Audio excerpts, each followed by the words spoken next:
And we are talking about transforming education towards 2050, sindio? And we are creating a blueprint for national transformation. And I can see all our guests are now settled. So we will now go back to the program, and I'm looking forward to having more of you registering with Faith, who was here, to share with you about the President Fellowship, and would like to see more change agents who are transforming their communities. That community, in the spirit of African Renaissance, it is us to solve the problem. It is us to create the world that we want, we admire, the ideal world. It is us to create it. Nobody else will be able to create it. And to solve the community problem, it will take me and you to solve those particular problems. So thank you very much. Good morning once again, everyone. You slept well? Say hi to your neighbor. I know some of you are not sitting in your normal location, the one you are sitting yesterday. Just look at your neighbor. Say hi to everybody seated on that table. You know, some of us are introverts, eh? So if I come for the workshop, I will listen. I will not look to the right, to the left, and then I'll just go home. So they normally say no man is an island, isn't it? And God gave us unique individualism. There are people who have talent that you don't have. You have what they don't have. So you can only learn from each other when you say hi to each other. So please ask your neighbor what is their name and what they do. Randomly, I'll ask to introduce your neighbor. So don't fail this test. We at the Global Peace Foundation, we believe that we need to live for the sake of others. So thank you very much. Let me see who I'm going to ask to introduce the neighbor. Allow me to go to my brother here who is passionate about business. Kindly introduce your neighbor. My neighbor is Ted. He has done IT in the university, and now he has an organization dealing with the same. Yes. Wow, let him introduce you. Yes, introduce me. Good morning, everybody. My neighbor is Mr. Charles, who runs a school in Tharaka Nithi County, Chuka to be precise. Thank you very much. So I already see a business opportunity. So based on the mentorship you do, your market is just there. So it can be a market depending on what you see, isn't it? So let me come to this side. I can see people are really engaging and they're smiling. Very good. What have you asked? Oh. Good morning. My neighbor is called Bernard. I was with him yesterday, but I never greeted him. He works at Shepherd Junior School as a head teacher. Thank you. Hi, good morning, everybody. My neighbor is Sarah. I learned about her being my LinkedIn connection this morning when I was coming to this conference. She is an education consultant. Thank you. Asante sana. Tuwapigie makofi. So you see, yesterday they did not talk, but today you've talked, right? And I know there are more partnerships that are going to be developed from here. So we want to start the session officially, and I would like to call my brother from Young Leaders Association. Kindly come and open for us with a word of prayer. Situmpigie makofi akikuja. And then Maureen, kindly ensure Heneke is online so that we'll be able to give out opportunity. Thank you. Good morning, everyone. Let's all stand for a word of prayer. We are praying. Father Lord, we thank you for the gift of life, for allowing us to meet here again. Whatever that we learned today, may you give us those insights in our minds so that we can be able to practice. All the speakers will speak, may you guide them, and let your will be done, and let's feel your presence. And just pray and believe. Amen. God bless you. Okay, thank you so much, my brother. I would like to call upon Mrs. Amanda.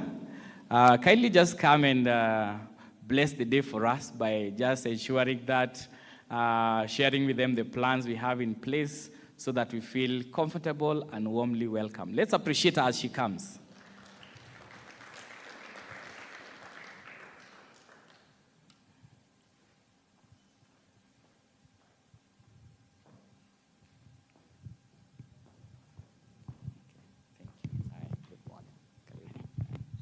Good morning, everybody. I did welcome everybody yesterday, but just today again, welcome to Crawford. I hope that you've got a fruitful day. I've looked at the program, very interesting topics coming up. I know Miss Marlene, our academic manager, was sitting there with me, and she said definitely today there's areas that she will come and join. So welcome, make the most of today. You've made the effort to come here. I know we are a bit isolated, but just by being here, you say, I want to improve myself, and I want to carry this through to my students. So enjoy today. We'll look after you, and just make today fruitful. Thanks. Thank you, Mrs. Amanda. We really appreciate for your support and warm reception and hospitality. So Ms. Eneke is already online? Okay. So thank you very much. So we'll be having one of our guest speakers. We'll give her like 10 minutes. We'll not have a recap so that we try and keep time. She's all the way from South Africa, and she'll be sharing for us an innovation. The organization is called Buzz Kids. Buzz Kids, B-U-Z-Z, and then the word kids. So what they are promoting is they are promoting creativity, talent and creativity. And talent and creativity is very, very important, because if you look at the current data by the Kenya Business Guide, especially here in Kenya, you find that Kenya is producing an annual labor force of 1 million people. These are young people who graduate from universities, colleges, and also TVETs. So of the 1 million young people who graduate from colleges, universities, and TVET, only 25% of them get jobs, and 75% remain unemployed. So for even those who get employed, they normally do jobs that are not in the line with their career goals and objectives. And then for those who tend to go to business, you find that their businesses are not able to live beyond their birthday, beyond 1 year. Why? You find of the businesses that are created, only 46% of them succeed in the first year. So that means 54% of those businesses collapse. So what is the reason why they collapse? It's not rocket science. There are 4 reasons why those businesses collapse. Number 1 reason, who can try? Why do you think those businesses collapse? Number 1, the number 1 reason, lack of character. Very good. That's why Dr. Tony talked of creating entrepreneurship with character. One day, when I was working for the MP of Kibra, we used to link young people to employment. So we talked with Silverstring, Mr. Wabwire, who was the director, and I placed some young people to be given job there. There were 3 people, and they were being paid 30,000. So one of the clients, as you know, high-end hotels, nobody will tell you to pay. You go eat, and then once you've ordered, you've eaten, and then you put the money in that car stuff, right? And then you go your way. So one of them, customers paid at Silver Spring, and then this young person decided to pocket the money. So when the manager asked who took the money, because that customer was their regular customer, you know what they did? They were not able to mention who took the money. Yani, walikufa kimbogi. Hakuna kusetiana hapa, sawa? Tunakufa kijeshi, sawa? You know what happened? All of them were fired. All of them were fired because of one person. So it's true. Character is very important. So in summary, as we want to bring in the speaker. So Maureen, just alert me if she's okay. So she's fine, right? So the reason why those businesses collapse is 1, character. Number 1, lack of character. Number 2, it is limited business knowledge. I am starting a business because I'm seeing my brother there succeeding in his matatu business. Nikinunua hii Uber sinaweza, naweza wachocha wapi. The guy has been in business for 5 years and he has developed a client base. So you can't match, isn't it?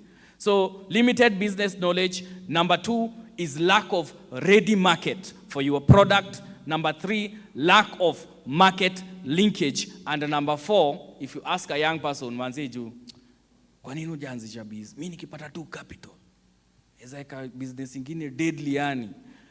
Capital is always number 4. It is not number 1. You need to have the knowledge, you need to know where the market is, you need to know the strategies of market linkage, and then that's when you go for the capital. Sindio? That's where now you clap for me, as my boss always says. So now I would like to take this opportunity to give it to our first speaker, Ms. Heneke, the founder and executive director, Buzz Kids.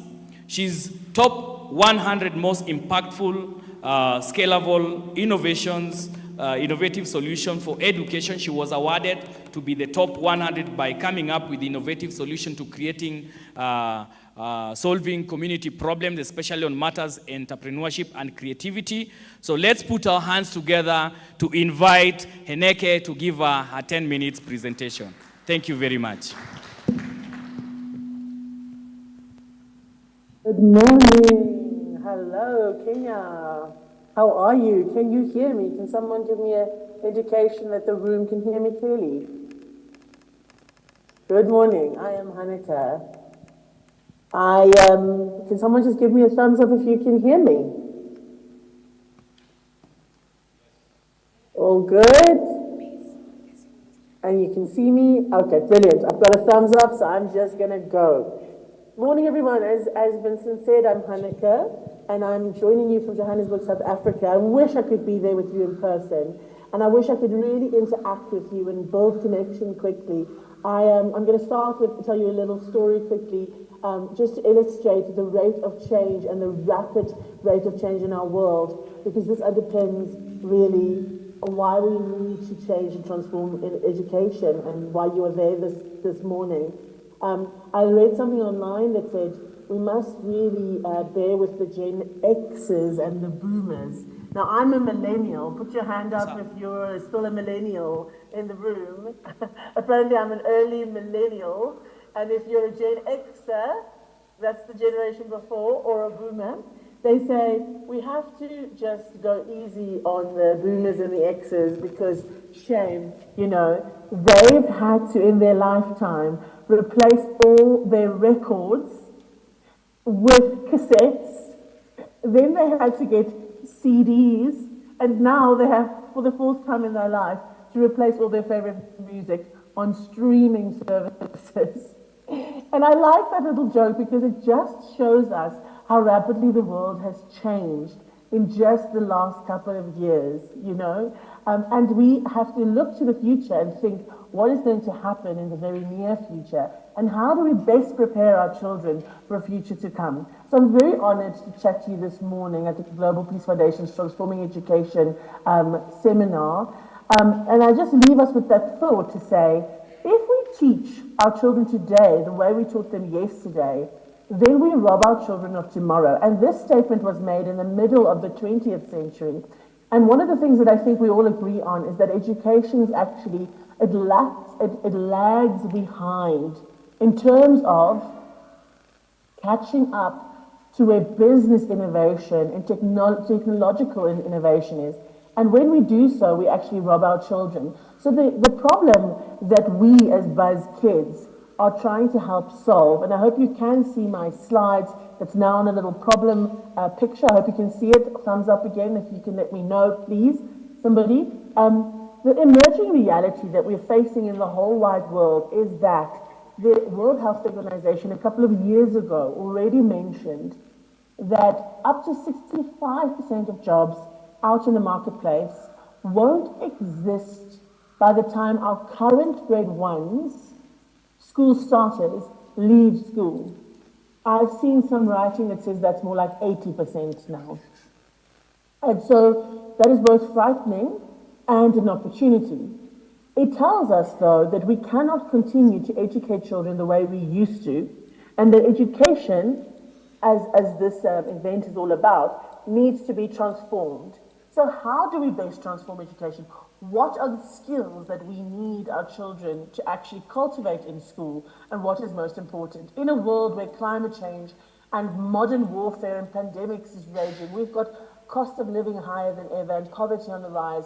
There are education systems that are outdated, as we said, to meet these needs. And then we have, as we say, AI taking over jobs and changing industry and making the world new and different. It's both exciting and a little bit scary. So I'm going to show you a portion of a video I prepared for you just to get us thinking about what is the future going to look like for the children that we're educating today, in order for them to thrive and survive in this future. Because if we educate them how we have done to date, they might be in trouble. So I might just skip through a bit of this video, but do have a look and just give me a thumbs up that you can see and that you can hear sound. The future of work. Are you seeing and hearing?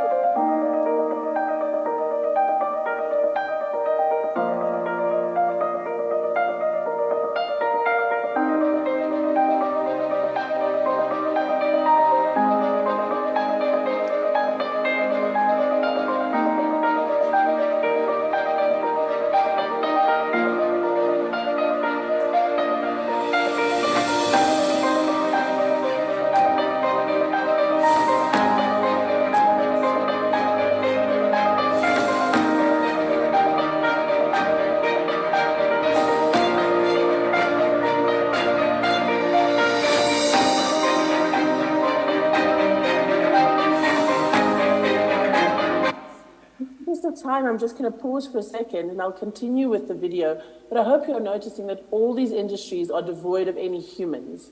There are no humans on the farms, there are no humans in the building sites. Just let's have another little look here.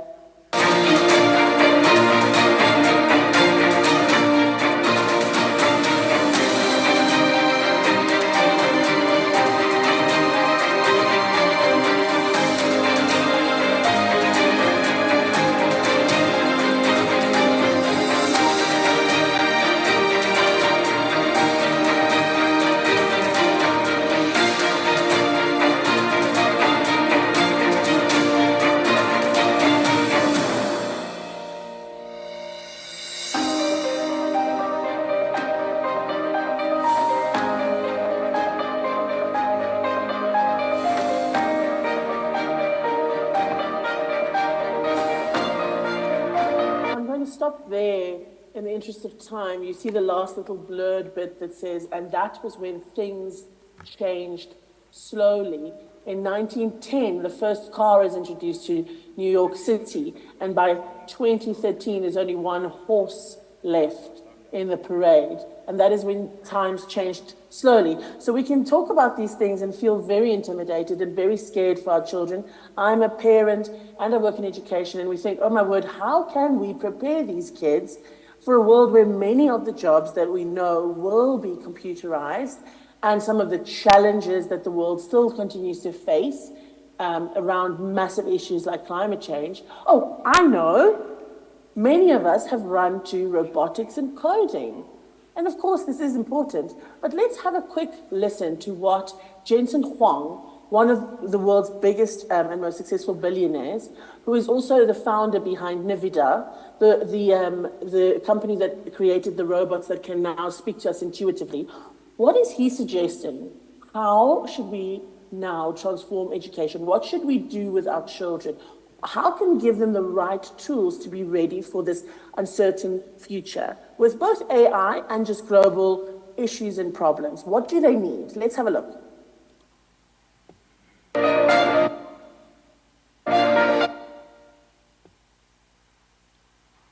I'm going to say something, and it's going to sound completely opposite of what people feel. Over the course of the last 10 years, 15 years, almost everybody who sits on a stage like this would tell you it is vital that your children learn computer science. Everybody should learn how to program. And in fact, it's almost exactly the opposite. It is our job to create computing technology such that nobody has to program, and that the programming language is human. Everybody in the world is now a programmer.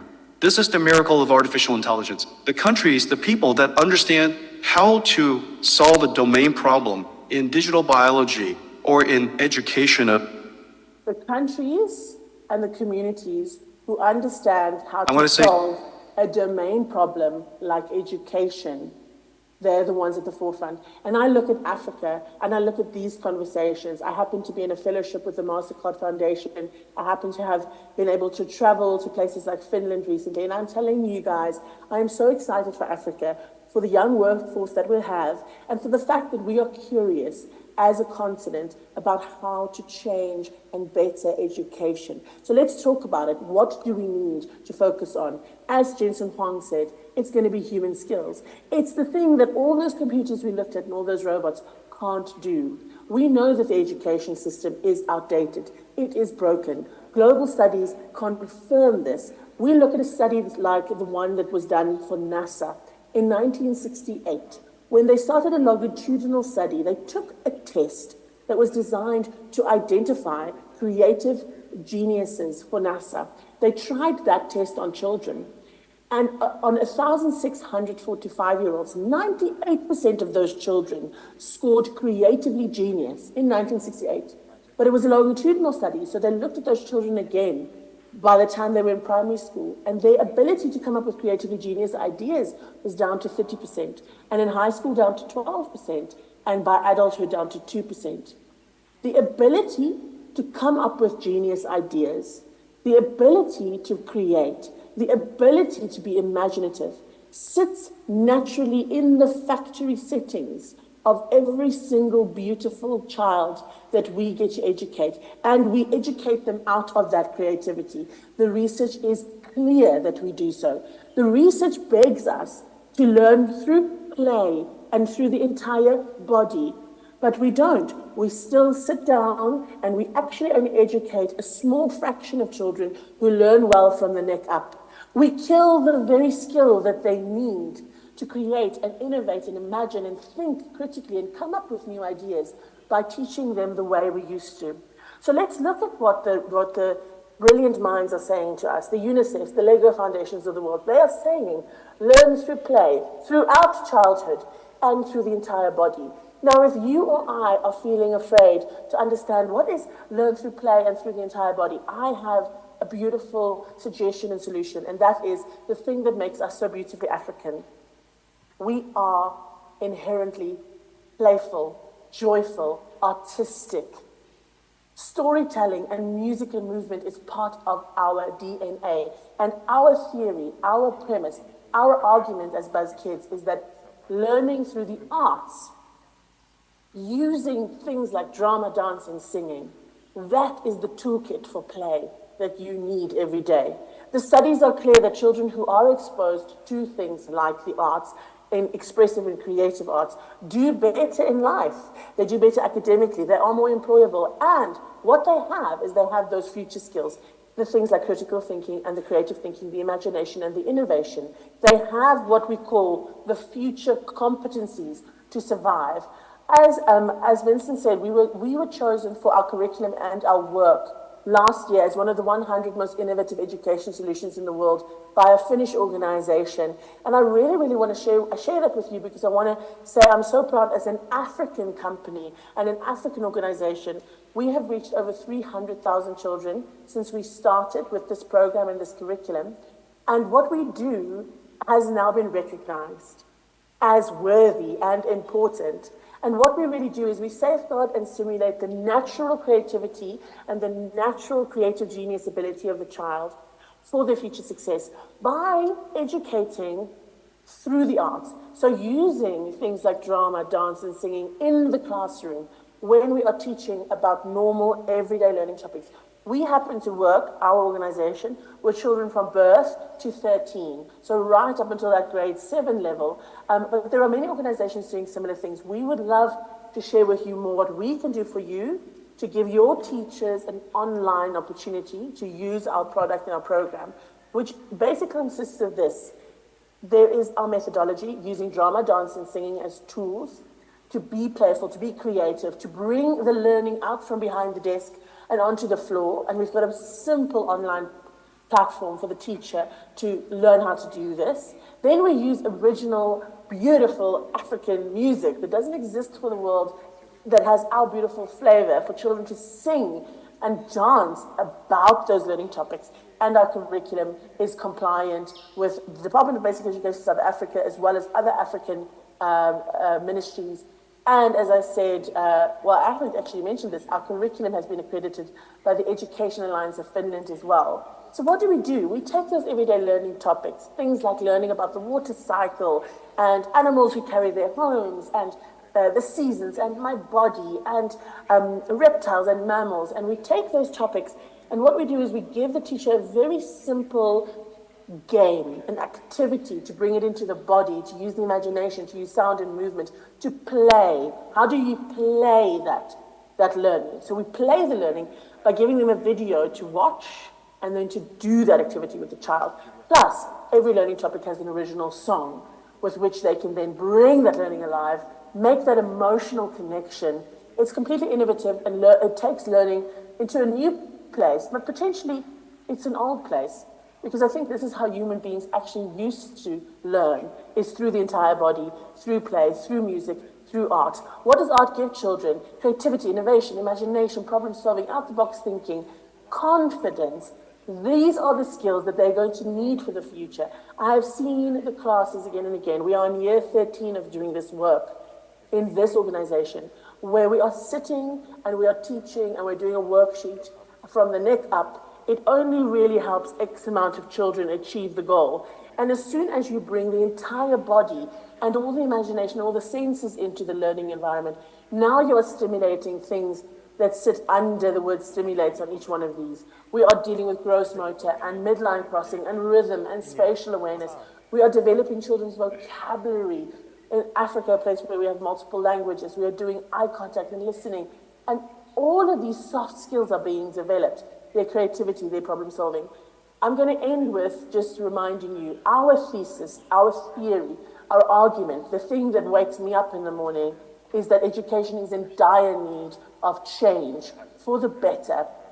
It needs to catch up and quickly. We are not at all matching the rate of change that we're seeing in technology or in the world. We are behind as educators. So we need to catch up quickly, and we need to be radical in how we look at transforming education. We need to be radical in giving children skills that set them apart from the machines. We will work with robots and AI in the future, but then we need to be able to think in a different way, critically and imaginatively, and we need to solve human problems. This way of teaching with the body and through art and through play and through music not only helps all children learn better, but especially the neurodiverse. Children who sit on the spectrum, whether that be attention or in the autism spectrum, all of the children in the remedial spectrum neurodiversity also learn better in this type of way. So in a world where we need to be far more inclusive of all children and all children's learning styles, we need to look at ourselves as educators and say, potentially it's not a learning disability, maybe it's a teaching disability that we have. Maybe we need to look at how we teach differently, that we use the whole body, that we are playful and joyful. And then, as we said, our compliance and the fact that our curriculum is accredited is something we're very proud of. I am very proud of this work. We are by no means the only people doing things like this. In your country, I have partnerships with organizations in Kenya doing similar things. But we have a lovely online program that makes it really cheap and easy for you to plug your teachers or your community into this work where they can teach themselves how to access some of this thinking and some of this teaching. I really appreciate the time, and it's been wonderful being with you. I wish I could be in the room. Next time I will absolutely be there. Appreciate you, and have a beautiful conference. Whatever you do, be more playful, be more creative, and don't let the arts fall by the wayside. Wow. Thank you very much, Mrs. Eneke, the Executive Director, BuzzKids. So we really appreciate your contribution, the role of talent development, creativity, combined with character as very, very instrumental. In fact, what you are discussing, we are talking more or less the same thing. We are complementing each other, because what you're talking about is transforming education towards 2050, transformation of education encompassed with morals and also values. So what you've just shared is in line with what we're discussing here. Because when you're looking at 2050, where the strategies for education transformation, we are looking at character being the base and the foundation, followed by the relationship. Just getting to know how your neighbor is doing, turning our geography into a community, and also the aspect of energy and vitality, taking care of our good health, and the bit of knowledge application, whereby as we promote talent development, which enhances our skill of being able to earn, then we also need to integrate it with ethics and value and character, which enable us to live with each other in peace and harmony. So thank you very much. Let's put our hands together to appreciate again Mrs. Henneke, the Executive Director, BuzzKids.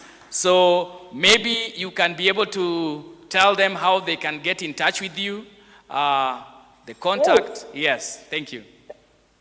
So BuzzKids is BuzzKids. So we like all those Zs. BuzzKids. So you can find us, buzzkids.org is our website. And on Instagram and social media, you're also going to find BuzzKids. So we're very simple to find. We'd love to hear from you. So if you want to find out more, set up a meeting where we potentially can let you know how we can support you and your school. You just easily go onto our website, fill in a contact. But emailing us directly, you're more than welcome to get in touch at info@BuzzKids, which is BuzzKids.org. We are just .org. So when you look for us online, it's buzzkids.org. And it's always the two Z's, BuzzKids, because we're buzzing, okay?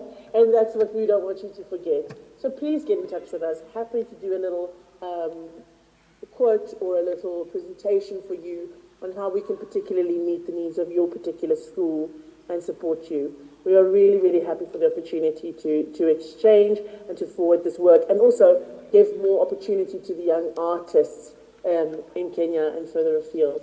Have a beautiful day. Let's innovate and change education quickly as possible. Thanks for the opportunity, Vincent. So thank you very much. And say hi to Jenny, who was a former executive principal for Crawford International. Of course, we got to know you through Jenny. Pass our regards. Dr. Tenny says hi, so we get in touch with her and also get to know how she's doing. We really appreciate what you do, and we'll be able to get in touch. And now to our next speaker. I would like us to put our hands together to welcome Dr. Tony Divine, who is going to take us towards the second session of the day. And the topic is, what's the first topic today? This is where my history and government teacher, Mr. Onyango Baraza, will tell us all to rise up. And then you answer the question, you sit down. So for those guys who did not study ahead of the teacher, we'll stand for 45 minutes. So the next time he comes to class, everybody will have read ahead of the teacher. So do you want me to say everybody to stand up? No, that is just a joke. So thank you very much. So Dr. Tony, we welcome you. Let's put our hands together. Moja, Billy, Tatu, Ine, Fungua. Thank you, Tony.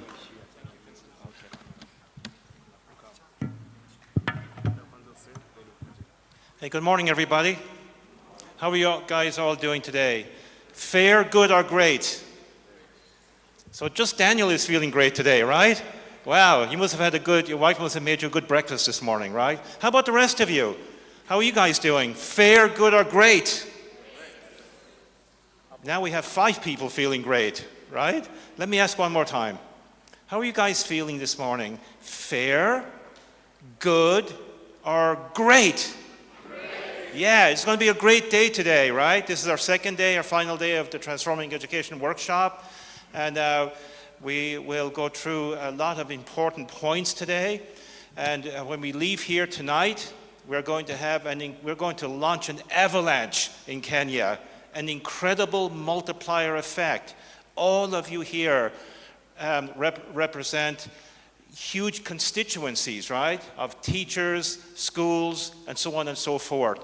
So this is our goal, our objective, that we have an incredible multiplier effect immediately following this workshop. So we're going to continue with the character theme this morning, It's on the program. This is part 2. And we'll focus in a little bit on the centrality of character. Why are we spending a lot of time? Almost half of this workshop is focused on character. Why are we investing so much time on this? Because this is the difference that makes the difference. You can have all the skills, all the technology in the world, but without character guiding it, it can go in all different kinds of directions. So character is the missing link here in Africa. We need new, especially this generation of 400 million Africans who are in our school systems right now. The work we have in front of us, and this is why I'm talking about the multiplier effect. It's urgent that we actually start working together, all the great stakeholders here today, and really infuse this message of lifelong character and holistic growth, starting with ourselves as the educators, and then moving very quick to the students, right? And working on this every single day. This is the difference that's going to make the difference, without a doubt. So character is more essential than talent. So a lot of people, look at other people who've got a lot of talent. In BuzzKids, they were talking about drama, right? And singers and so on. And athletes. These are very talented people, right? Probably, and also here in this room, we have a lot of talent in the room, right? But talent by itself is not enough. So character is more foundational than talent. So let me illustrate this, right? So I don't know if you've ever heard of Diego Maradona. He was perhaps the most, besides Pelé, probably the second or probably most recognized soccer player in the 20th century, right? So he was, in 1986, in the World Cup quarterfinals, which was between Argentina and England, he was the captain. Diego Maradona was the captain. And there was no score in the first half, right?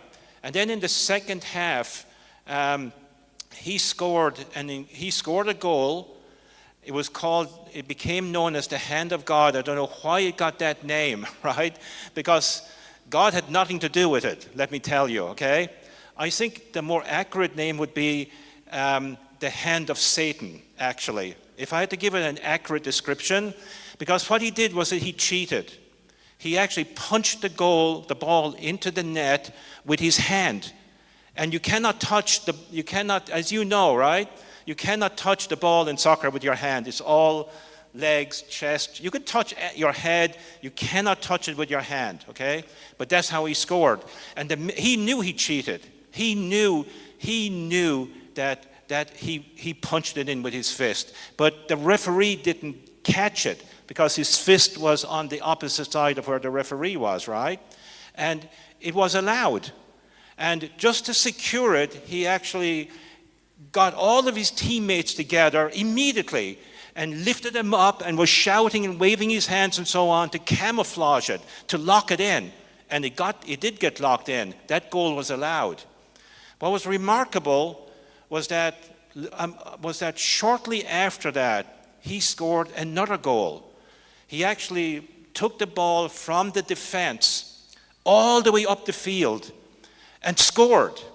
This was actually a remarkable goal. In fact, it got a name. It was called the goal of the 20th century. This was the most famous goal in the 20th century, 5 minutes apart, right? Later on, Diego Maradona admitted that he cheated with the so-called hand of God call. And even though he scored a remarkable goal with incredible talent, he is not remembered for that. His whole reputation that he'd built up for decades collapsed right there and then. No parent wants their kid to be like Diego Maradona after that. None, right? Even though he scored the goal of the century, right? So in other words, achievements like this, when they're actually, on the heels of a deficiency or a decline of character, cheating, everyone recognizes this. Every parent every teacher recognizes they don't want their kids emulating somebody like that, right? So I want you to really, like, you know, no matter how talented people are that you engage with, it really doesn't matter unless they're actually guided by character. They have that moral center, okay? And this is critical for Africa, by the way, okay? This is the missing, you should write this down. This is the missing link in Africa right now. Actually the world over, but especially here with all of the blessings you have, the weather, the natural resources, you know, the young generation you have. This is the key, and this is what we want to launch. We want to launch an avalanche of transformation after this, an incredible multiplier effect. And I want you guys to be networking with each other, talking with each other in the break, how we can actually advance this avalanche of transformation. We need to work with speed, and we need to work with urgency, okay? I'm going to give you another example, right? How many people here have heard of Lance Armstrong? So Lance Armstrong is famous, right? So he was a cyclist. He actually made an incredible achievement. He won 7 Tour de France cycling competitions. This is the most grueling bicycle race in the world. It goes over the mountains. It's like unbelievable. It's not on flat ground, like Nairobi is fairly flat. No, it's going up mountainous roads. It's grueling. It is extremely grueling, right? And before that, right, he had cancer. Before winning these 7 Tour de France's, he had cancer. And he overcame cancer, which was in itself a remarkable achievement, right? And based on his experience of overcoming cancer, he felt he could do anything. And he came up with a motto. And the motto was, win at all costs. Win at all costs, right? That became his motto. He's like, mission in life, right? Win at all costs. There's a problem with that statement, right? There's a real problem with that statement. And it shows up in his next endeavor in the cycling. Turns out that he was using performance-enhancing drugs. Not just him, but his team. They were all compliant in it. And in fact, in 2012, the United States Anti-Doping Agency named him the ringleader of the most sophisticated, professionalized, and successful doping program in all of sport. Not just in cycling, in all of sport. And he was stripped of all 7 titles. And, you know, he had to change the name of his foundation. It was called the Lance Armstrong Foundation. He had to change it to the Livestrong Foundation because his name lost its entire reputation. So you can spend your entire life building a reputation, doing it right. You can spend 20, 30, 40 years. And I want all the young people here listening to this and all the educators too.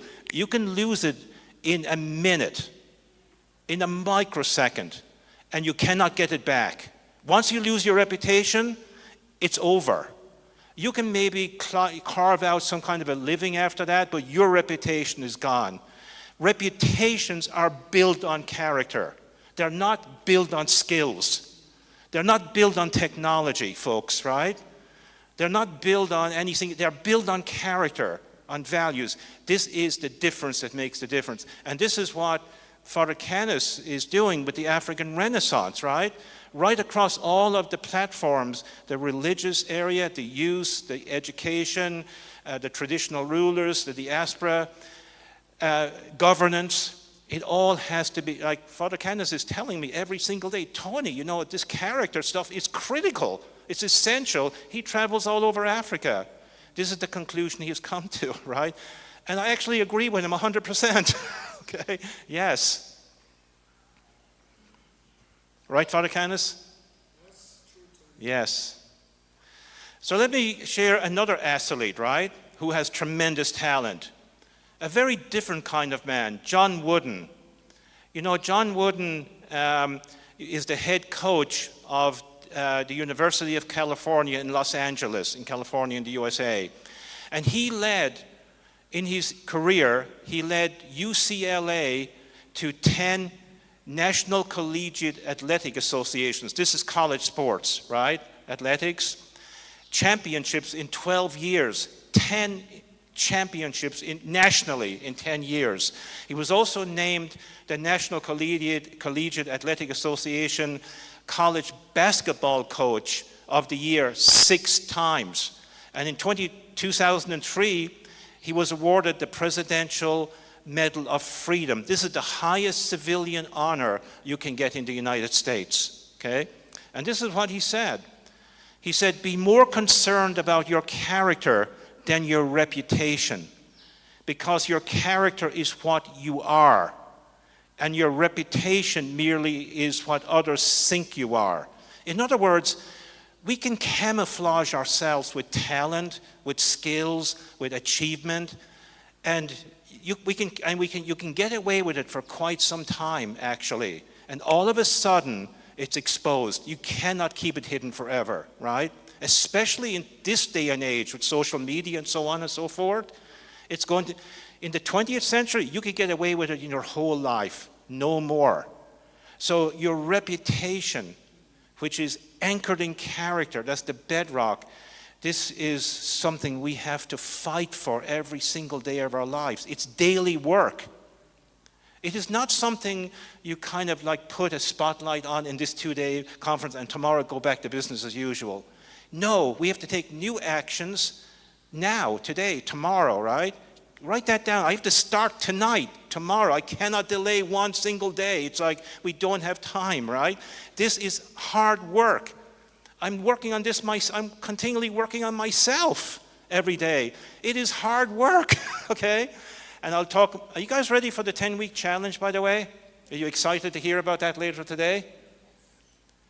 We have a couple of people smiling, but I'm not sure if you are thinking about that or you're like so full of anxiety. What kind of challenge is he going to give me, right?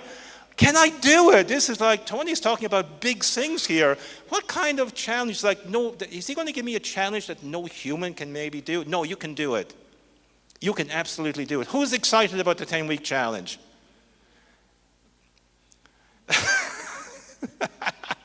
Daniel, talk to Amanda. Where are you? We need to extend the workshop another week. This is a really tough crowd, by the way. A very tough crowd, okay? So extend the workshop by another week. I need a week more with these guys. Okay. So make the arrangements right now, okay? Do you think we can achieve the results by the end of today, or we need to extend another week? You can do it? Okay then. Super cool. Okay. I'm just messing with you, okay? I know you can do it. So character and actually growth in all 4 dimensions has a standard. There's a scale. It's not just, oh, I have good character. No. There's a scale. So there's something called bad character, or a better name for it would be a deficiency of character. That would be bad, right?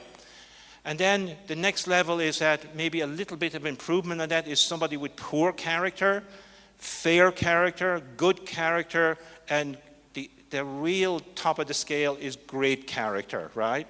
So if you look at the people on your right-hand side, on your left-hand side of the screen, very familiar figures. Adolf Hitler, Joseph Stalin, Mao Zedong. What kind of character did they have, in your opinion? Did they have good character, fair character? What do you think? Bad character. These 3, this trinity, were responsible for killing the most people in the 20th century. The trinity of killers, right? They killed more people in Russia, in China, in Europe than any other trinity in history, right? Just 3 people. Can you believe the impact that 3 people could have on humanity?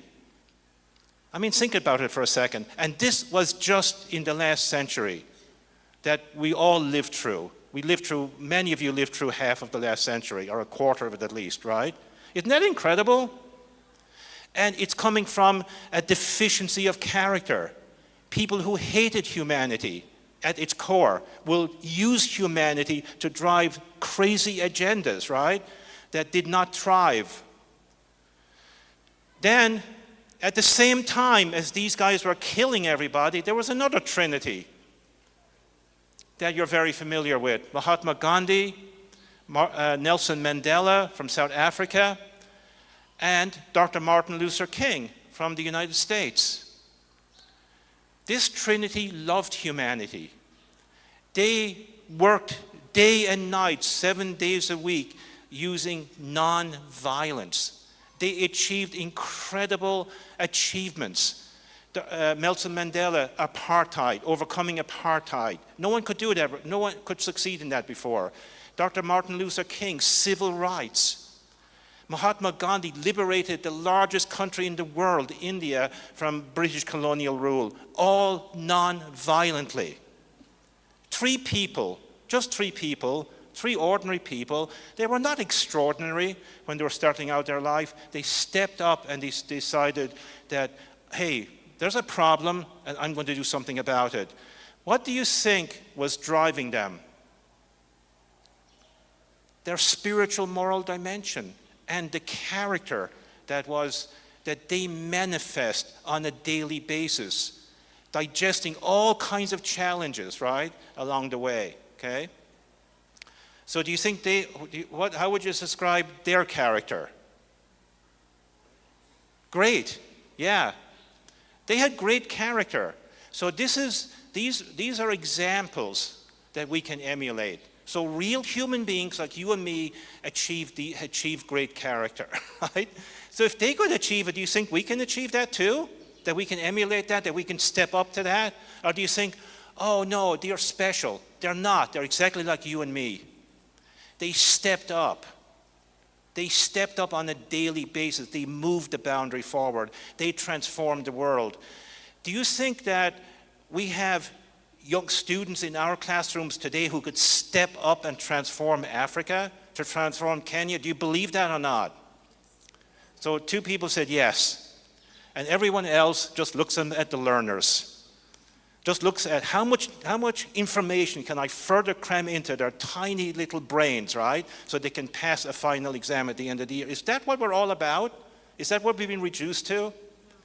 So I want us to work together. This whole education sector has to be revolutionized, turned upside down. It's like we're going backwards into the 18th, 19th century, right? Even skills and technology is not going to help us without this intangible, right? The character piece, okay? In fact, these 3 guys on the left, bad is generous. I think a more accurate word would be super bad. There's a new category, super bad, right? Right? What do you think? Or, I'll put it another way, right? If we do not do our job correctly, this is dead serious what I'm saying now, right? We could potentially produce another trinity. These 3 people were in schools. They went to schools.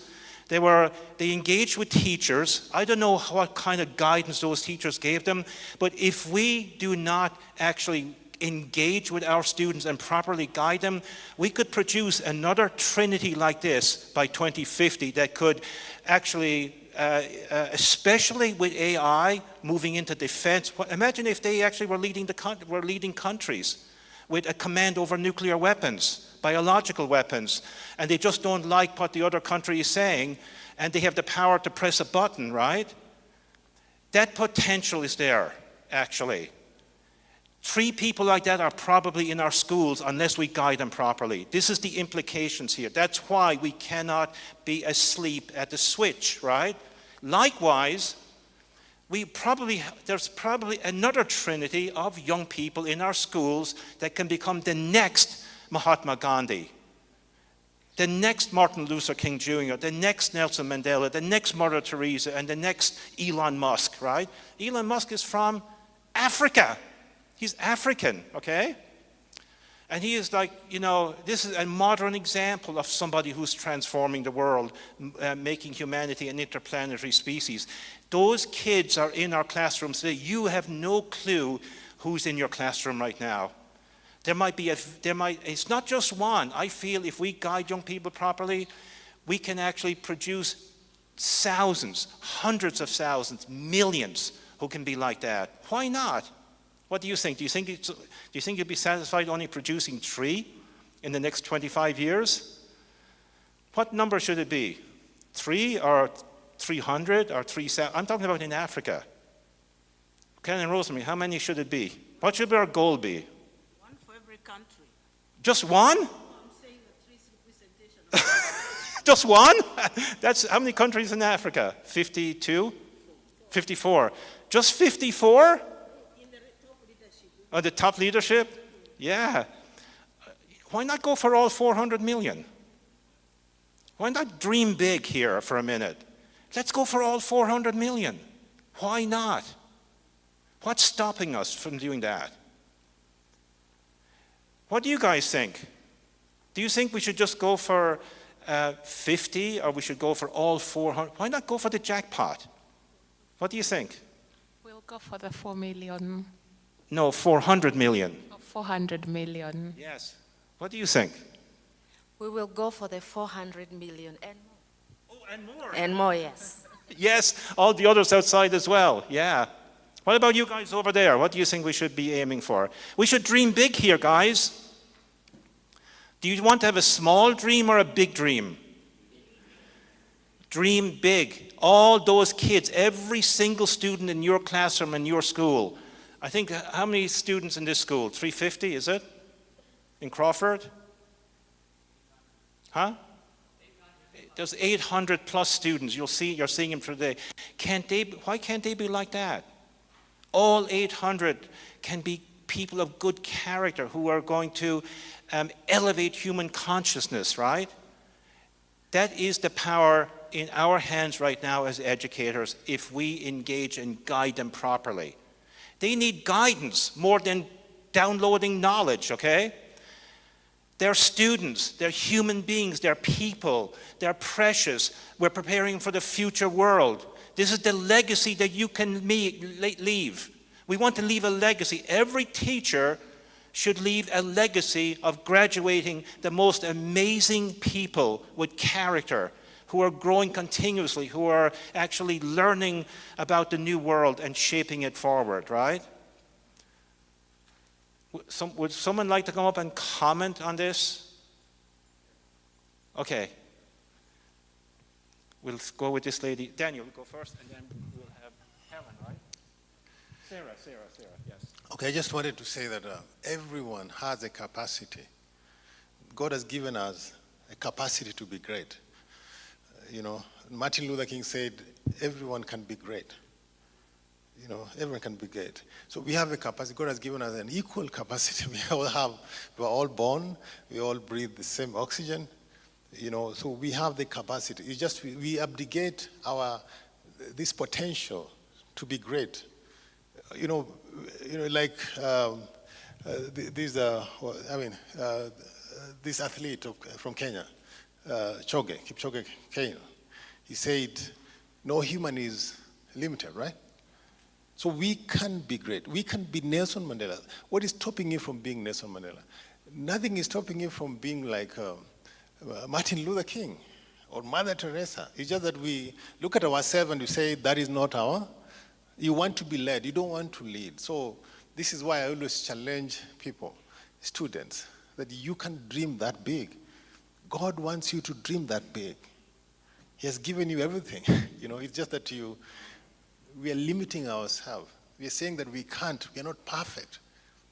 And all of us are waiting for, I think we are waiting to Jesus to solve these problems when he comes back. Yet, we can actually do it. Jesus wants you to actually do these things. So when he comes back, he finds a better world. But we don't want to do it. We just say, cast your burdens to Jesus. So this is a problem. And I think what Tony is telling us is true. That we are the ones living today. We are living today. And God never stopped working, right? for those who believe in God. If you read the Bible, it's until Revelation, right? The book of Revelation. So after Revelation, God never stopped working. He has been working. And you are a providential person. So if you look at yourself, that I have to solve these problems, I have to help God solve the. If you help someone, you give money to a beggar or you help raise a child, God is happy about you. And all the pastors here, I think, can attest to that. So we should not delegate this responsibility to the next person. If we don't do it, then that means our ancestors, our grandchildren will have a bigger problem. But if we solve these problems today, then our kids and our great-grandkids will have a better life. So that is my comment. Thank you very much, Daniel. It's exactly on the mark. We actually have the potential to do it. We can make a transformative difference here. Sarah? Good morning. So I wanted to add from yesterday, as I was listening to you, I remember a book I read about the leader without a title, where everywhere you go, in whatever it is that you do, I'm equating everything that you are trying to tell us about character, that in whichever place you walk into, in whichever job that you are doing, you lead there. And everyone is always watching. Someone is always watching. And so always show a great example. If you are a cook, wherever you are, just leading without a title. And let me tell you one thing. Those people who are behind us, we always say, for you to lead a good life, you must pass on the baton. So ours is to pass on the baton to the younger people. And the way we pass on the baton is by them observing what we are doing. I'll give out an example. Yesterday, as I was going home, I got the opportunity to meet some young men here who they were walking from this event. And I had seen people, all of us, some of the great leaders who had already gone, you know. And these are people with us, and we can see they're young. They haven't reached a place where they can buy for themselves that car. But what does it show of our character when we just pass?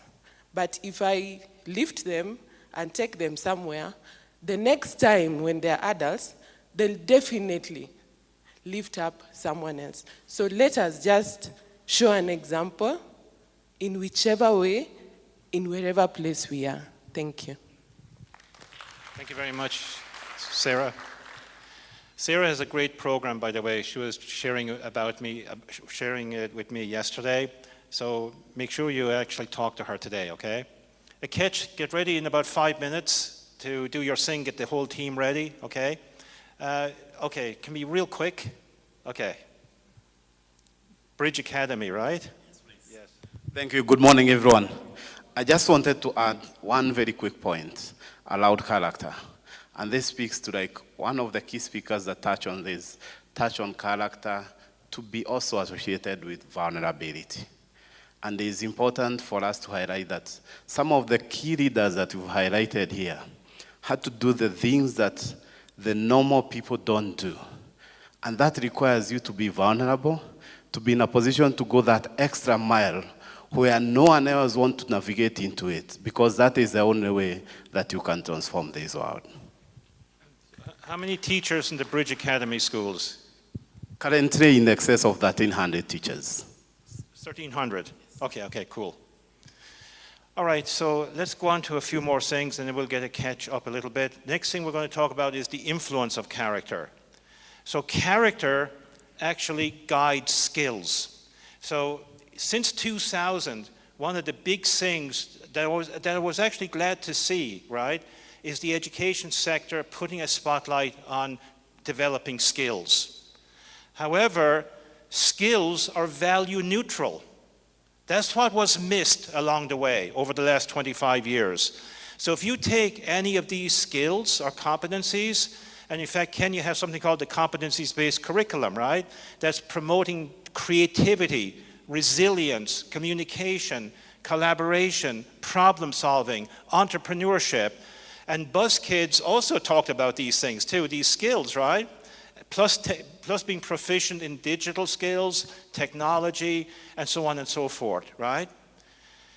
Now, the thing that nobody has caught up until now is that these are just skills and they're value neutral, meaning they can be used for a good purpose or they can be used for a bad purpose. So let me ask you all of this. Do you think Hitler had this set of skills? Do you think Hitler was creative? He was unbelievably creative. I mean, you have to be very creative to take over all of Europe, right? One little country, Germany. Do you think he was resilient? He wanted a 1,000-year Reich. He was like hell-bent on achieving that world dominion. This guy was resilient, right? Do you think he had good communication skills? He was an incredible communicator, actually, right? You know, do you know what? He was such a good communicator that he got democratically elected. Can you believe that? Democratically elected. And I will point this out in a few minutes, that democracy is just a system. It's value neutral. It can be used for a good or a bad purpose, right? Do you think he was a good problem solver? He solved all kinds of problems. The weapons he created, the tactics, the strategy. I mean, to take over another country is not, you have to be a really good problem solver, strategist. I mean, he was about to take over Russia, right? And just got stopped in Leningrad. And do you think he was entrepreneurial? Yes, he sure was. And where did all that, do you think he had, okay, let me go back here. Yeah, do you think he had good character or a deficiency of character? A serious deficiency of character, and it led to unbelievable, he used these skills, which are very value neutral, to kill millions and millions and millions of people. For what? Do you think Mahatma Gandhi had these skills?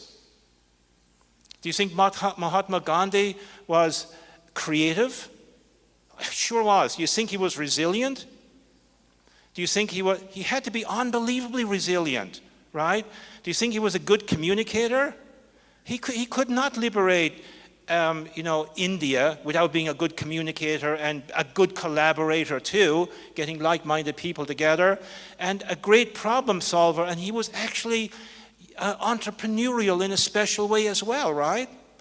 But he had something that Hitler did not have: amazingly good character, a heightened spiritual moral dimension. And as a result, the outcome was the liberation of India from colonial rule. And he did it peacefully, right? And we could go through, are you getting the message here? That skills by itself are not the Holy Grail, folks. Especially in the 21st century, especially now, right, with AI and so on. Never before in human history do we need people of absolutely fantastic, good, great character, right? Guiding the world forward, guiding these exponential technologies. We do not want the Terminator effect and Skynet, right? Where AI took over, and you saw the movie The Terminator, right? We do not want to be terminated by AI, do we? We want to use AI. We're actually advocating in the 10-point blueprint, utilize AI, but guide it ethically, right? Guide it ethically. It's one of the 10 points of the blueprint, okay? I will tell you something.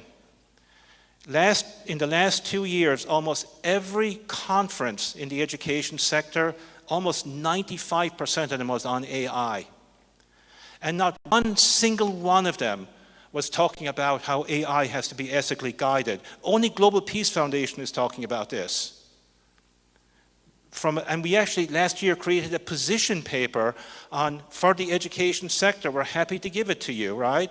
On this is for educators, on how AI has to be guided by ethics. It has to be maximum truth-seeking. It has to actually love humanity. He cannot destroy humanity, right?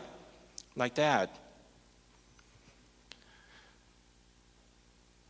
And Dr. Martin Luther King said, I dreamed that my 4 little children will one day live in a nation where they will not be judged by the color of their skin, but by the content of their character. And this actually brings up a critical point, right? That character is more essential than race, ethnicity, tribe, nationality, religion, denomination, culture, and gender. Going back in the car last night, Father Candace was telling me, right, that here in Africa, that politicians, it's all about tribe. It's not about the nation anymore. It's about my people. My people means not all the people of the nation. It's my tribe, right? You know, we have no control over what color your skin is. If I was born in Kenya, what color would I be? I had no control over where I was going to be born. What color would I be? Black. And if you were born in Ireland, where I was born, what color would you be? You're the same person, but you'll be white, right? It's an environmental thing. That's all it is, okay? What about your nation? Do you have any control over that? What about your gender? Do you have any control over that? Although in modern humanity, people are trying to actually re-engineer their gender, right? But we have really no control over that. So these are inherent qualities: gender, race, tribe, nationality. What is more critically important, right, is your character, your merit, right? In other words, irrespective of your gender, race, tribe, nationality, every human person can live a great life, can aspire to live a great life with their character, by working hard, doing useful things, and so on and so forth, right? So a catch, where are you? Where's the catch? Okay, Vincent, get a catch in here. 2 minutes? Okay then. Also, character guides the application of knowledge and skills. So knowledge is value neutral as well. You know, especially in the education sector, knowledge is like the supreme God, right? Oh yes, I want to cram as much knowledge into their little brains as possible. That's my mission in life. But it's value neutral. Hitler used knowledge, didn't he? He was very educated. Knowledge can be used for a good or a bad purpose. It's value neutral. It is not inherently good. It's value neutral. What determines if it's actually going to be used for a beneficial purpose for humanity is the character and the principles and values of the person applying the knowledge, right, to transform humanity, okay? Akechi, you ready? Whoa. Okay. So character guides knowledge for the benefit of humanity. Also, character determines the quality of systems. Systems are value neutral. And we have something called the education system, correct? It's value neutral. Systems can be used for a good or a bad purpose. And these are some systems, right?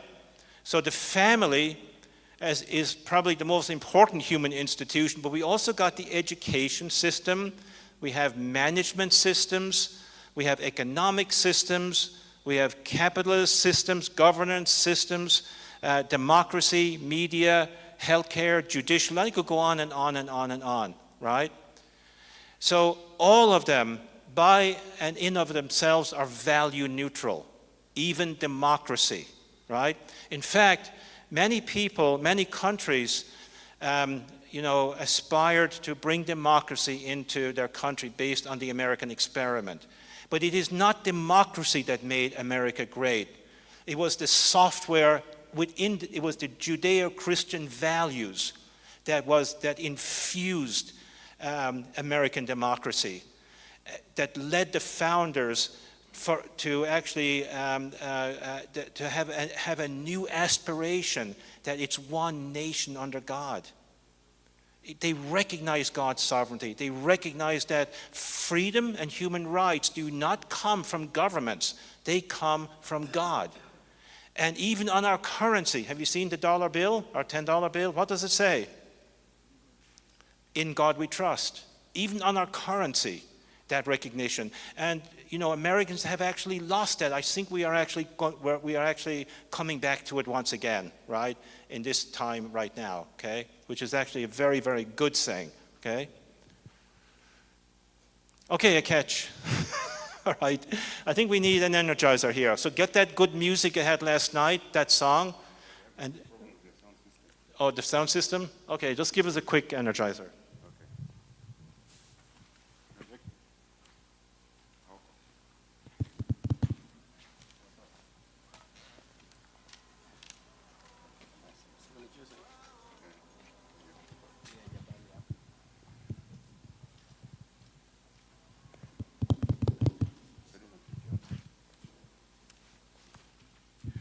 So good morning, brothers and sisters, ladies and gentlemen.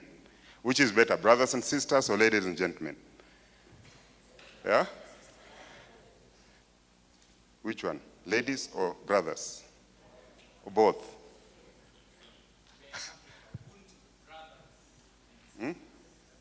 Ubuntu. For the kindness, Ubuntu, right? Okay. Okay, so let's stand up a little bit. As we work on the music, we can still be creative, moral, and innovative leadership. Okay, so just relax, let yourself loose, loosen yourself.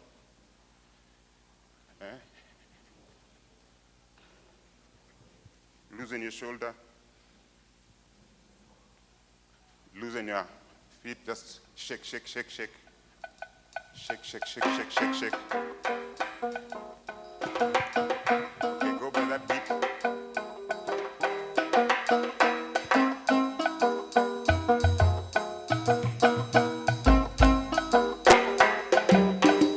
Nimepanda milima na mabonde, nimepita misitu na nyika kaogelea kwenye mito na bahari. Loosen up. Nimekutana vipusa wenye nyuso zinazong'aa, wenye meno maziwa, wenye macho ngololi, wenye mwanya mdomoni. Where's my team, the ladies? The ones who are dancing today.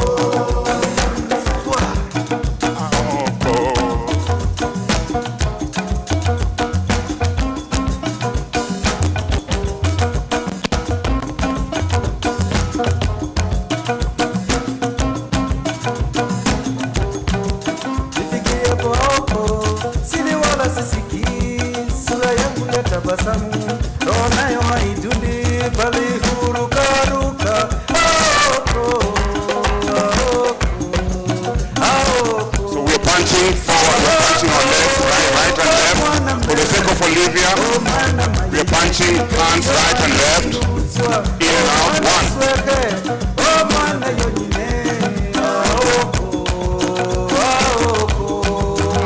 rising downward block.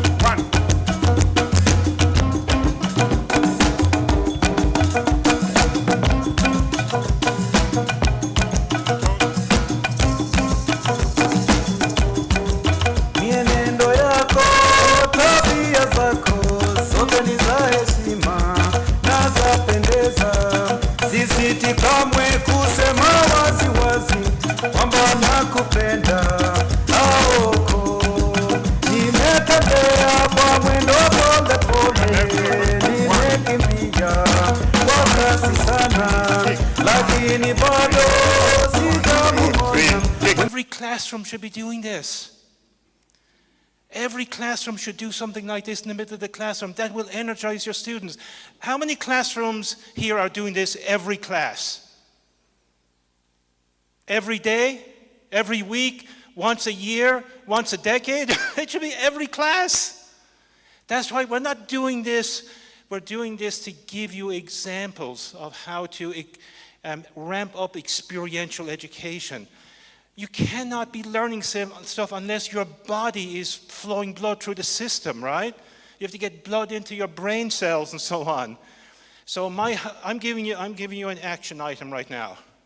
For all your schools, Ben, you have to do this online as well. Where's Ben? You see this thing that Ketch was doing? You should do this on the online class as well, by the way. You do it every class? It should be every class. Every class. Okay.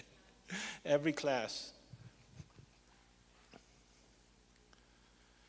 Also, character guides exponential technologies, AI, robotics, automation, digital technologies, and so on and so forth, right? So remember, AI is just a tool that human beings created. We created this. And there'll be something else in 5 years, quantum computing, combined with AI that's going to move it forward 100 times more. So human beings are the governors, the masters of AI, not AI should be the masters of us. What do you think? If we do not do our job, AI will manage us. Do you think that makes sense? No, we must manage AI, okay? Human beings are critical here. AI is value neutral. It only has a mental dimension. All it is an extension of the mental cognitive dimension. That's it. It doesn't have a spiritual dimension. It doesn't know about relationships or love, right? It has a robotic body but nothing like the human body, right? It doesn't have higher, cognitive functioning, right? And knows what's right and wrong. That's human beings. So no matter how advanced, and they're becoming more and more advanced as the years and decades go by, we still have to be in command over them. This is part of, I think, the blessing God gave humanity in Genesis 1:28, have dominion over the earth. That means dominion over technologies, AI, going off to the stars, and so on and so forth. What do you think, Canon Rosemary? It's true. Now, we've got it from a canon here, so it must be true, right? Canon Rosemary is in touch with the Creator, right? And she's sitting next to Father Canis, so I rely on them. If I want some, insight from the Creator, I have to make sure I'm around them a lot, right? So it rubs off a little bit. We're very glad you're both here in this conference, by the way. Yes. Also, character is the antidote to the biggest problem in Africa right now, corruption. In fact, in 2018, just to illustrate this, we had a Global Peace Leadership Conference here in Africa. It was actually in Uganda, okay? It was hosted by the government and so on and so forth. About a month later, I went back to the United States, and I had already connected with the Ugandan diaspora group, right, in the United States. Every year they have an annual conference. And those Ugandan diaspora are very, very successful in the United States, right? So there was about 400 Ugandan leaders from all different sectors gathered in Seattle. It was in Seattle. I live in Seattle, right?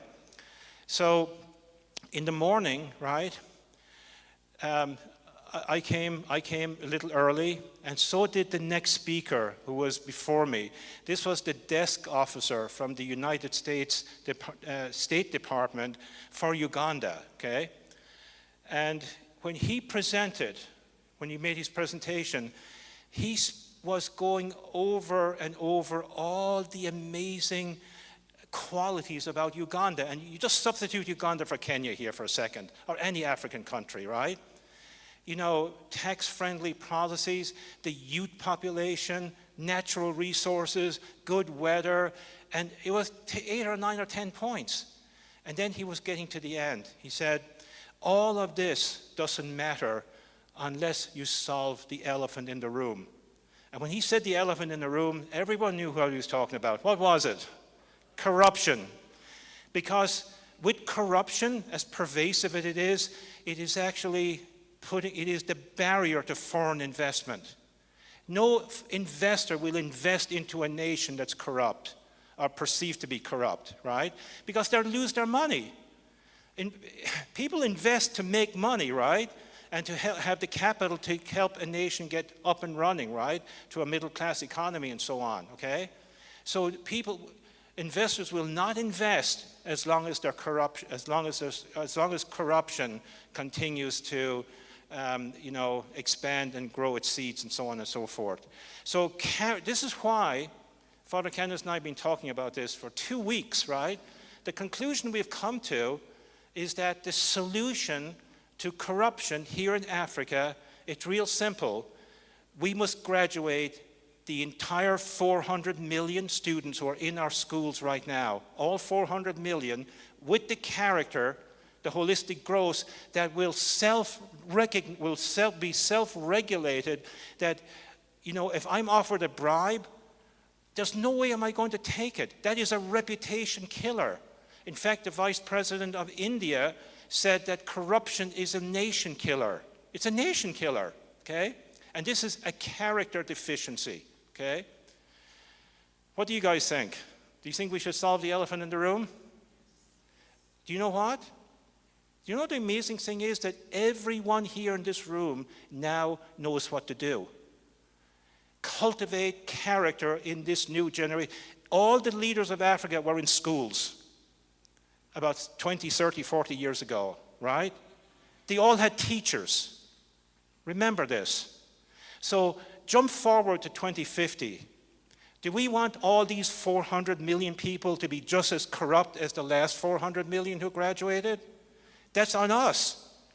This is on teachers, school principals, ministries of education, educational stakeholders. In other words, all of you who are here in the room today, right? This is the incredible opportunity that you have. It's almost like a providential opportunity. It comes once in a lifetime that you can impact a continent. Can you imagine that? So, Victor, when you go back to your family tonight, oh my God, I can influence a continent. Sarah, imagine you go home tonight and you can tell your family, you know, I have a new mission in life. I can influence an entire continent, not an entire nation. Isn't that amazing? What do you think about that?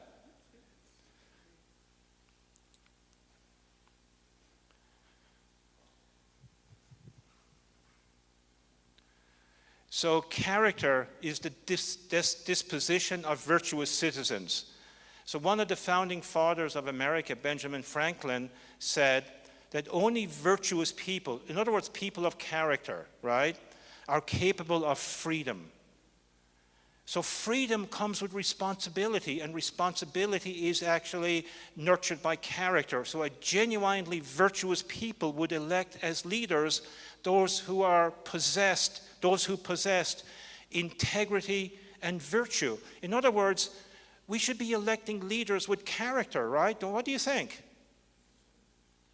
Does that make sense? And not just leaders of the nation, but leaders of companies, leaders of NGOs, civil society organizations, leaders of youth groups, leaders of religious organizations, you name it, right across the board.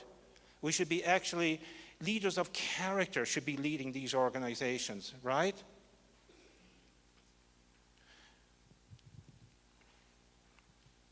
So let's talk, just before we wrap it up here, the essence of character. So this is a quote from Andreas Scheichler, whom I know well. He's the director of the Directorate of Education and Skills at the Organization of Economic Cooperation and Development. He spoke at many global peace conventions, right, over the years. And he said, in today's world, less orientation comes to you from the outside, and more needs to come from yourself. This is super important, right? We have to orientate, we have to transform ourselves with character so that you are self-governing. You have this self-discipline, right, to do the right thing, self-mastery, right, which are essential qualities to be cultivated. You don't create this in one night. And that's what the 10-week challenge that's upcoming is all about, by the way, so that we can actually cultivate that kind of self-mastery. And just continuing, he said, learning is no longer about teaching something. This is really important. Please write this down, every teacher and educator here, okay? Learning is no longer about teaching something, but helping you build a reliable moral compass to help you find your way through this complex, volatile, and ambiguous world. In other words, the teacher, the school principal, has to be the principal guide, coach, guiding people, guiding the students, right? To cultivate that moral compass within themselves so that they can actually be self-regulated. This is the greatest thing you can do. It's not how much knowledge and information you can cram into their tiny brains, okay? By the way, you know, please don't misunderstand, right, about this emphasis on character. We are not saying we're de-emphasizing the mental cognitive area. We're saying the opposite. Move it to the higher echelons. Read a book a month, expand your knowledge. We're doing absolutely the opposite, right? And a person of good character will actually be self-motivated to do that because they want to be more relevant, right? And so on. And we want to be able to be innovative and solve complex problems. This using our reasoning and our brain, right, to solve problems effectively. It's totally the opposite. We're not saying either or. It is 100% all 4 dimensions require growth and development, okay? Have you heard of Pixar? You must have, right? The animated studio, right, that actually now that Disney bought, right? And Pixar now runs Disney Animation, the founding members of Pixar. So Pixar was founded by Steve Jobs of Apple and Ed Catmull, right? He was the other founder. And Ed Catmull wrote a book called Creativity, Inc., okay? And this book, and I read this book is all about this team who challenged the status quo. The status quo for 100 years, going back to Disney, the beginning of Disney, was 2D animation, right? And they challenged, we can do the vision that we can actually do something greater with 3D animation, digital animation. Everyone thought that was impossible, right? But did the team at Pixar, did they believe in it's impossible or it's possible? It's mission possible. What did they believe in? What was driving them? Mission possible, right? And they actually it was an incredibly creative team. They met so many challenges along their way. And the whole book is about the creativity, facing one challenge over another. Their whole company at risk so many times, right? With budgets and so on and so forth. They broke through all of it. And towards the end, Ed Catmull was in a meeting, right? With different people.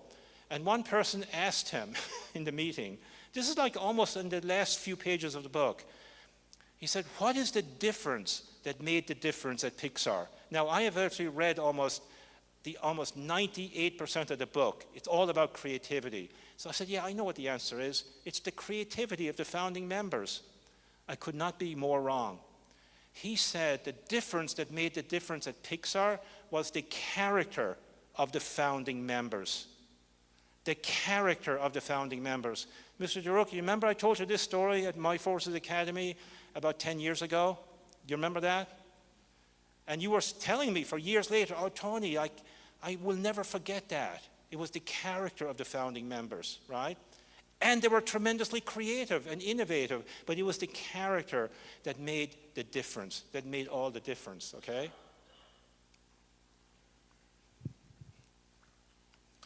So these are just some other kind of expressions of character, right?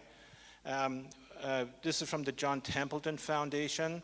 So there's something called moral character, right? These are qualities that differentiate, that determine right from wrong.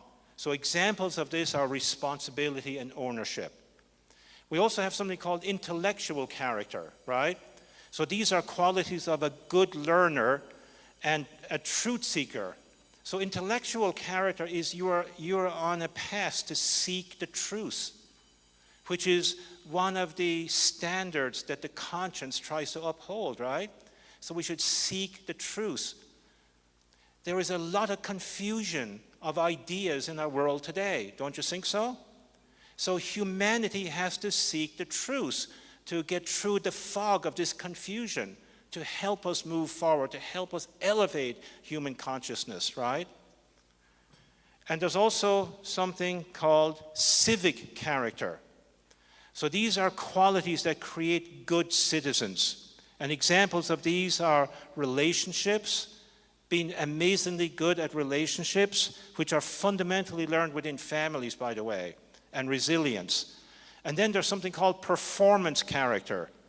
These are qualities that facilitate goal achievement, outcomes, right?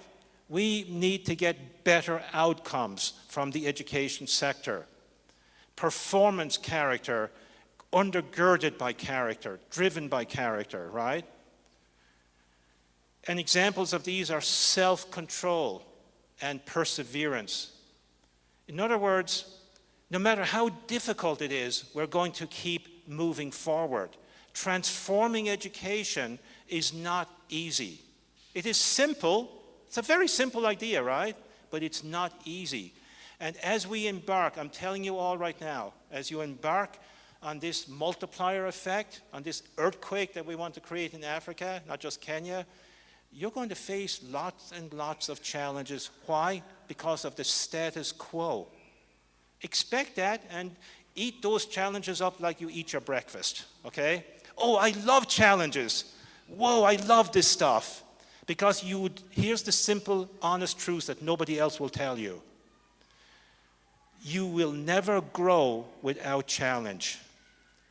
This thing that allows you to grow to the next level up is overcoming a challenge. And in fact, if you're in a situation where you're not facing challenges, then create your own challenges.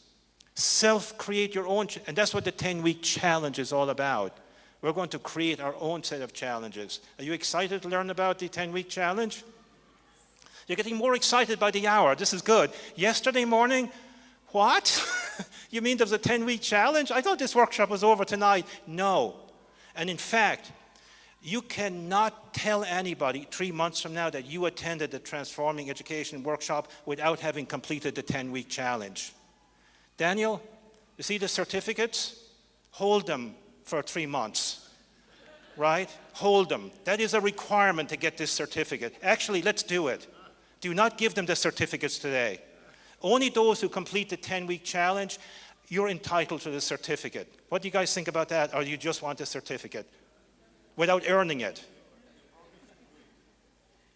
What do you think we should do that? What do you think? Do you think we should set the bar a little higher than normal? Normally you go through these workshops, people sleep 90% of the time, they're on their phones, multitasking. Oh, I just want a certificate. That's the only objective. Oh, I just want to pass the final exam. Do you want to up it and tell people, hey, you see this certificate, this one here, right? I earned this. This was not a 2-day, this was 10 weeks. I worked really hard, and I made the 10-week challenge. Who wants to do that? Whoa, we have hands going up here. Okay, very cool. You know, these certificates, they don't mean a lot. It's just like you just sat through, I mean, when you share this with other people, everyone knows you just sat in chairs for 2 days, right?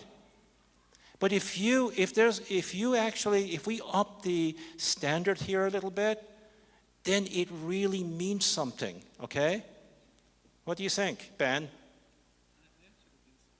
You do? Oh, you just want the certificate. I'll give you the rest of the day to think about it, okay? And I'll let you determine that. I will not determine this. If there's a consensus by the end of the day, we want the certificates tonight. You know, I don't want the 10-week challenge. A part of it, I just sat in chairs for 2 days. Give me the certificate. We'll give you the certificate. But if you feel, hey, Tony gave us like an incredible new kind of, you know, challenge here, right? That really gives meaning to this certificate. That this workshop is not 2 days. It is 10 weeks. You're getting the core ideas in these 2 days. Who wants to do that? Okay. I'll put it this way then. Those who want to do that, we'll give you that option. And those who want to get the certificates today, you can have them, okay? Ben, come up here. Yeah, what?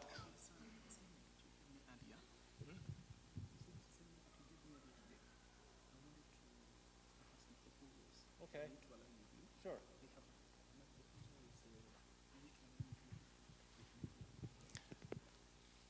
Sure, okay. Ben is giving me financial advice here. He wants my credit card. Okay, I'm just messing. So, Vince, where are you? Is the break ready? It is? We go in 5 minutes. Okay then. So, this is the final quote here. Ralph Waldo Emerson. We've had a lot of him in the slides, but this is a good one. He said, "Character is higher than intellect." This is a special message to educators. Intellect is not higher than anything else. Character is higher than intellect, folks. Who's supposed to be the reactor of this session? Vince? Who? Ben? Okay, you're the reactor, so come up and react. Okay, Ben, thank you very much. Yes. Great. Just in terms of the broad strokes. Yeah, sure. Exactly. So, I mean, you guys, let's clap for Dr. Tony. Thank you, sir. Thank you, sir. So I think we are all learning a lot here, and I'm great today. The attendance looks to be much better than it was yesterday. So this morning, Dr. Tony came to me and asked me, how is it that we can ensure that we come up with a strategic, committee that can ensure that these conversations happen? We don't want to be here now. We wait until we have another one later in the next, in June, July. We want to make sure that the conversations keeps going on. So what I've done, and this is something that we'll curate further with Daniel and Tony and the rest of the leaders, is that I've proposed several things. And one of the things that I'm proposing is that we are going to be having a 12 committee members that will see to it that we implement the blueprint as it is. So Dr. Tony, I'm proposing a 12 committee members, and I've put some organizations here, and each of them will be represented.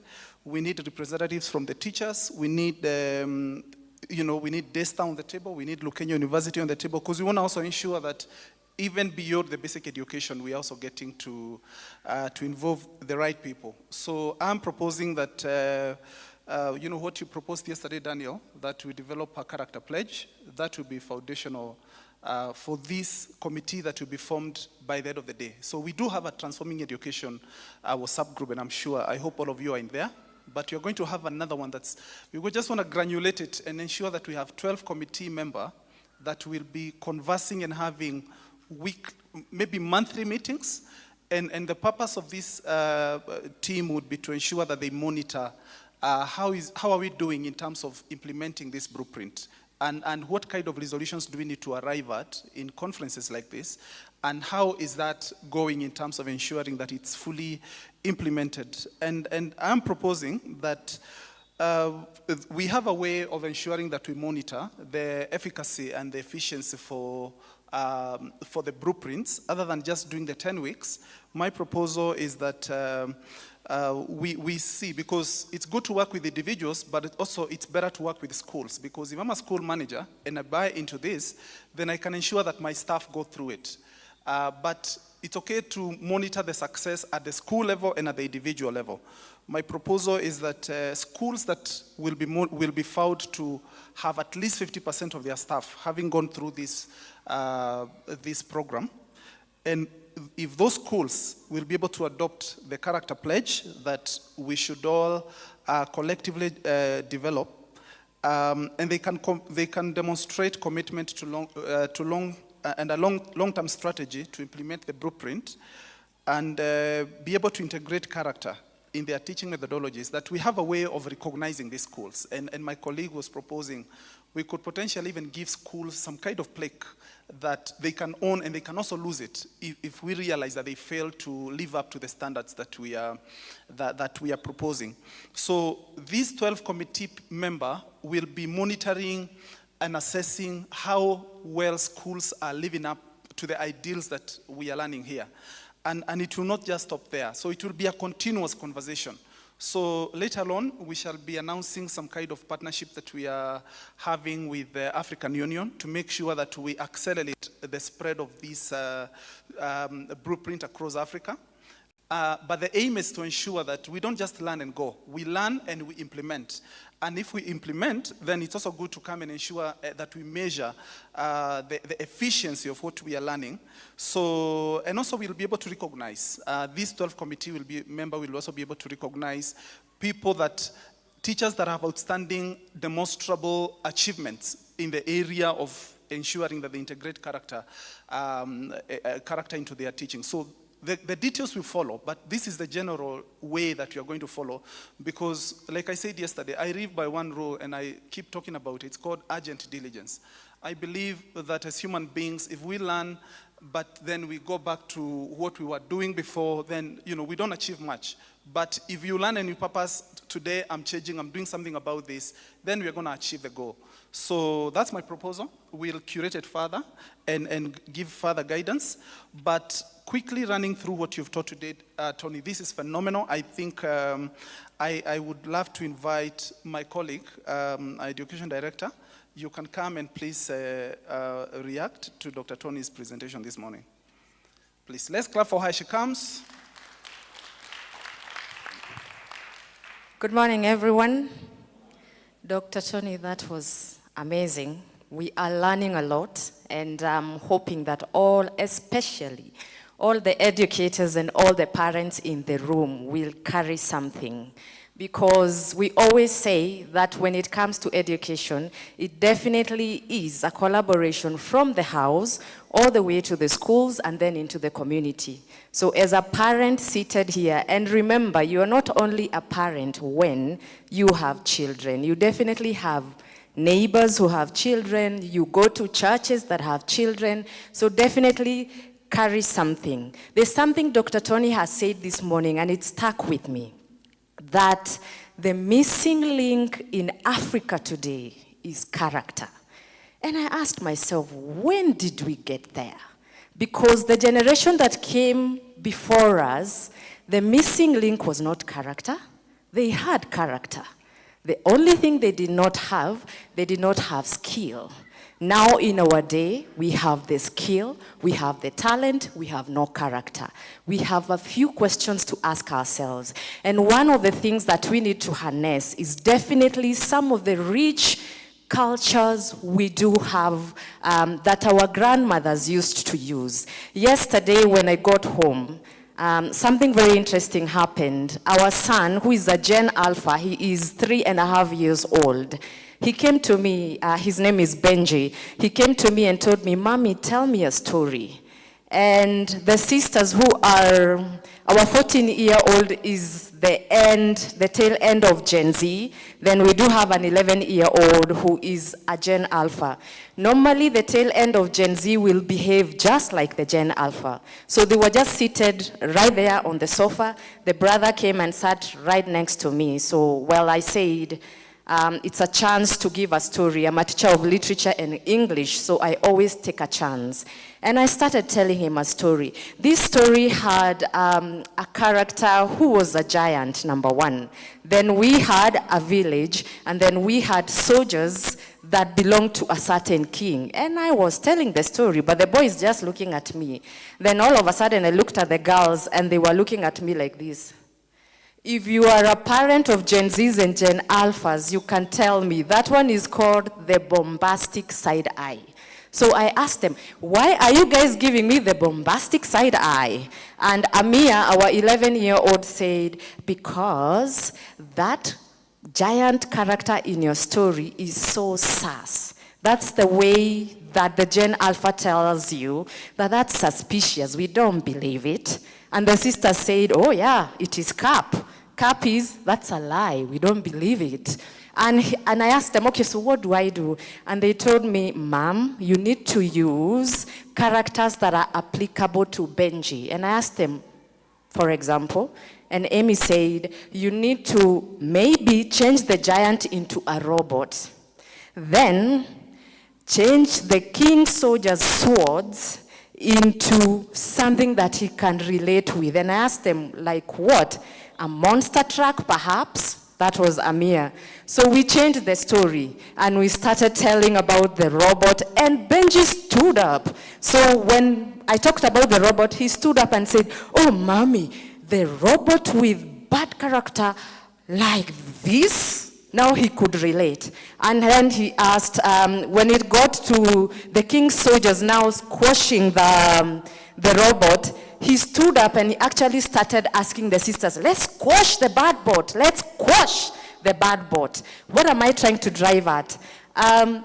We have a lot of things in our stores, in our libraries. However, they do not apply to the learners or the students we have in class today. So what do we need to do? We need to incorporate technology. We are handling digital natives in our classes. We need to incorporate technology and the things that apply to them. Somebody said, if a learner does not learn the way we teach, then we must teach them the way they learn. And to bring it home in Africa, those of us who have read Things Fall Apart, Chinua Achebe introduces us to a little character. His name is Eneke the bird. And Eneke the bird says, if the hunter has learned to shoot without me,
if your name is Ben, right? Okay, but Ben, thank you very much. Bernadette, thank you, right? Thank you for telling that story. Okay, Vince, handing it over to you now. Yes, yes. Whoa, all right.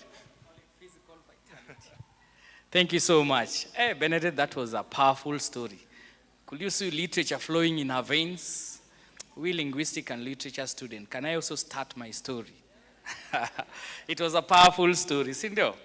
Yeah, so thank you so much. This was a very, very empowering, refreshing session.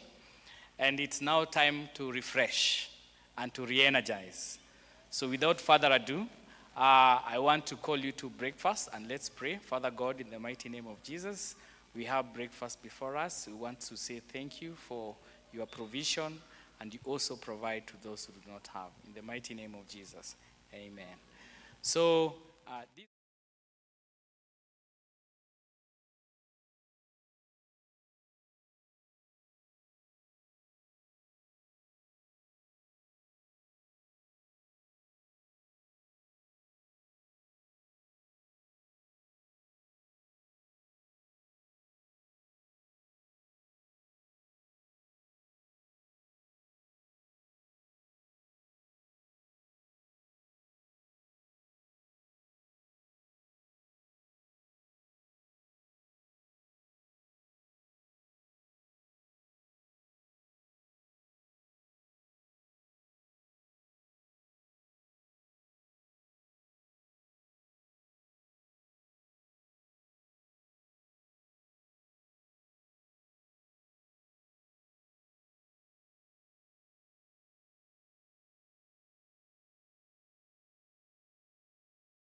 And out.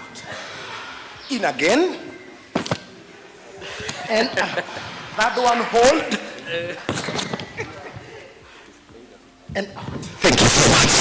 Very good, very good. That is Mr. Charles Ndirango from Precious School Bonanza.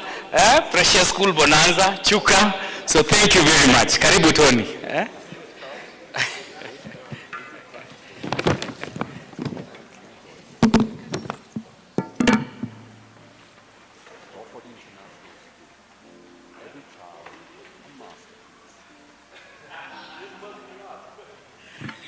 Okay, so Tony said we need high energy energizers. I believe this one was one of them. We did not really understand what they are saying, but it was sweet music to the ears of many. So thank you very much. So let me welcome again our speaker and our facilitator for the second session, Dr. Tony Divine, the Executive Vice President of Education, Global Peace Foundation International. Karibu.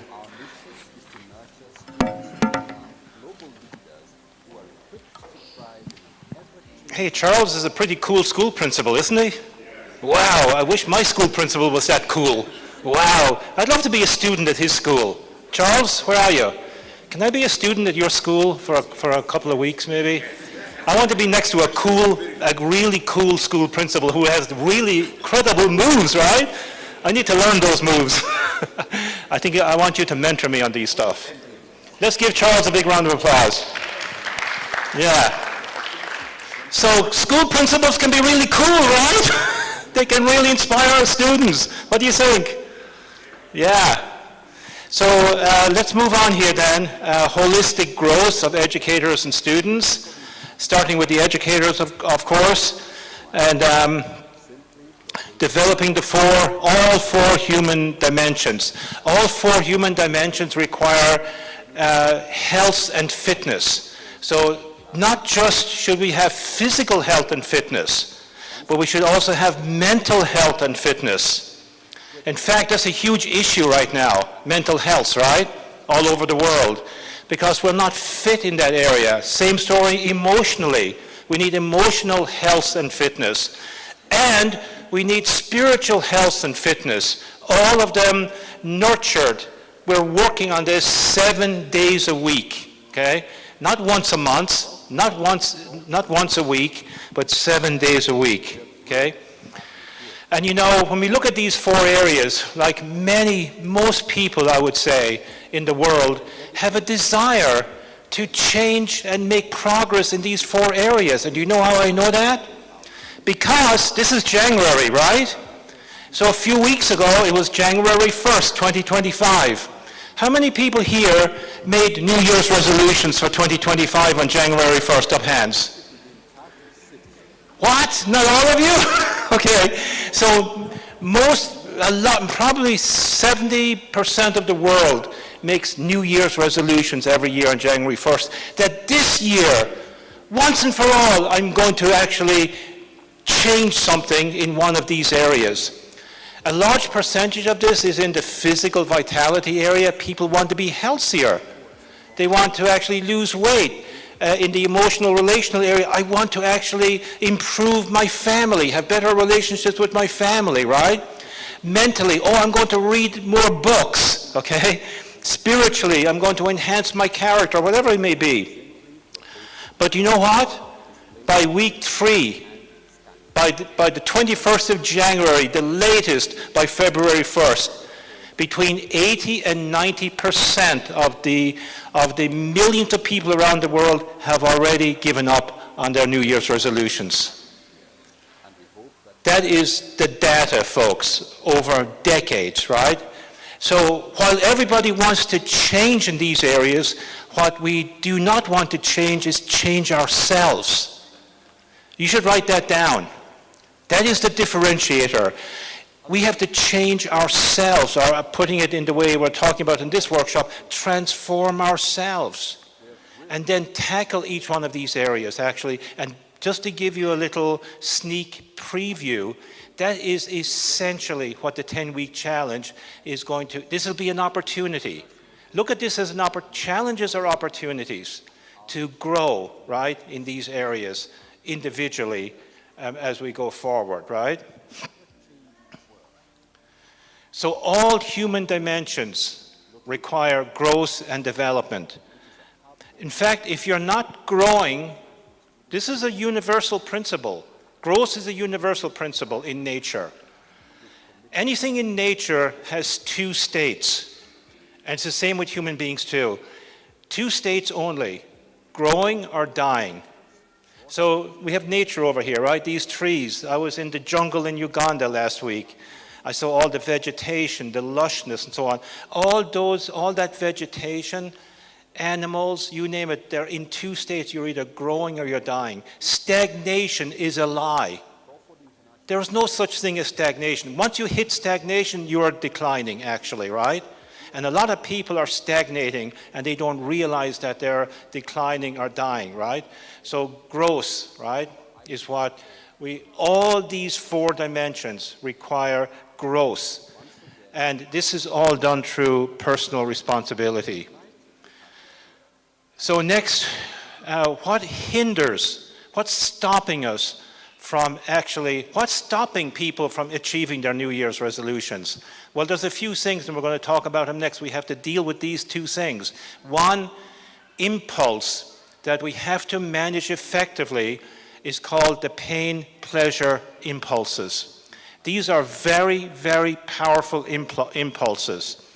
And in fact, when you look at who we are as human beings, there are 3 things that actually shape our personality. Number 1 is our conscience. So we spent all day yesterday talking about that, right? Our conscience is our internal guidance system. Your conscience is always stimulating us to grow, to become better, to become more truthful.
Managing immediate gratification for delayed gratification, for actually a greater sense of pleasure down the road. Putting it another way, you can have anything you want as long as it's not now. That's called delayed gratification for a more permanent type of joy, happiness, and pleasure, right? So for many people, right, and I'll talk a little bit about it in a few minutes, they only get stimulated through the pain impulse. Oh my God, I'm putting on a lot of weight, right? It comes to the end of December, I need to lose some weight. I'm not eating healthy, so I'm going to eat healthy from now on, right? And then January 21st comes, there's a birthday party, there's lots of cake, there's lots of appetizers, and you know you shouldn't be eating that, right? But gobble, gobble, gobble, and I'll try again next year, right? So we succumb to that immediate gratification. And if we delayed it for 10 weeks, 2 months, 3 months, we can get healthier, slimmer, have more energy, more vitality, do more things, and you'll feel so proud of yourself, right? By doing that. That is so. So that is how it works. Okay, so we're shortchanging ourselves all the time. And Tony Robbins said, he's a coach, been around for 4 or 5 decades. He said the secret of success is learning how to use pain and pleasure instead of having pain and pleasure use you. If you do that, you'll control your life. If you don't, life controls you. So again, we remember yesterday, the very first slides, we talked about the fact that we have to lead in 3 worlds at the same time. The first world we have to lead, the first thing you have to lead is yourself. Every single day, you have to lead, you're the CEO of yourself. You're the chief executive officer of yourself. No one else can do it. And we have to make a plan to grow, develop. You're in charge of yourself, nobody else, right? You're the chief executive of yourself. You have to be a great leader of yourself, okay, first and foremost. So this little diagram kind of illustrates it, right? The difference between the immediate consequences and the long-term consequences. So in the moment, right, in the moment when you actually have to maybe sacrifice some immediate gratification, if you're on the health area, you might have to sacrifice that cake, the ice cream, whatever it may be, right? And, you know, by the way, you'll get over it really quick. Our body adapts. Your psychology adapts. Trust me on this, right? If we stick with it. So you're giving that up, but you're trading that immediate gratification for something way more permanent, a deeper sense of fulfillment, pleasure, long-term gratification, right? That you can be proud of. And when you do that, you will get that, exactly what I'm saying, that deeper pleasure, that deeper gratification, okay? And putting it another way, right? So this is a scale. This is a pain-pleasure scale, right? And it's divided into 5 quadrants, okay? So on your left side is bad, okay? And are poor. Then fair, good, and great, okay? So for example, if you look at any one of the 4 dimensions, you can evaluate for yourself, and I would encourage you to do that. Where are you on the scale of your health, your physical vitality? Where are you on this scale, honestly speaking, in terms of your managing your emotions, the quality of your relationships? Is it good? Is it fair? Is it poor? Is it bad? Is it great? Right? Same story with the spiritual moral. Am I growing spiritually? Is my character maturing? Where are you on that scale? And same story with the mental cognitive. Is it just, oh, I'm just acquiring knowledge? I'm not reading anything, right? Or are you working on this every day? We have to develop those muscles, right? So you can assess yourself. Honestly speaking, where are you on the scale, right? So now, what I'm going to say next is super important. I'm going to give you a very important piece of information now, right? So for most people are not bad. Only extreme people are bad, okay? Bad. Nobody in this room, you wouldn't be in this room if you were bad, right? So for most of us, we're continually shuffling between poor, fair, and good. We're continually shuffling back and forth, back and forth, back and forth. And that's where we're not really growing. We take bursts of growth and then we self-sabotage, a lot of people, and go back to fair. You might reach good. And then, people might even say to you, oh, you look really good. You look healthy. I know you've been working on that. You lost some weight. You look really good. But what they really mean is that you are doing good, right? And then you feel so proud of yourself, right? Oh my God, yeah, the ego kicks in, right? So now I can relax a little bit. And you start taking those, if it's on the physical area or if it's on the family area, oh, I don't need to eat dinner with my wife anymore. I'm already doing good. I don't need to invest as much into the relationship because I'm already good. It's a crazy psychological game we're playing all the time. And before you know it, you're cycling back to fair and you're cycling back to poor and the pain kicks in. Some reaction happens in the family. Your wife might get on your case. Hey, what's going on? When you go to the doctor, oh my God, hey, you better watch your health. So the pain impulse kicks in and then you're moving again. So we're actually reacting to the pain and we're shuffling back and forth.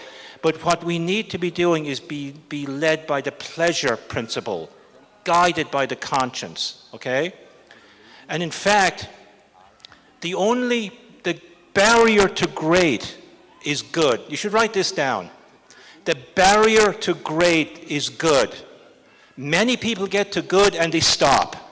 And then they're on the constant shuffling back and forth throughout their entire life, never getting to great.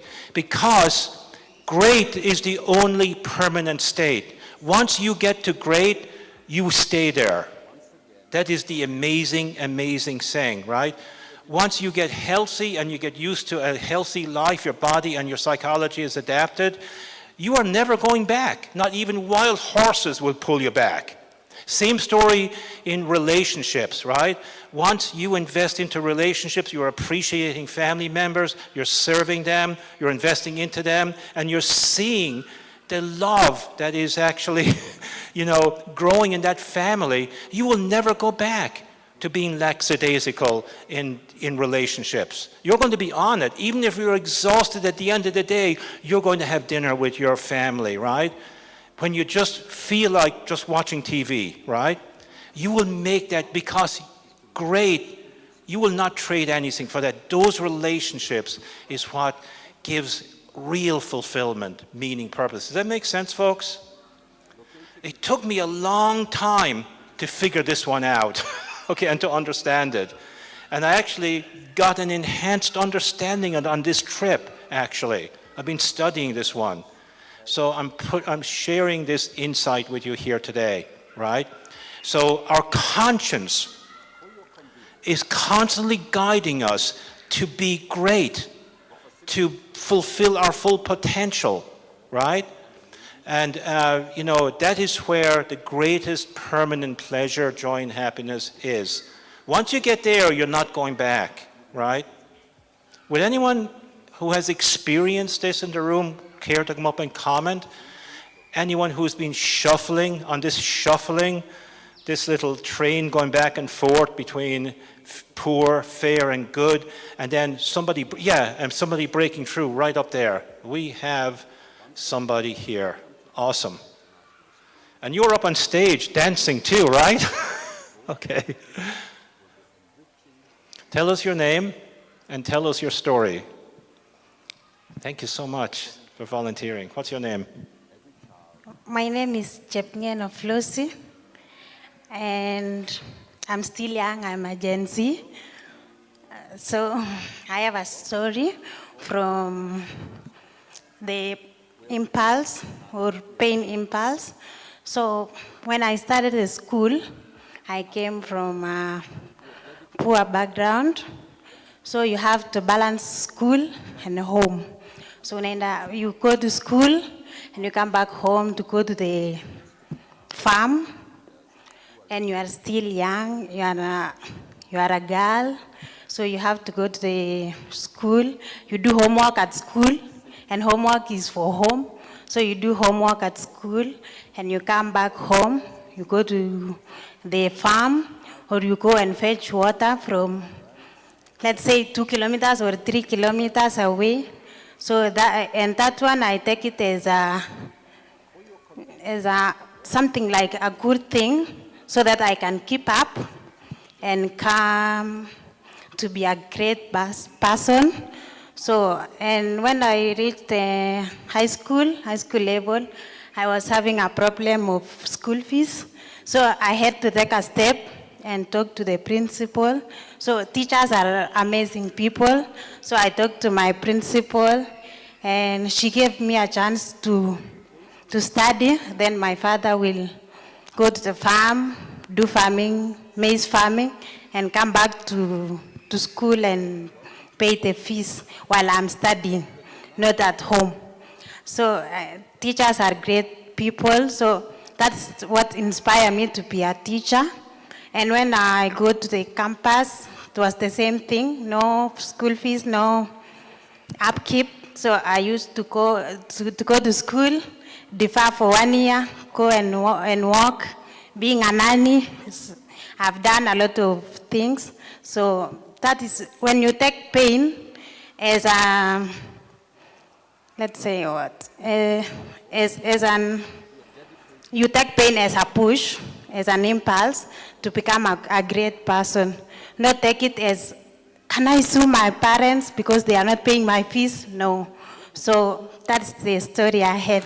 But now I'm a graduate and I'm a teacher for mathematics and chemistry, looking forward to work in a school. I'm now not enrolled in any school because I'm 1 month old as a citizen. Good job. Beautiful smile there. Thank you. So what we need to transition to, folks, right, is for many of us, right, we start to grow when we hit the pain impulse. The pain impulse hits us. Oh my God, you better wake up. But we should be led by the pleasure principle, not the pain principle. Guided by the conscience, okay? Striving for greatness, striving to unlock your full potential, right? And I think we saw some of that in this story right here, okay?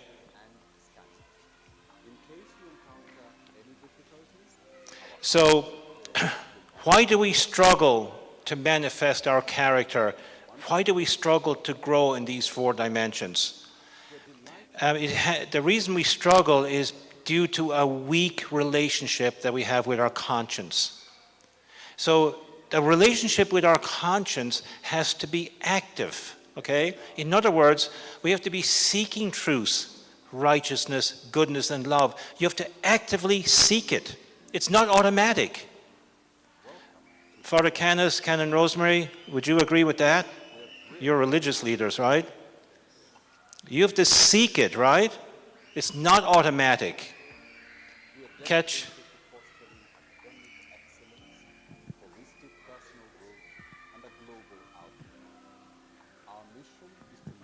I just want to share a little bit, maybe not necessarily for me, but on the basis of conscience that Tony is talking about. Yesterday I had a chance to be with Viola, and I was to drop her home, in town, and then she was saying she'll pick a matatu, and then go home.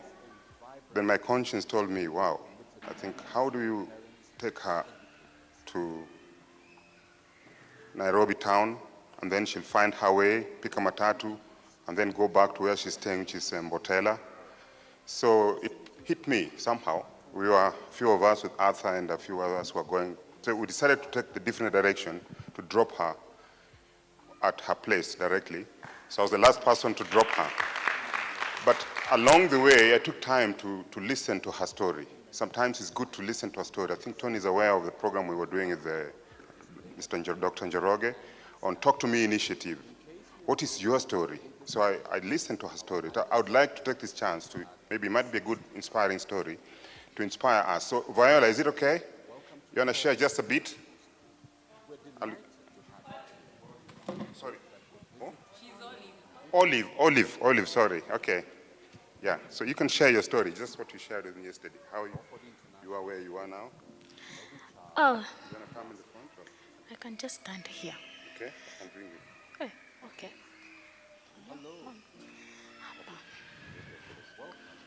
So it's okay here? Mm. Oh, okay, let's come.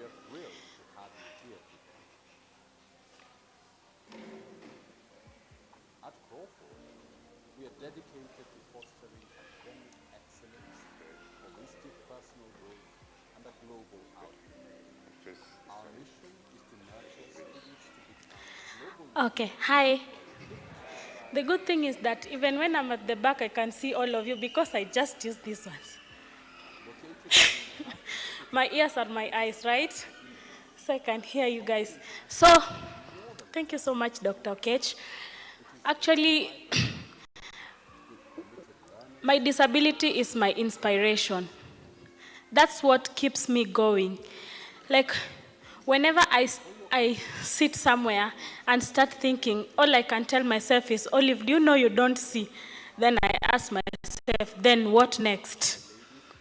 I'm the only daughter, but I have two brothers. So when I was born, I had something in my eyes, my right eye. So when I turned 1, they couldn't treat it because it was already damaged. But the doctor operated the wrong eye. So she operated the left one. So they had to operate all my eyes now. I became totally tokenless. So that's how I lost my electricity. And I started navigating the world of darkness, which nowadays I call it the world of hope and faith. So my mom went through a lot. You know, it's very hard to accept that you've given birth to a disabled child, right? Sometimes they feel like it's a punishment, like asking God why. So she had to take me to a boarding school. It was a co-ed boarding school. So I went to boarding school when I was 3 years old. So she used to keep me there. Even during closing periods, I used to stay in the convent with the nuns. But I like it because it made me grow closer to God. So it's also another step that, even though when I was young, I used to cry and say, oh, God, why me? But I came to learn that some things come to us, not as a punishment, but as a gift. So I had to study. My mom learned to accept me regardless, because what can you do? She's your girl. So she had to accept me when I was 11 years old. The Mother Superior had to teach her that I can do everything as long as she accepts me and accepts my challenges. And that's why I'm telling you here today, don't rock the boat for us. Let us rock the boat, okay? Allow us to fall down. We will rise. Wipe my dust, I continue with the journey. We walk by faith, not by sight. So Mom had to accept, and let me tell you, when I was 12 years old, I could wash, I could clean the house, and I started writing my novels when I was 12. I write novels, by the way. So I am standing here today. I can say that I decided not to allow my disability to rule me.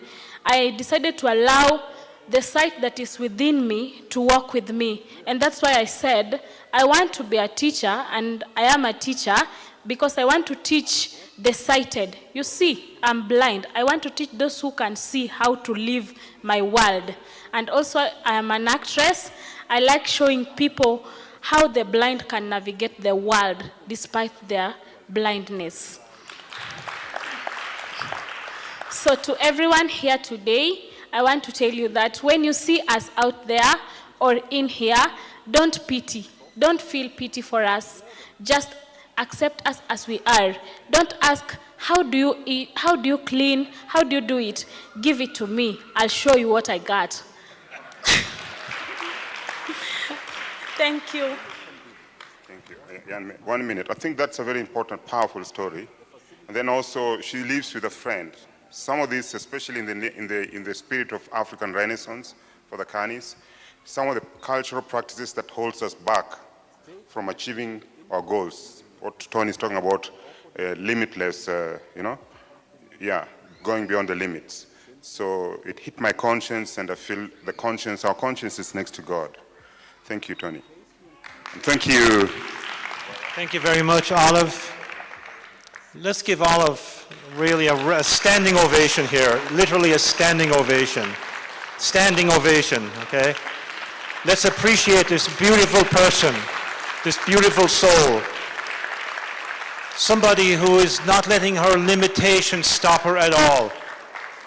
Somebody who's actually grateful in spite of those limitations. And unlocking other, you can sit down, yeah. So it's kind of like, you know, so many of us are complaining about the things we don't have, right? But when we leave here today, you know, let's be grateful. Oh my God, I have my sight.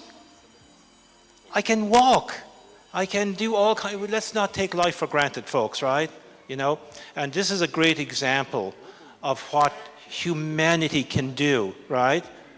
So Olive, I think, in my opinion, that every school here should invite Olive to the school and talk to the students and show them. Olive, would you be willing to do that? Yes. She should go to all your schools. This is an African example, right, on what's possible. This is mission possible, right? Yes. So by bringing these three things into alignment, right? So this is the state we want to be in. Having your mind, having you yourself living in alignment with your conscience, and then controlling these pain, pleasure impulses, being led by pleasure, guided by the conscience, to get into that permanent state of great, and stop cycling between poor, fair, and good, and then back down again, and back and forth our whole life. Let's make that transitioning. There's also something called primary drives, right? So we have to also manage some primary drives, and the one I want to focus on here, we have 3 primary drives. They come from the limbic brain, tremendously powerful. You can't think there, you can't rationalize there, you only can do that in the front of your brain. And this is the food drive, the procreation drive, and the danger drive. All 3 are survival drives, right?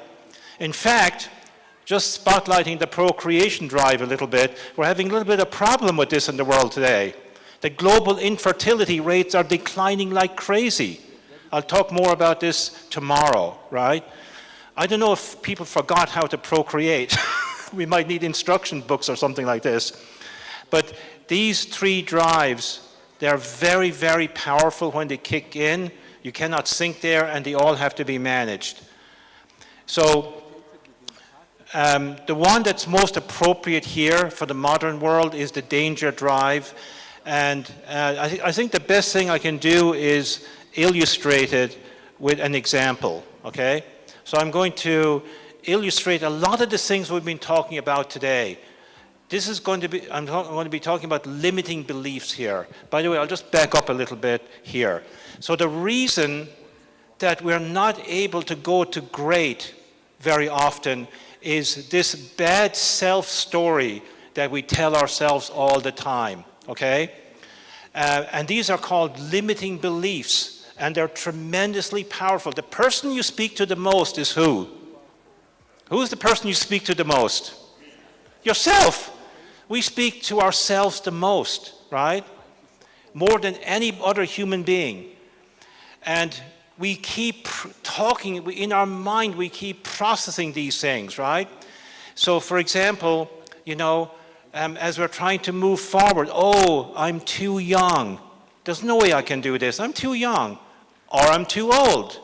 I'm not experienced enough. I'm too experienced, right?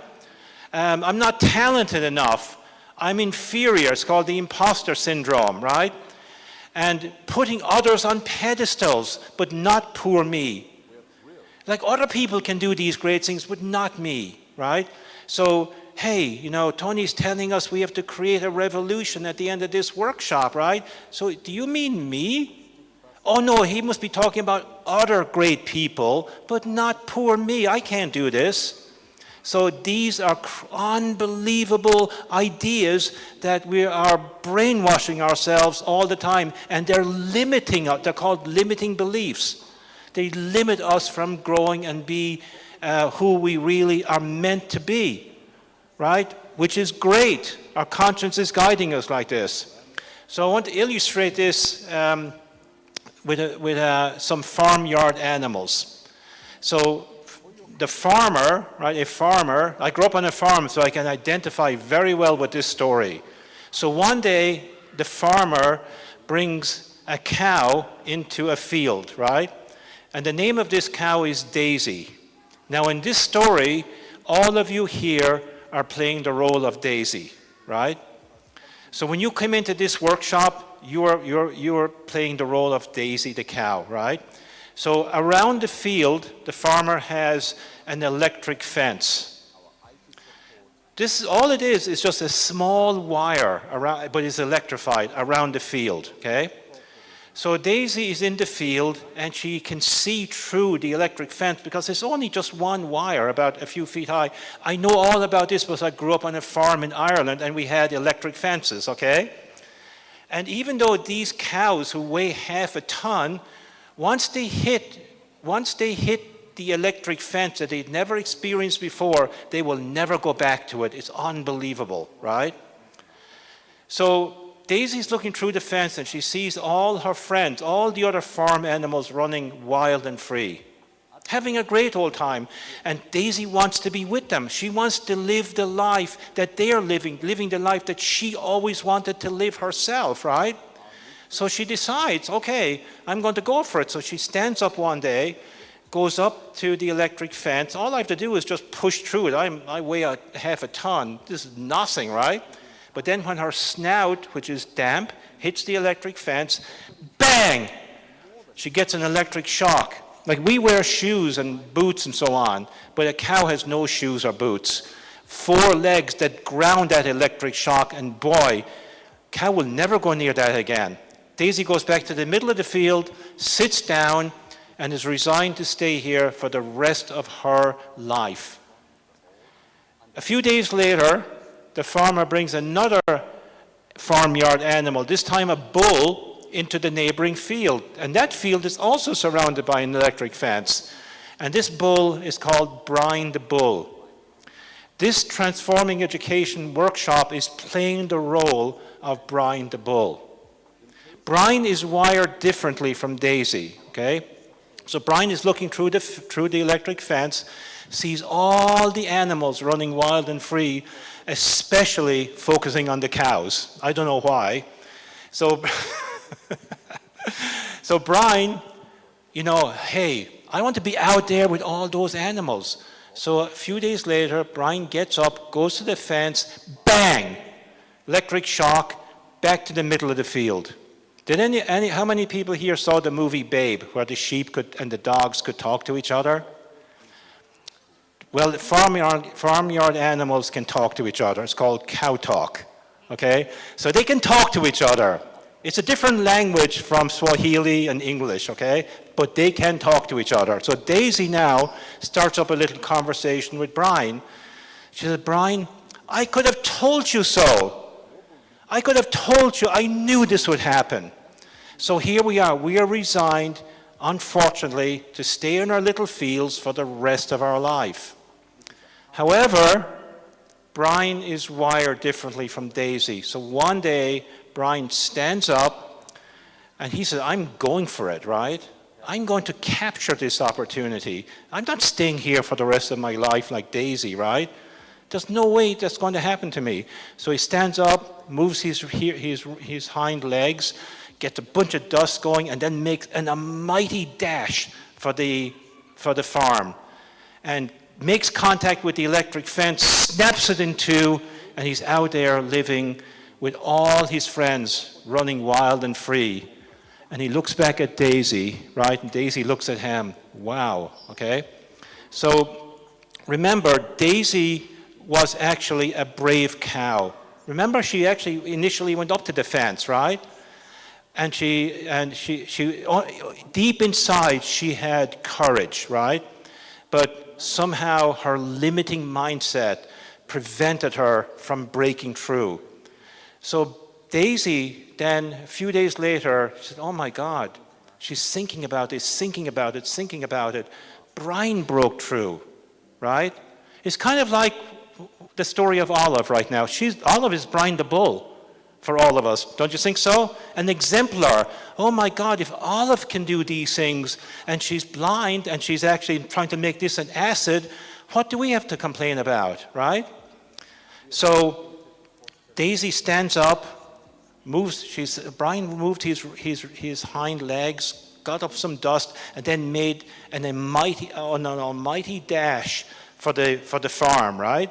And that's what Daisy does. She makes an almighty dash, makes contact with the fence, snaps in two, and now she's out there, finally running wild and free, fulfilling the life of her dreams. The life she always wanted is now actually happening for her. So what does this story symbolize, right? So Daisy, when she, in the beginning, and this is all of us here in the workshop, when you enter the workshop, a limited mindset, limiting beliefs, preventing her from going to great, preventing her from living her dreams, right? The life that she always wanted. Brian is somebody who did not refuse to have a limited mindset. The electric fence represents the blueprint in our heads that stops us from going forward. We hit that wire, we go back to our comfort zone, right? The farm represents opportunity, right? And Daisy, the reason she was stuck in the field was not pain. It was not the pain of the electric fence that kept her there. It was fear. Fear. It was not really pain, it was fear. And that is what stops us from moving forward. Fear, right? And, you know, fear is meant to be our counselor, not our jailer. The reason we don't move forward, we play this game in fear where we're afraid to go to the next frontier. It's uncertain. We're not sure what it's going to be like. And it comes back from our ancestors, right? Who had to actually go out hunting for food. And not all hunts ended well, actually. And you're also hunted too, right? So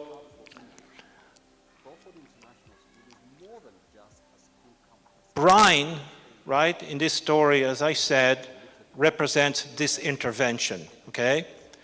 So when you're leaving this evening, right, you arrived as Daisy the cow.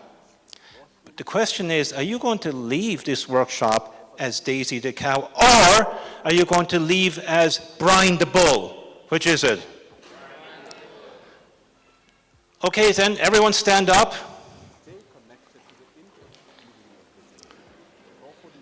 I am leaving this workshop not as Daisy the cow, but as Brian the bull. There is nothing going to stop me. It is mission possible all the way. I'm leaving this workshop. I'm going to transform education here in Africa. The 400 million students here, I'm going to engage with them immediately. I'm Brian the bull. I'm full of possibilities. I'm full of energy. I have incredible spiritual dimension. I'm going to exercise all of my dimensions, and I am going to bring about a transformation that was never seen in Africa before. I'm leaving as Brian the bull, Brian the bull, Brian the bull, Brian the bull. Mission possible, mission possible, mission possible. Great job, folks. So I want to just further anchor this with the example of a fellow countryman of yours, a Kenyan, Eliud Kipchoge. Who's heard of Eliud Kipchoge? Not everyone, but he is a fellow Kenyan, right? And Eliud Kipchoge is the first person in human history who ran a marathon. A marathon is 26.2 miles. I don't know what it is in kilometers. In under, how many kilometers?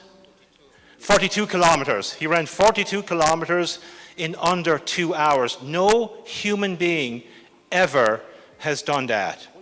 And in fact, the scientists, the sports scientists and researchers actually state that the earliest that they were predicting that a human being could run a marathon in under 2 hours would be 2070. But Eliud Kipchoge, who won multiple Olympic gold medals, kept actually, kept breaking his own records, right? He actually made a determination out of the blue that I'm going to challenge this. And now he's getting older, right, as the years go by. And he made this almighty determination, just like Brian the Bull did, right? I'm going to challenge this. I'm going to do what no human has done before. I'm going to run a marathon in under 2 hours and be an example for my fellow Kenyans, and be an example to humanity on what somebody can do. Now, he didn't know if he could do it or not. He went into massive training. He lives in rural Kenya with his team, and out there every single day, pushing himself. And in 2017, we came to the time to do it, right? He went to Italy, right, to Monza, Italy, and with his team and all other kinds of media and everything like this, he started the run, right? And he came in just over 2 hours, 2 hours and 25 seconds. And when you watch the video, the movie on it, after he crossed the finish line, he lays down with legs and arms stretched. He was exhausted, right? And then all these experts and media people and coaches and so on started coming up to him. And what they were saying is that, Eliud, God, good man yourself, you made an incredible effort here. You tried, but we know it's not until 2070 before this is even possible, right? And do you know what happened? Eliud stands up there on the track and he shouts out, 25 more seconds to go. In other words, he did not allow that defeat to stop him. In fact, it energized him even more. And then went into 2 more years of training. And he was hell-bent that he is going to do this, not just for his own glorification, for the sake of humanity, to show people, his fellow Kenyans, fellow Africans, what's possible, right? That was what was motivating him, actually. And then in 2019, in Vienna, he actually did it. He actually crossed the finish line in 1 hour, 59 minutes, and 19 seconds. And he has a message for people. And that message, he's famous for this, that no human is limited. No human is limited. All you humans here in the room, are you limited? You're not? We're not limited. It's the limitations come from inside. What we were talking about, these limiting beliefs. We are the ones who limit ourselves. It is not externally imposed, right?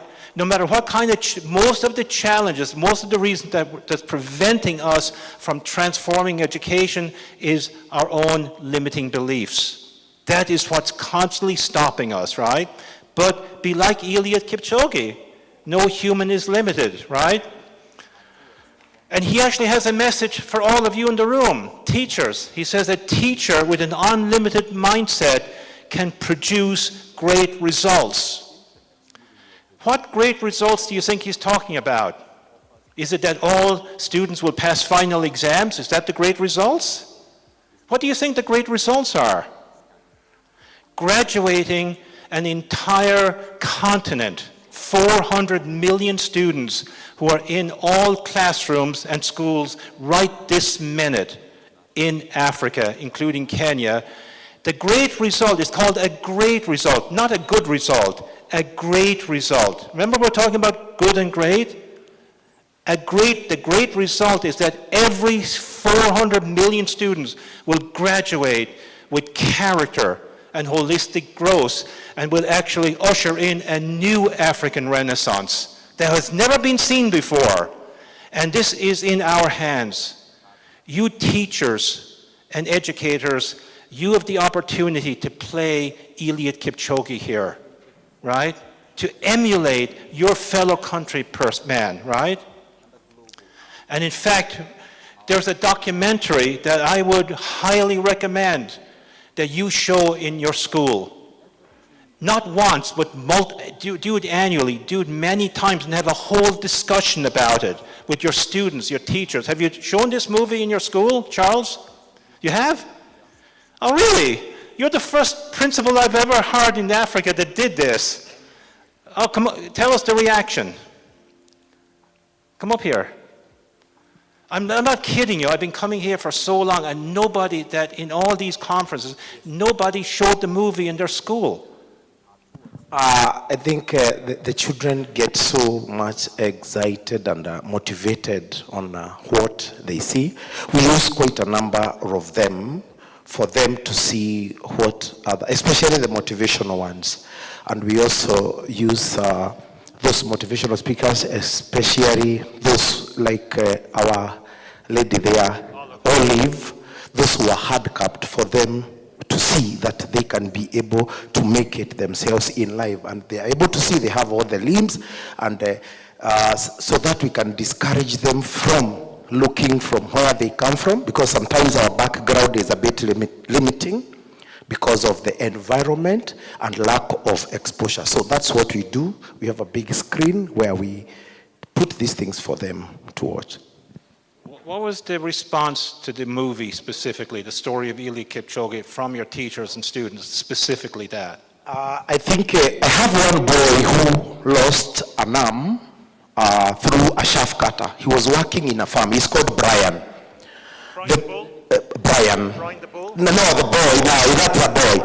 And when you watch this, as we were going for an activity in the stadium around there, he got so motivated to run, and to our surprise, without one hand, nobody can beat him in the 200 meters round the field, including the big boys. That time was in grade 6 last year. Through that motivation, through seeing that he can be able to run, despite the challenge of losing one arm, as he was working in a farm, employed to tend cows, and then the herd just went through. I think Felix and Ted, they know about the story. Ted already have visited my school. Felix Kimani has also visited. They know the boy, and they know the motivation in the boy. He's not very good academically, but when it comes to those extracurricular activities, the boy is just so good. Through that, and said, I want to be an athlete after watching that. Thank you very much, Charles. I would recommend have you shown it online on your school, Ben? Yeah, please, yeah, I would highly recommend. This is your story. It's a Kenya story. Why not show it? We want to show these real world examples, right? And in fact, speaking of character, the life of Eliud Kipchoge is a demonstration of how he grows into 4 human dimensions. Do you think it's just the physical vitality element that actually was the cause of this achievement? What do you think, Canon Rosemary? Yeah, it's the spiritual moral dimension. His mindset, right, was the primary thing. Of course, the emotional and the other one, all 4 were going. And in fact, when you read his story and listen to his story, it's a story of character, self-discipline, consistency, never giving up, unwavering self-belief. Now, as I'm going through these things, these are the things I'm encouraging you all to leave with. Unwavering self-belief that we will graduate these 400 million students with character over the next 25 years. It's belief, dreaming big, having that, not a few students, all of them, like the entire cohort, right? Mental toughness, humility, overcoming challenges. You will actually face a lot of challenges. But just like Olive, digested that challenge. This is a great example. You can't believe, like when Eliud Kipchoge was running in these Olympics, in one particular race, his sneakers were falling apart, and he is in a final. So what do you think he was going through his mind? Oh, okay, the race is over. My sneakers are falling apart. His legs were filling up with blisters. There was unbelievable pain. And when the camera went to his face, do you know what you saw? Smile. He's smiling But behind the smile is the endurance of incredible blisters and pain. And you could see the inside of the sneakers falling off on the track. So he overcame that challenge because he's shooting for something bigger, right? Not just winning the race for his own sake. He's going after something bigger to inspire humanity, his fellow Kenyans, his fellow Africans, right? Like that, okay? And then a thirst for learning, a thirst for growth, working hard, keeping focus, and so on. So just to kind of sum this up before we go for lunch, this is what we call a deficiency state. Us having a weak relationship with our conscience, having out of control impulses that we can't manage, having out of control primary drives, including the danger drive, being held back by fear. Instead of fear being our counselor, it's our jailer, our prisoner, right? And inhibiting the manifestation of our character in the form of actions, behaviors, and habits. This, however, is the transformative state. So it's not just transforming education, it's transforming you and me, right? People transforming themselves and building good character, holistic growth. What this means is that you are in alignment with the standards of your conscience. You have the self-management, the self-control, the self-discipline to manage these pain-pleasure impulses, delaying immediate gratification for something more permanent, moving from good to great, right? Managing these primary drives, especially the danger drive, and the fear that is all over us these days, which is internal. It's not externally imposed, it's internal. And then manifesting the standards of truth, righteousness, and goodness, and love in the form of habits, behaviors, and actions. That's how our character grows on a daily basis, right? So when we do this, when we're in this transformative, I call it transformative state, this is how you unlock your full potential. To be all that you were created to be what God wanted you to be, actually, right? To be like the greatest creation ever, that you are recreating yourselves every single day, right? And moving from this limited mindset that everything is impossible to I'm possible. It's the same words, by the way. Look at the words impossible. All you have to do is put a space between the letter M and the letter P and put an apostrophe between I and M. It's exactly the same letters. A little bit of transformation changes mission impossible to mission I'm possible. And that it is possible to transform these 400 million Africans who are in our schools live this minute. Do you think that's mission impossible or mission possible? Okay, if it's mission possible, then stand up. Yes.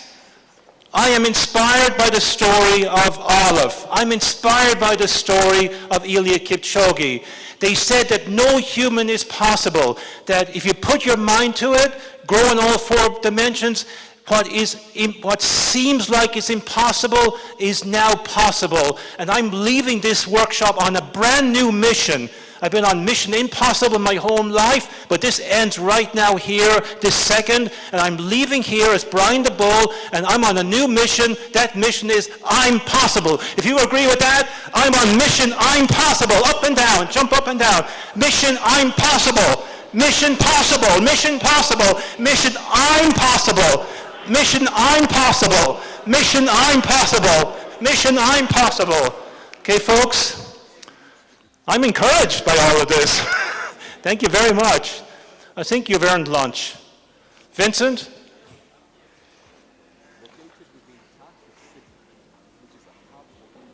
Yeah, so thank you very much, Dr. Tony. Let's appreciate Dr. Tony. Thank you very much. That was a very powerful session. Thank you so much. So I'd like to invite for 3 minutes Teddy Warrior, Director Kavu, to react to the session for 3 minutes. Thank you. Tupigie makofi.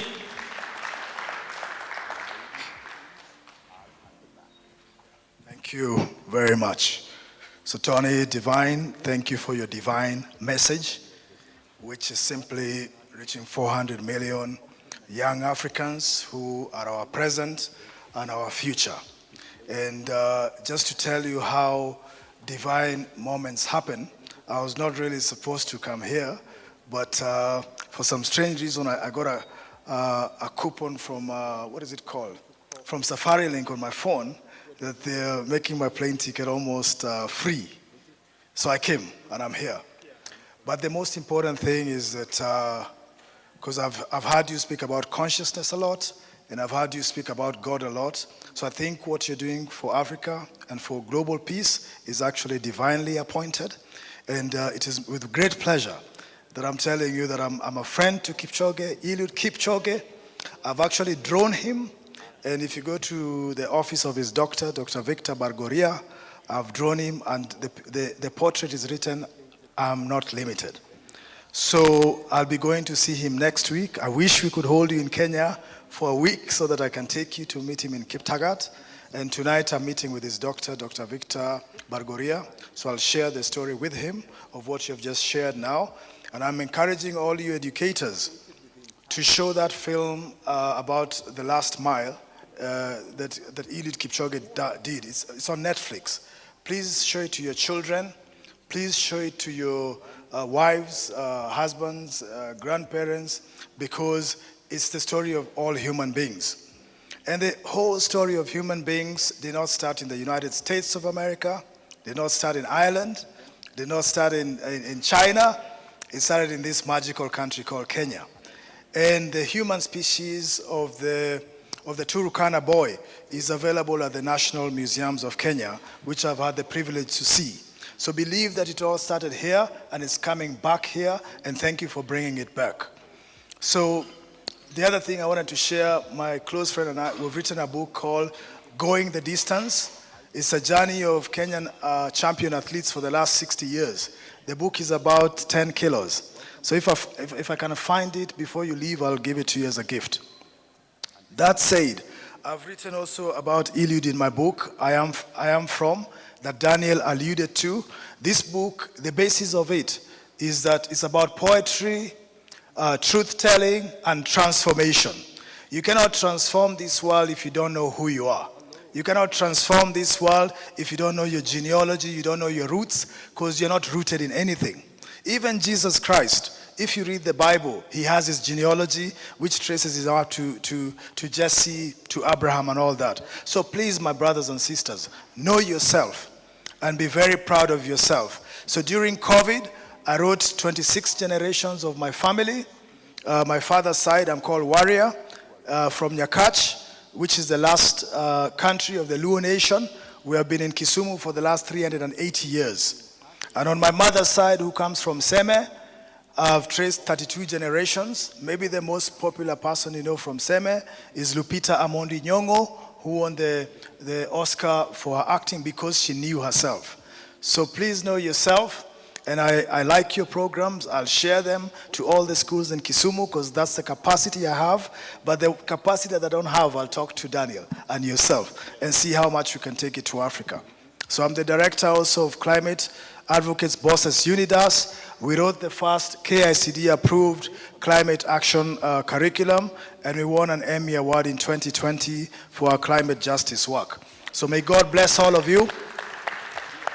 And given that Daniel and Vincent and Maureen have your contacts, I'll give a special coupon that I'll half the price of all these books to you so that you can read them, and I'll help you write your own I Am From poem to support Daniel's and Global Peace's work. May peace be with you, and may peace reign in Kenya, even in these most difficult times that we don't know where exactly we are or where we are going. But if you know yourself, then we'll direct Kenya to where it needs to go for the next 30 years and more. So know yourself, Love Kenya. You may want to hate on the president and on his cabinet and what have you, but give him some love. He's a human being. But more so, love yourself first.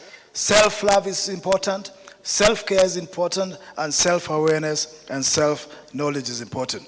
And I'm so happy today to see one of the best, if not the best teacher in Kenya, in my opinion, Mr. Charles Ndirango. From Precious Bonanza, I actually asked my good friend, Engineer Felix Kimani, who was in the States for 17 years.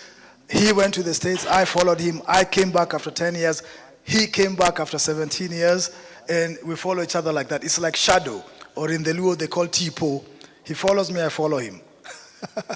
So thank you, Felix. And please get to know Teacher Charles and visit his school in Precious Bonanza.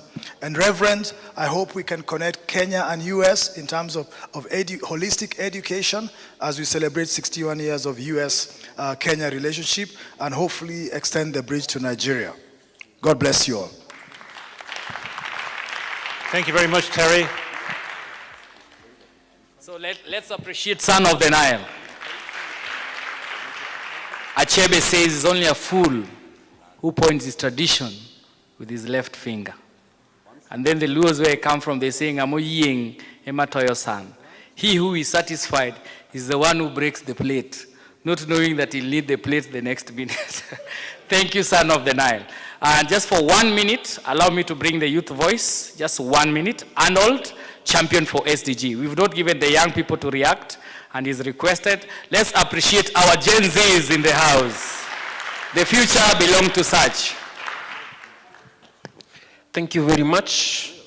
Dr. Tony, thank you for the beautiful session. I could resonate quite a lot with the insights you've shared. And I'd like to tell us all that anyone can do anything, as long as you stay consistent and put effort towards that.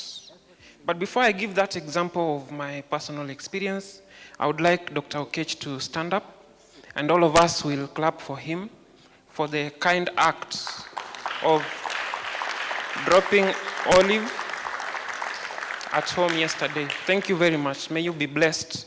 I was in the same vehicle, and when Olive said she wants to get to town and then take a matatu, I had decided I'll go with her, take her to the bus, and then once she goes, and then I go to my business. But Dr. Okech came up with even a more kinder solution to that. So thank you very much. First example of my personal experience, I really wanted to know how to cook chapati. How many of us know chapati? How many of us know chapati? So for about 2 years, I kept trying to make soft layered chapatis. But they always came out so hard.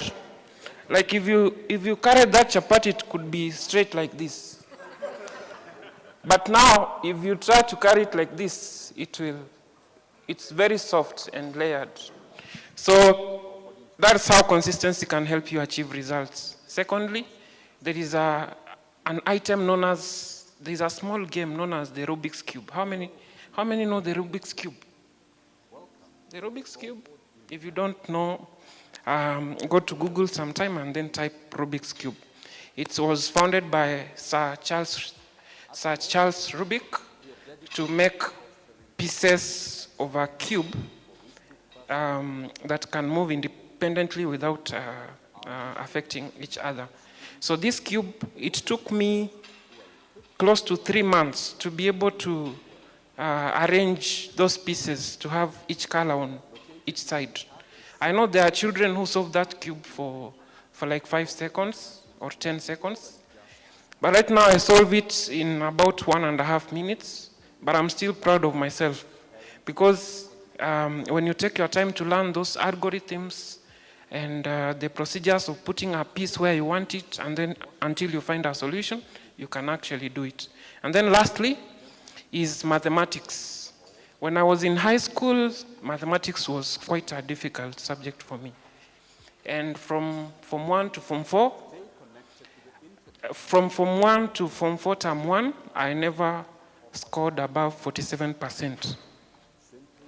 But in KCSE, I scored a straight A. And how did I achieve that? It's because I realized if I don't put effort in my last year, I'm not going to perform well in these subjects. And I might not leave my village because I want to go and study in a university that is far away. So taking the book, specifically KLB, and looking at the examples, following through how the solutions are done, it became quite easy, even if I did not consult the teachers. With my own time, I improved during mock. I got a B+, and then I saw I can actually do it. When KCSE came, I was solving those sums, and I marked for myself. I saw that I'm sure of about 85%. And I know an A that time begins with 70%. That is a straight A. And when the results came, it was actually an A. So my name is Arnold Gekonge. I'm the Executive Director for Champions for Sustainable Development Goals Youth Organization. And I'm delighted to engage with all of us here who are passionate about Sustainable Development Goal number 4. Nelson Mandela once said, education is the most powerful tool that you can use to change the world. Let's use it to change the world. Thank you. Thank you very much. It's now time for lunch, and I'm proud to say that Arnold is one of our President Fellows who already graduated.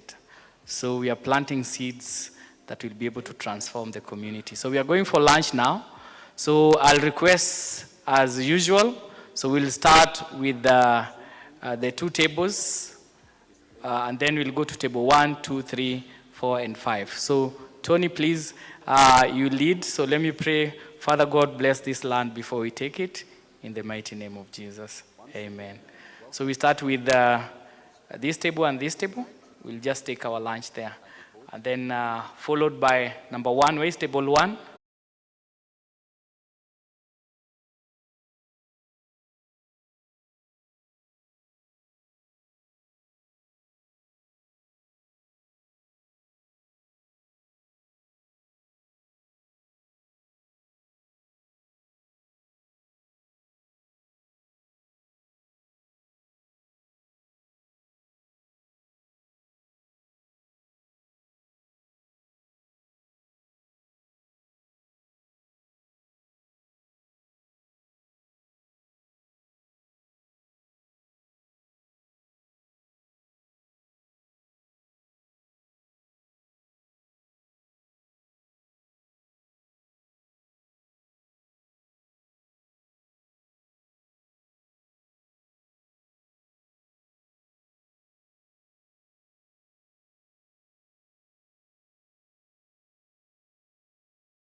Supermarket.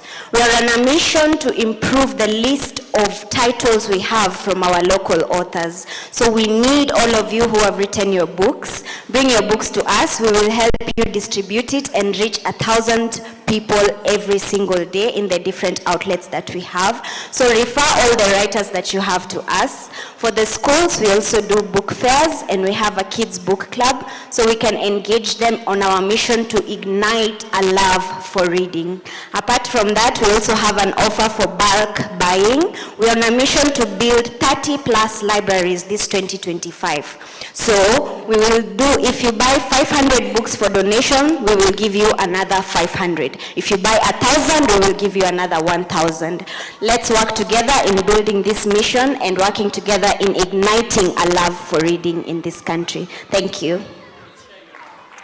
Okay, to reach out to me, you can call 0794 389-328. 0794-389-328. Thank you.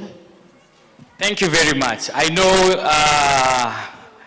Canon Rosemary, we now have, you remember when I was talking in the morning that entrepreneurs, we face 4 challenges. One of them was the knowledge gap, the lack of ready market, market linkage, and seed capital. So that one is solving the problem of market access and market linkage. So any other writer, Kate is there from Book First, you can be able to engage. So now let's put our hands together to welcome Dr. Tony Divine to take us towards the next session. Si tumpigie makofi moja. Why are you clapping like? Oh, Dr. Ketch. So now, I've been given instruction that we need to invite Dr. Ketch to give us some high energy. Tony calls them high energy energizer. So Dr. Ketch, we give him 2 minutes? Okay, 3 minutes. Tony is so kind enough to add an extra minute. So thank you very much. Let's welcome Dr. Ketch.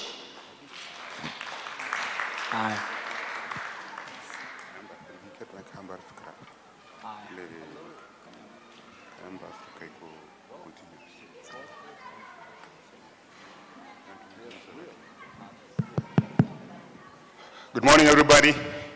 Is it better here? Good morning, everybody. Are you sure? You know, I follow my time goes with the sun, so they say the sun never goes to sleep. Okay? So, what we're going to do, I might want to thank you, Mwalimu. Yeah, I can see you did some aerobics and step aerobics, okay? Okay. So one thing I would like us to do, from the viewpoint of martial arts, especially the one we do, we say that following what Tony is doing, you know, he's been taking us through this. We had the first, the second, this is the third, right? Of the Transforming Education conference. And I can see we are getting transformed. From the time he started, I've seen Daniel slim, and I'm always envying him. You want to tell us what you do? Is 50 push-ups or so, 100 push-ups every day. I do 100 push-ups in the morning, 100 in the evening. And sit-ups. Yes. I also do 50 frog jumps in the morning, 50 frog jumps in the evening. And I walk at least 3 hours every 2 other days, 15 kilometers. All inspired by Tony Divine. And he goes many, many mountains, you know, from time I knew him until now. So it's only me who is remaining to now become like them. Is that better, or I remain the way I am? Okay, so I want us to, when we do something called visualization, normally you visualize few things. I think we discussed with Engineer Cairo last time through the conference of Tony, and we were partners in the same group. I think that should be initiated. I don't know if it's coming, but where we sat and each person became each person's, what do you call it? My brother's keeper or sister's keeper. Maybe you can explain that later, if Tony allows. But I want us to think of 10 things that you're grateful about, and then 3 things, especially in relation to what Tony is doing with us today, and also from the past. 10 things, you can write it down, that you're grateful about for this particular conference, and even those who've been there before. And then write 3 things, or 3 people, in your own list, that you have difficulty with, and you can share love to them. And this you do like when you wake up in the morning. You wake up in the morning just as you're just either lying on the bed, or you can sit, you know, your feet on the ground. Take a deep breath, like for 5 seconds, up, in, then 5 seconds, hold, and 5 seconds, out. Sometimes the longer you let it out, the better, okay? So you do that. First you take a breath, and then say, okay, 10 things that you're grateful for, 3 people that you have difficulty with, and share love with them that you need to love, but because you have difficulty with them, maybe relationship or something, and then take 5 minutes to reflect on how and what you would like to do about it. Yeah, other than this, you can still do it generally. Every day you can do that, you'll find that even if you have some difficulty with somebody, it will change when you change yourself. So martial arts is about change, self-change. So we are intrinsic. So I was waiting for some music there. I was buying time. But in the meantime, let's stand up again one more time. And then get a partner next to you. Get a partner. Hold on a bit. Get a partner. And I think Dan will be my partner. Okay. So what we're going to do, you're going to be on back-to-back. Back-to-back. So, can you hear me? So what you're going to do, you turn. Turn around, clap. Omwana swete, omwana yeyene.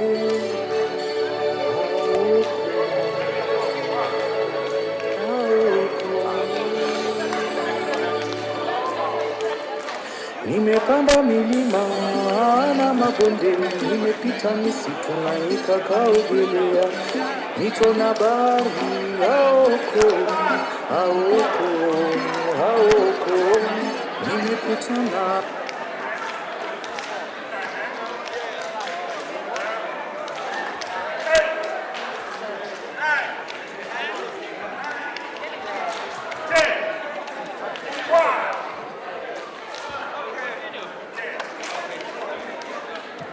Okay, are we ready there?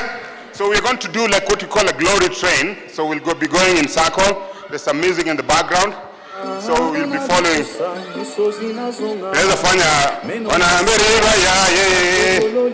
Okay, let's go around. Who knows that? Before the other one comes, we can do ourselves. So she's going to lead us. So we're going to go glory. So take a circle going around. Are we together? Yeah. Okay, so we follow us. Yeah. Wanomberi wayayeko, wanomberi nasihoero, wanomberi wayaye, wayayeko, wanomberi wayaye, wayayeko, wanomberi nasihoero. Endelea. Aya, Mugithi. Which one is that? Give us a quick one. Yes. Any, let's go. Mugithi ni nambere, Mugithi yo, twende hapa. Mugithi ni nambere, Mugithi yo. Mugithi ni nambere, Mugithi yo. Mugithi yo. Wamati. Akechine wendereva, Mugithi yo. Akechine wendereva, Mugithi yo. Akechine wendereva, Mugithi yo. Wa matine oviago kegambaga susu oviago kegambaga susu oviago kegambaga susu Mugithi wama Mugithi nambare Mugithi nambare Mugithi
so we will do a quick stretch before you go back, before you sit right on your seat.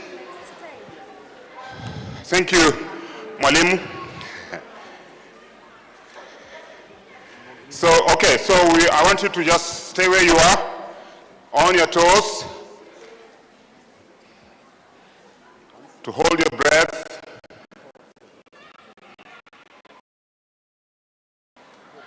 Dr. Cannon had asked me, how come my breath is this today? Okay, so hold your breath. In, through your nose, on your toes. Hold. Out, slowly. Okay, so lift your hands up, in. Out. Okay, in. Then bring to your chest.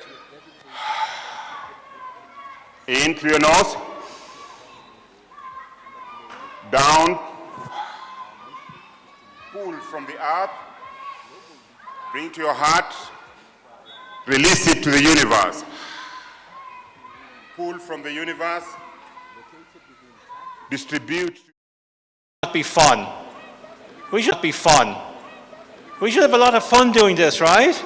Yeah, it's pretty cool.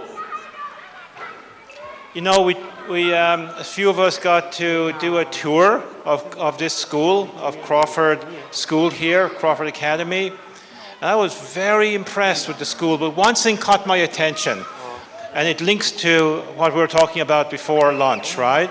About Mission Possible, right? So we were visiting different rooms, and there was one hallway we went into, and it had this big lettering that took up the entire wall. And in fact, Sarah, right? Sarah and I, we locked onto this one, right? Okay, and it said, "Don't tell me the sky's the limit when there's footprints on the moon. Don't tell me the sky's the limit when there's footprints on the moon." And in fact, by the end of this decade, the first humans will land on Mars. That's the plan. So we are living in an incredible moment right now, an incredible time, and a time when we need moral and innovative leadership more than ever before. And I want to actually just go over what does this mean to us as educators, okay? So becoming a great leader, as we were saying in these 2 days, the first person you must lead is yourself, right? So before you can lead anybody else, including your family, you must be proficient at leading yourself. And leading in growing in the 4 dimensions, cultivating your character, becoming excellent at relationships, right? Having great physical vitality, eating healthy, exercising, like we're doing in the workshop here, reading good books and applying that knowledge to solve problems, all hitting all 4 dimensions, growing in them every single day. And the challenge that I will announce in about 45 minutes from now or less is all about that, okay? So I hope you're looking forward to that. So leading in my inner world, that gives you the competencies, just in terms of review, to lead in your family. Tomorrow we're having the family strengthening workshop, right? You know, a good mother and father is a good person of character first.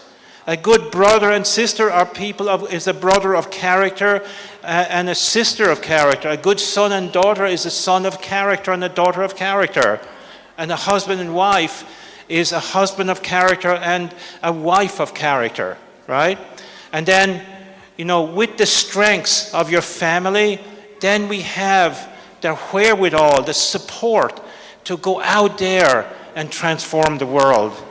Transform, in our case, all 400 million students who are in our classrooms right now on the continent of Africa, and realizing the African Renaissance by Africans for Africans, and actually for the world, okay? So moral leadership, what does that mean exactly? So I'm going to quote something from Dr. Hyunjin Preston Moon that he shared right here in Kenya in 2010. This was the first place in the world that this leadership style was inaugurated. No one ever heard of moral and innovative leadership. In fact, I did my doctoral dissertation on leadership. The leadership style up until that point was called transformative leadership, right? So when this was actually explained and announced at the second Global Peace Convention here in Nairobi in 2010, people were very inspired. And it became the theme of all of our events, conferences ever since. And in fact, that is the theme of this conference, Moral and Innovative Leadership Workshop. Cultivating lifelong character and holistic growth. Character is the foundation of moral leadership, and creativity is the foundation of innovative leadership. So again, just to hit this definition, moral leadership is guided by fundamental universal principles and values at the heart of every great faith and wisdom tradition. Something we talked a lot about yesterday, spiritual principles and values. That is the background to it. It comes from the spiritual moral dimension. Also, moral leadership promotes the greater good that can benefit not only the individual, but the larger society, nation, and eventually the world. In other words, it is the kind of leadership that's elevating human consciousness to be all what we can be as humanity, right? We're the only conscious species in the universe that we know of. It's right here on Earth. We don't know of any other alien species that have not been identified. We're the only conscious species that we're aware of, and we have already been doing space exploration, right? The only place you hear aliens is in movies. But other than that, they're not a real thing, okay? Not as far as we know right now. So humanity is precious, right?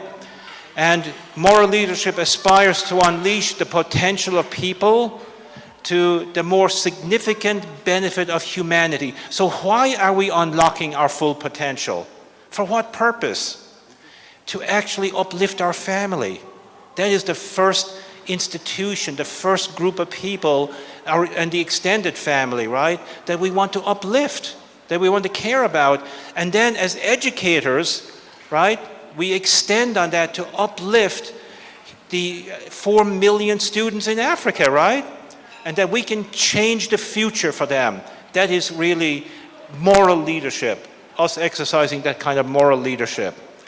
And then on the opposite side of the coin is innovative leadership. So we need both. So there's a lot of innovation going on in the world, but there's not a lot of moral leadership going on. So we need both, right? And in my view, I think a person who's anchored in character and moral leadership, those kind of people will be inspired to innovate at a speed that you just couldn't believe, right? And that's the whole basis of innovative leadership, inspired by moral leadership. So this is harnessing mankind's need to create, to advance, to overcome. Innovative leaders can motivate and inspire others to challenge the status quo. What have we been doing here for the last 2 days? We are challenging the status quo of the convention, the 300-year-old industrialized educational system, not to accept it as the default thing for the next 300 years. That's going to send us into the past. We are heading to the future. 1 hour from now is the future. Monday is the future. We need to be doing new things, different things, challenging the status quo, and we have control over that. You can make a difference in your school, in your classroom, in Nairobi County, if you're a sub-county manager, or if you're a regional director, or whatever, or if you're an educational stakeholder here, right? Every single one of us can change the future, right? And this is the time, right? Innovative leadership is a time that requires fresh, creative ideas and thinking. In other words, we need new ideas, fresh ideas, not recycling old ideas. We have to end recycling old ideas. They're not propelling us into the future. So we need to come up and inspire. And in fact, in this 2-day conference, I hope from all of the people who spoke that you're inspired. There's some new ideas being put on the table, right? That can stimulate us to move forward effectively, okay? And tapping into emerging technologies and solutions that propel us forward. We're at the beginning of a brand new technological super cycle. I mentioned it yesterday. The super cycle of artificial intelligence, blockchain, robotics, energy, and genetic mapping. And AI is the catalyst that accelerates all of that, right?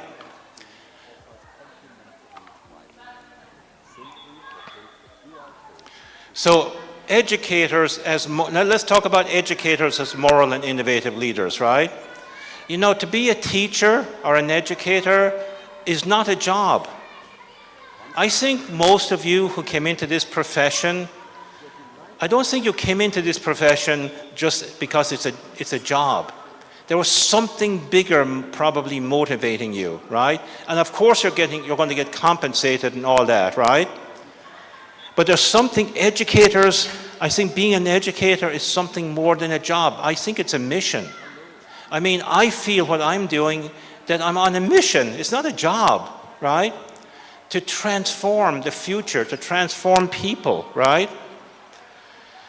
So it is definitely more than a job, right? So what are some of the characteristics of educators as moral leaders?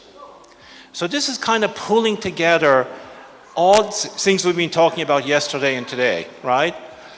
So a teacher, an educator, a school principal, as a moral leader, they're primarily instilling character and values in students, guiding them to be people of character, to be good people, right? To be truthful people.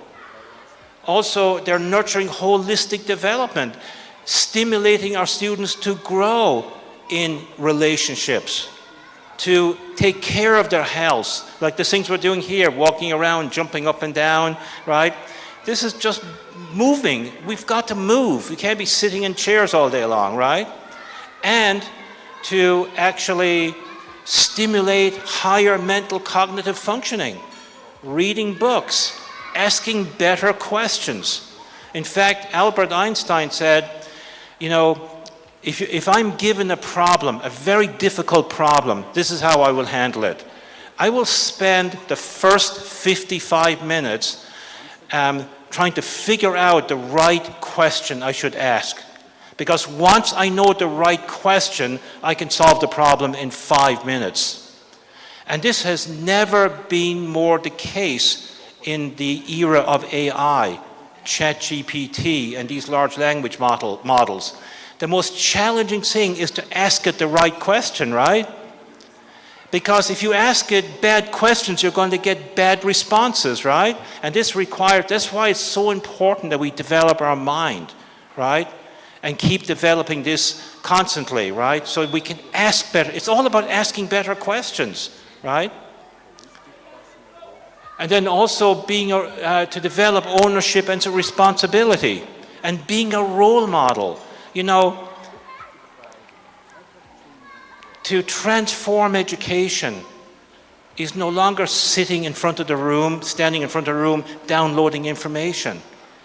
The teacher has to be a role model of character and holistic growth, a role model of be a competent person who is up on knowledge and information, a person who's really good at relationships. For example, right, let me tell you the story of Hal Urban.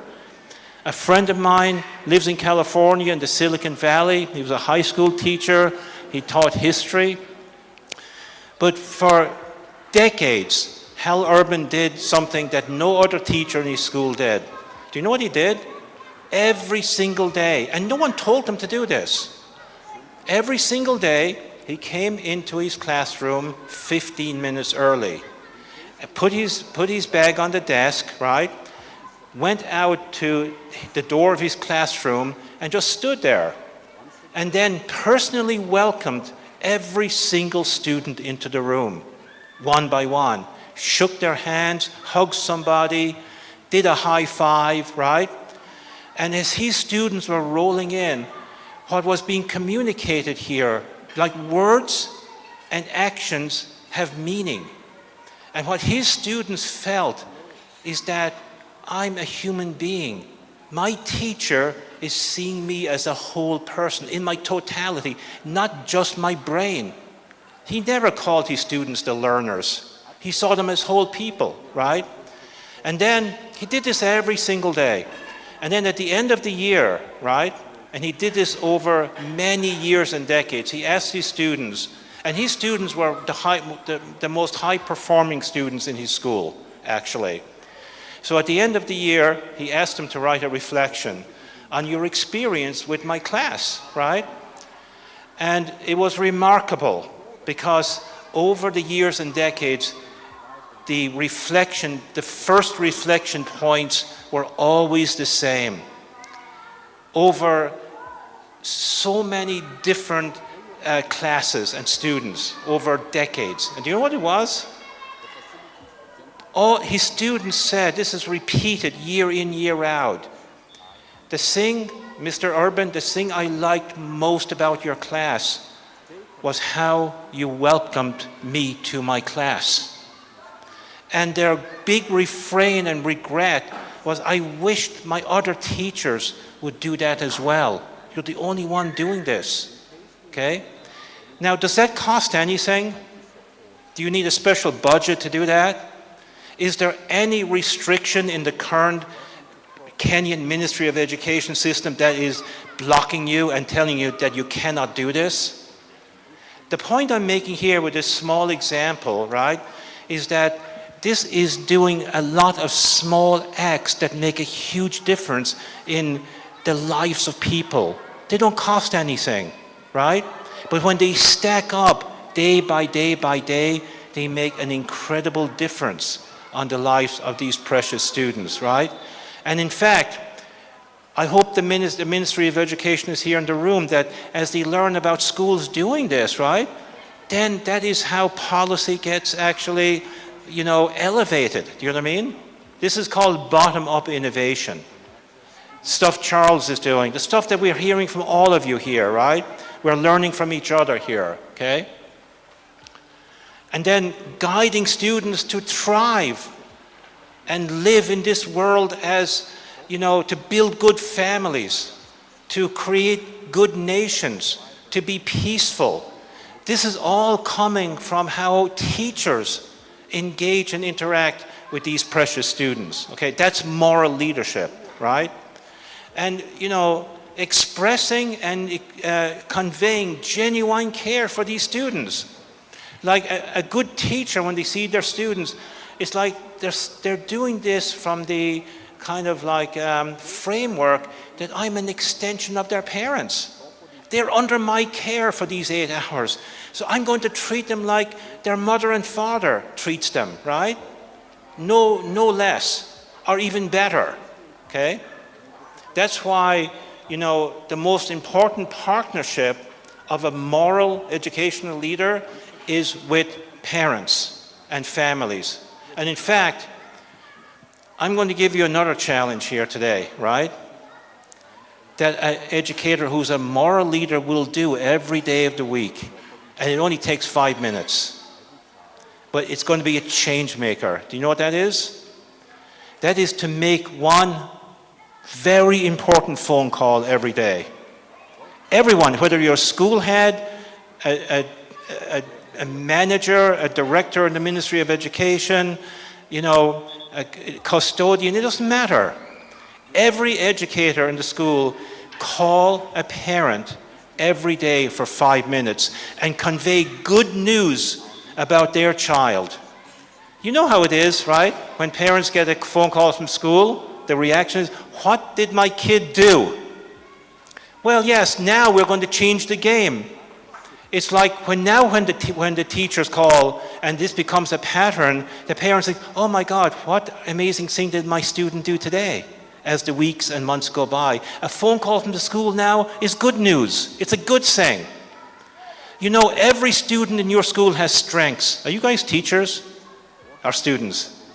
Would you like that to happen, that your teacher called your parent and told them something amazing that you did today? It could be the simplest thing. How would you feel about that? I'll feel great. Feel great, not good, feel great, right? Yeah, I'm so glad you guys are here. Thank you. I've been advocating for this for years, but nobody has done it yet. I don't know why. Like, what's stopping you from doing this? Principal, what about you? Do you think this is something you might do from Monday? It takes 5 minutes, right? And do it on Tuesday, Wednesday, Thursday, Friday? I do it from time to time, not a daily activity, but every so often I'll choose to call a parent at random and just let them know that we are happy with the way things are. And if I can get a bit more specific on how their child, our student, is doing, I do that.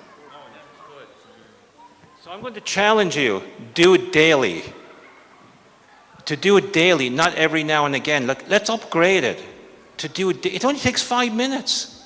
But now what's happening is that this is you as an educator operating as a moral leader, understanding what is really priority. What's very important for leaders is to understand what are priorities. So our students, right? You know the adage in business that the customer is king? Who's the customer in schools? The students. They're king and queen. The parents are entrusting them to you. So why don't, like with a good business leader is constantly engaged with his customers, asking, are we doing a good job? Can the product be improved? What can I do more for you? To make his customers raging fans. That kind of business soars, right?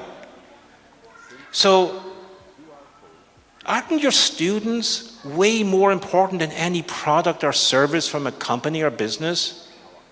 What do you think? They're on a whole other level altogether. So, why not call the parents every day, right? 5 minutes. So write that down and say, hey, I'm committed. I'm going to be a moral leader. I'm going to do this. I'm not even going to think about it. This is a must, a total must. Yes, come on up here. By the way, this goes for universities and TVETs as well. College professors should do this too. And I could give you, because of a lack of time, I can give you an amazing example from my own life of how my mother did this. I might still share the example, by the way. Go ahead. What's your name? My name is Perez Atieno. Good afternoon, all. I'm a head teacher at a kindergarten. It's called Emanuela Mazola School. I agree with what he's saying on calling parents. We have a special needs unit, and the learners have autism ranging from level 1 up to level 3.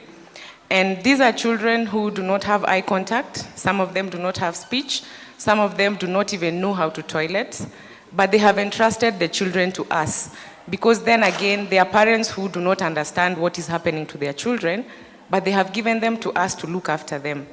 And every time the child says a word, we call the parent immediately and we tell them, listen, this is the word your child has said.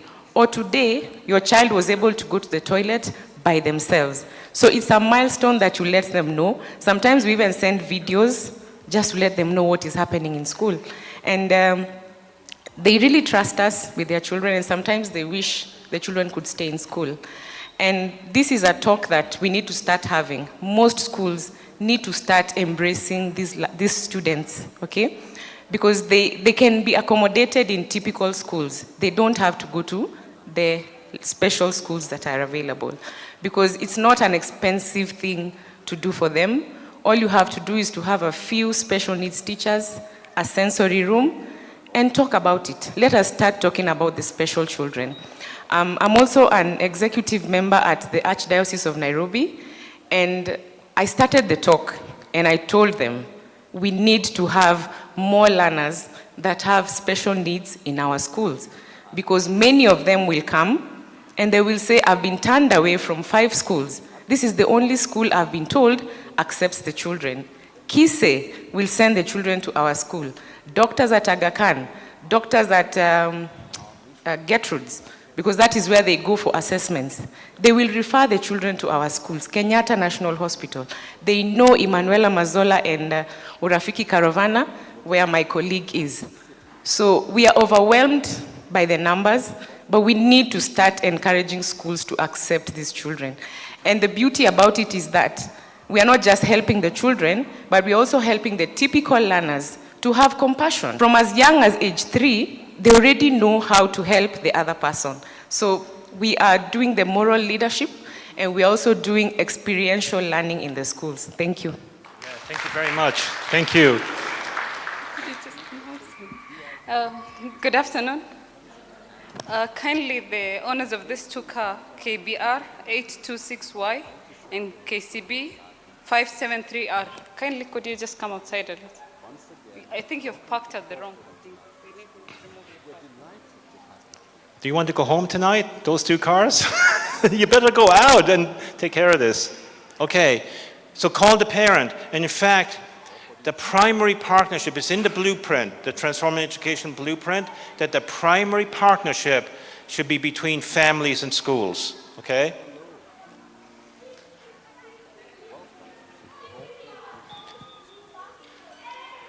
Educators as innovative leaders, okay?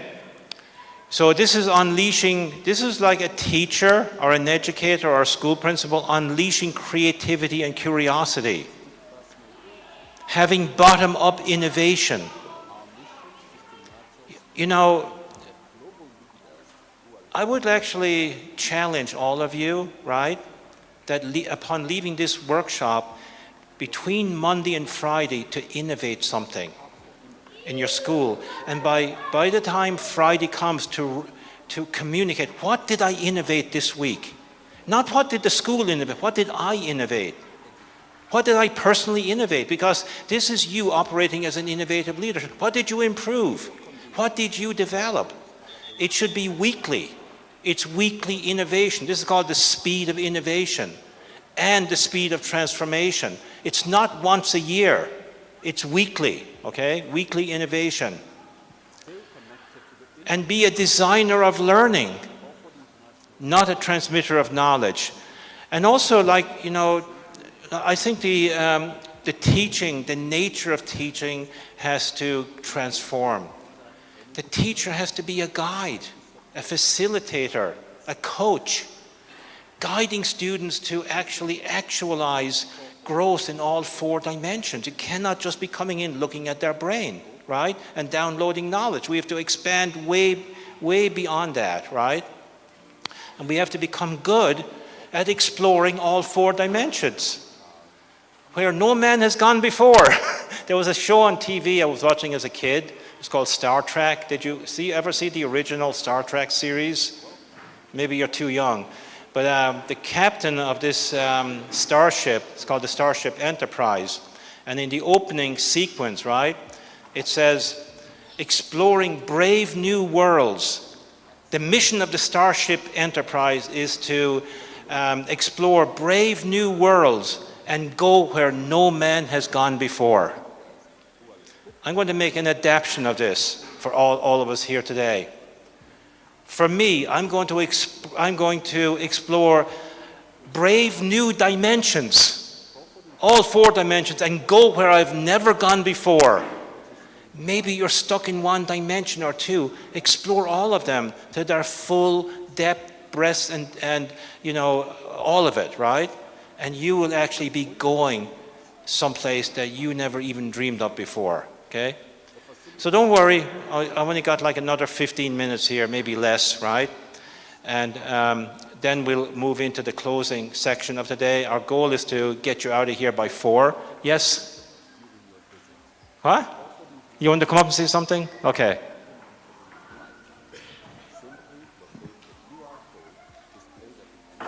Hello everyone, my name is Jacqueline Saleyan.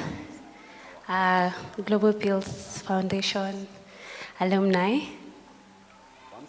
I would like to just put in a bit on this. I am not a teacher or an educator, but I'm a product of two very good teachers.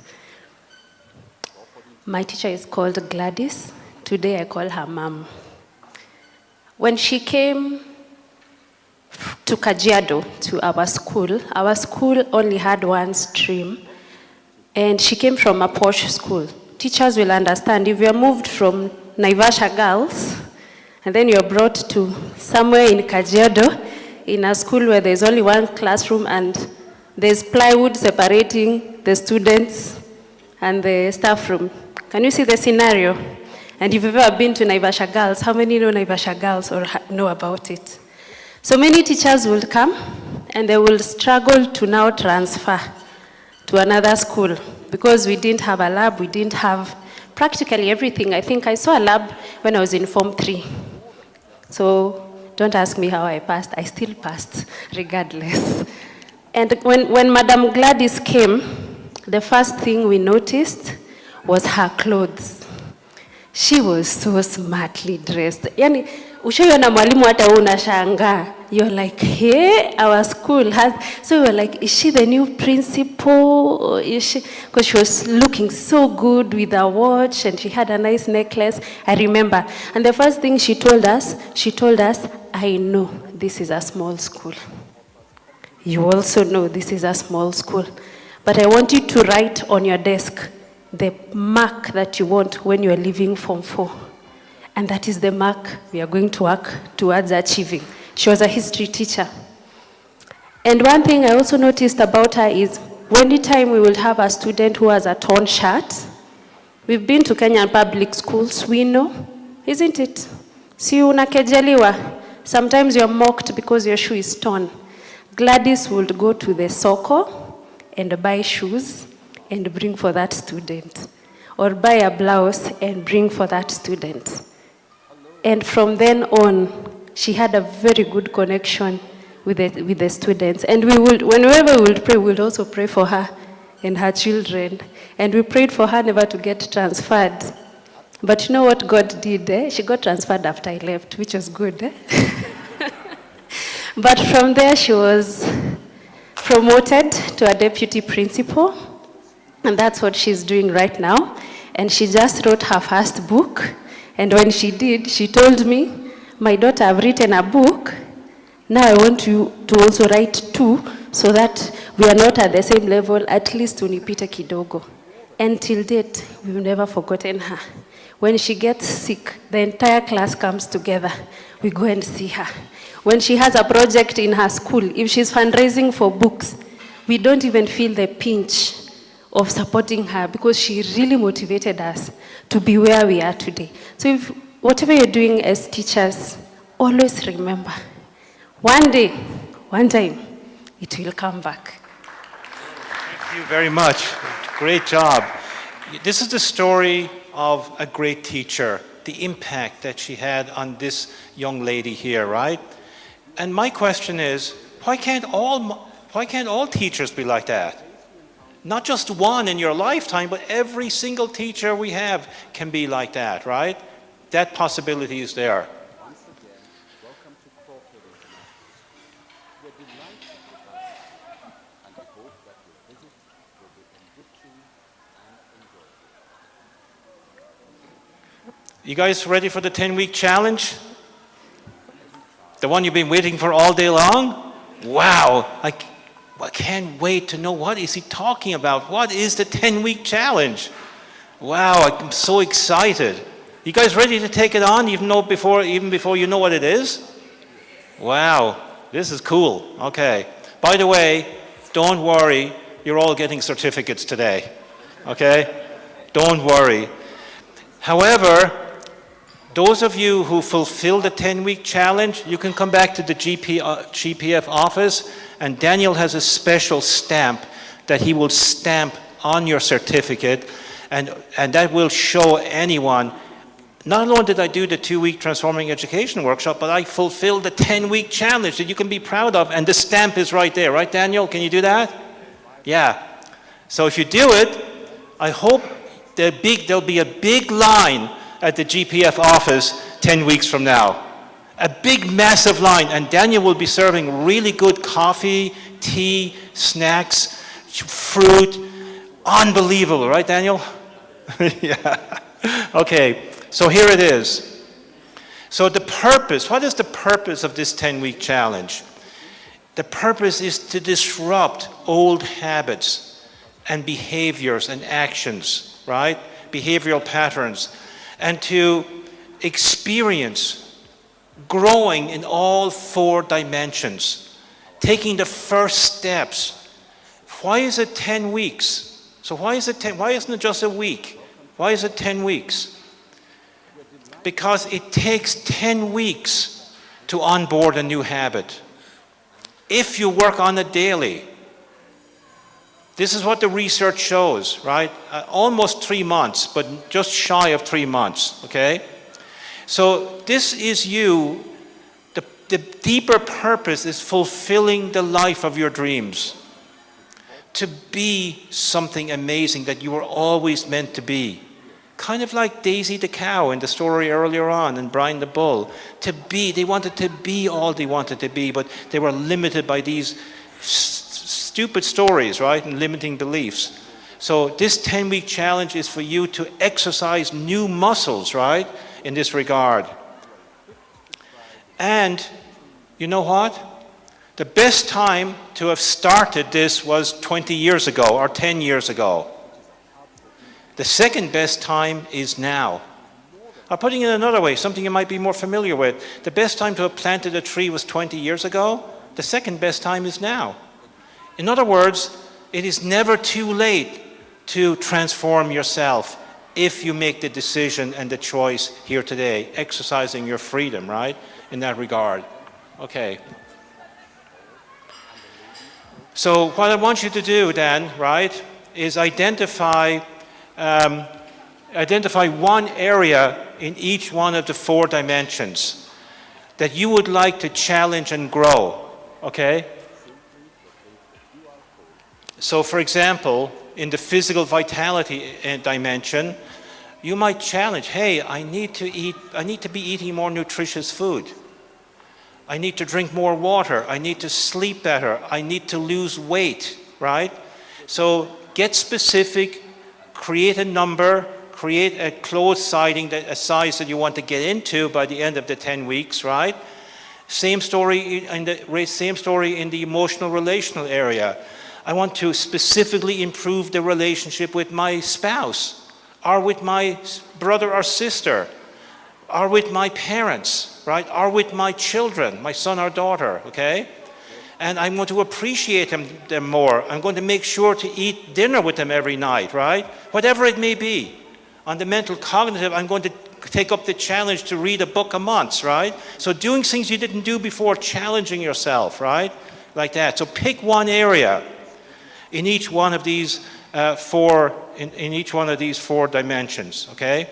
And for each area, this is super important, right? We didn't have time to go into the rapid planning method, but this is actually a synopsis of it, right, in a way. Identify what exactly is it that you want to achieve. Be very specific with the what, right? And then have a lot of whys. Why do I want to do that? What will I feel like 10 weeks from now when I achieve this? I can become a model to my children. I can become an example to my students. They see something transformed within me, right? You know? They can see I'm growing and developing. You can be proud of yourself, right? And it's up to you to come up with the why. The why is the emotional fuel you need to carry it through. And the why should be actually a drawing or a movie in your mind. This is what I will look like. This is how I will act 10 weeks from now. In a much more enhanced way, make it a movie. The more vivid you can make it, the better, right? So not just to create a drawing of yourself, make a movie of yourself, right, in your mind, and work on this every day. in each one of these 4 dimensions, right? So this is, what I'm sharing with you right now is simple, but it's not easy because we have to challenge old behaviors and patterns. That's never easy to do. But if you actually take this on, you'll be amazed at how you will change and grow. So leaving this workshop today, there are 3 trains leaving. This is just an analogy. They're not physical trains. They're like symbolic trains, right? And I want all of you to be on one of them, right? So for those of you who are really eager to transform yourself as quickly as possible, there's some real go-getters here in the room, right? And you really want to go for it. You're going to be on the express train. And then there's some of you here who at least desire to move in the right direction based on everything that you heard here today and yesterday. You might be on the regular train. And then there's a slower train called the steam train, right? And those of you who are still not sure about it, but at least you want to get started, you can get on the steam train. At least you're getting started, which is a really good thing. And here's the amazing thing. At any way along the journey, you can get off any of these trains and move onto a faster train. There's nothing stopping you from doing that. So let's say you're starting on the steam train, but you're saying, oh my God, this is really good stuff. I need to pick up the pace. You can actually jump off, cross over the platform, get on the regular train that's heading north, right? There is another train, however, and this is this big old cargo train heading south in the wrong direction, heading deeper into your old self, heading deeper into the 300-year-old conventional education system, right? I hope nobody is on that train after these 2 days. But even if you do, stay on it, right? You can always get off and get on one of the trains moving north. Remember, this is all an analogy, right? Okay? To get us going. So the challenge is, right? This is a walking challenge. You mean what? I have to walk? Yes, you have to walk. And the walking is not once a week. It's 7 days a week for the next 10 weeks. Oh, wait a minute. Did I hear him saying 7 days a week? I thought it was just Monday through Friday. No, it's Monday, Tuesday, Wednesday, Thursday, Friday, Saturday, and Sunday. They're all the days of the week, aren't they? It's all days, 7 days a week, okay? So we have something called legs, right? What's the purpose of your legs? They take up almost 1/3, if not half your body, right? They're the biggest muscles you have. What is the purpose of your legs? They're made, why did God give us our legs? For walking. Is the purpose of our legs to come into the room as quickly as possible, get over into the chair and stay in this chair all day long? Is that the purpose of our legs?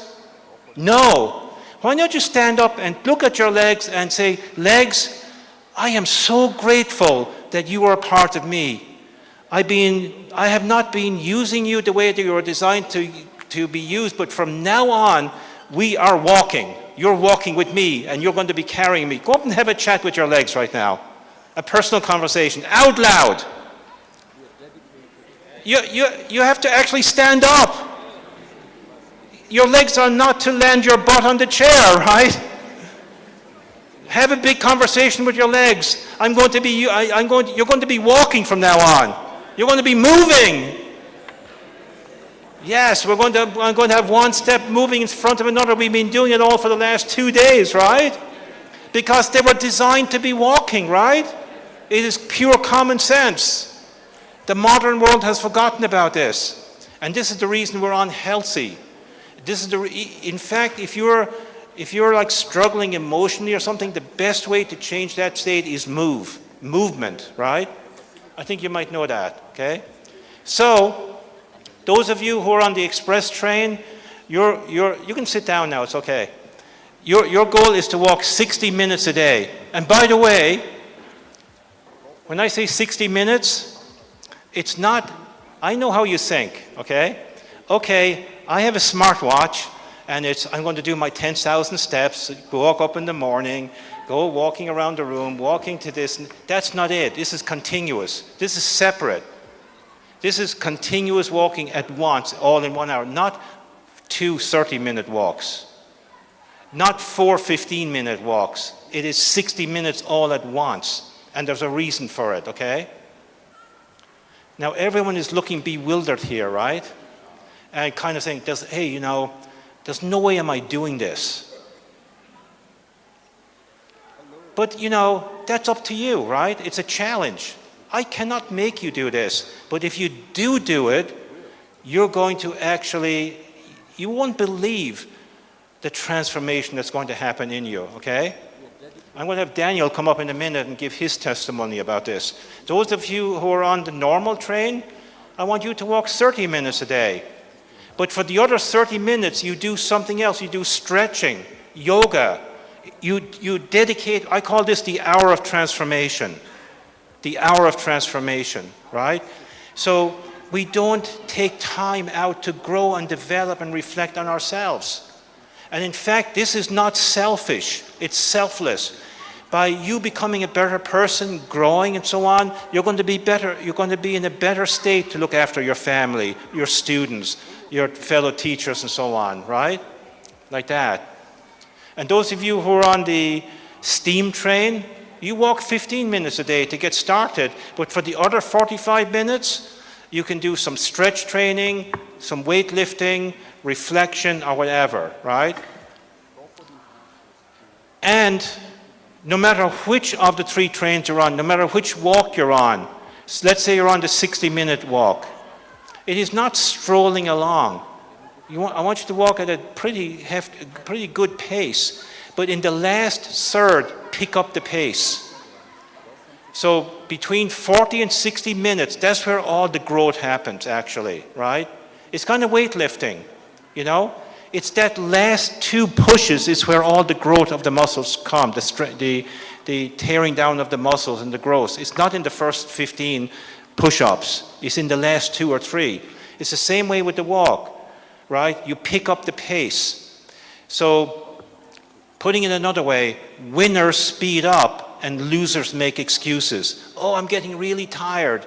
I need a coffee. No, you speed up, okay? That's where the growth happens. So be cognizant of that, okay?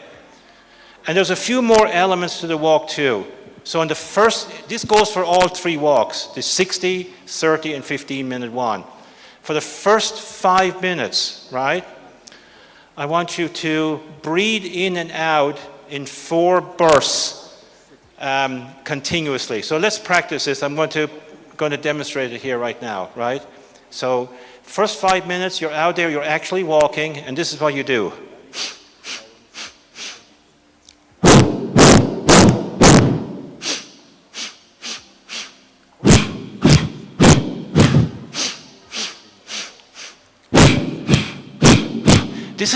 This is interrupting our, patterns within ourselves. There's a lot of research behind this. Now all of you practice it. Stand up. So you're out there, you're starting walking already, you're moving, and here we go.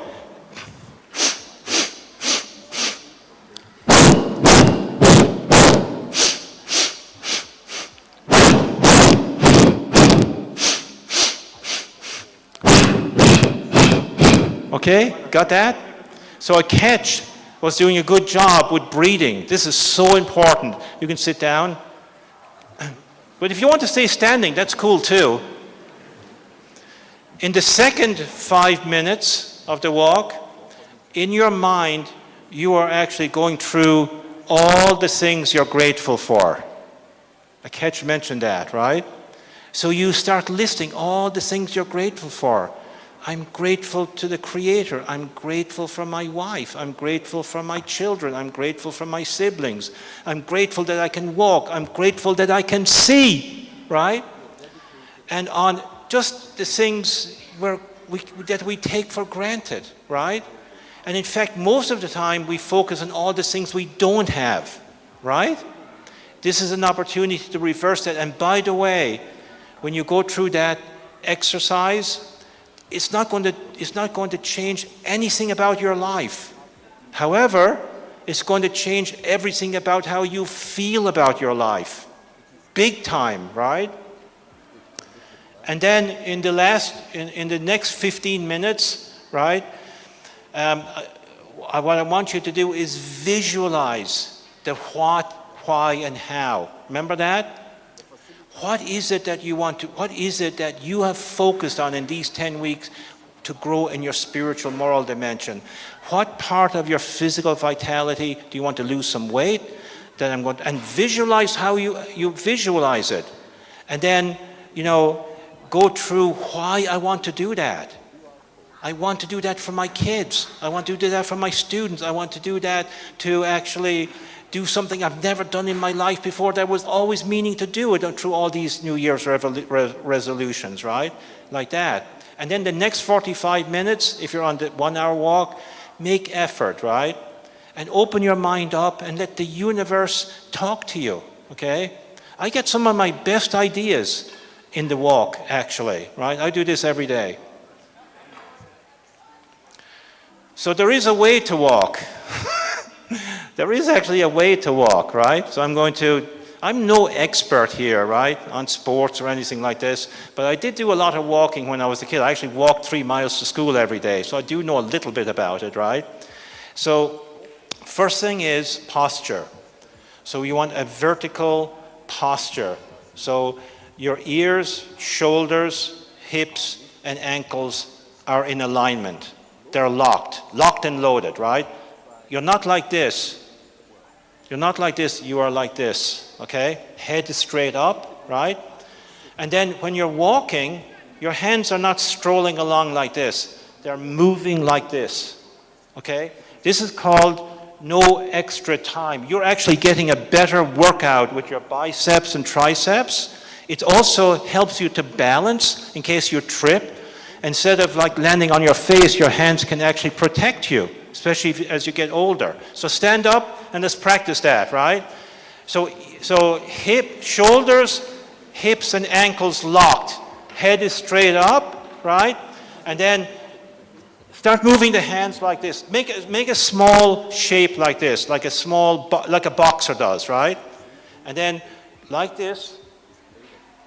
Yeah, keep it up to the shoulder, up to the shoulder. And now we're going to walk around the room doing this, okay?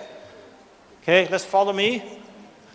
Get those hands moving, straight up, head up, looking ahead, not looking down.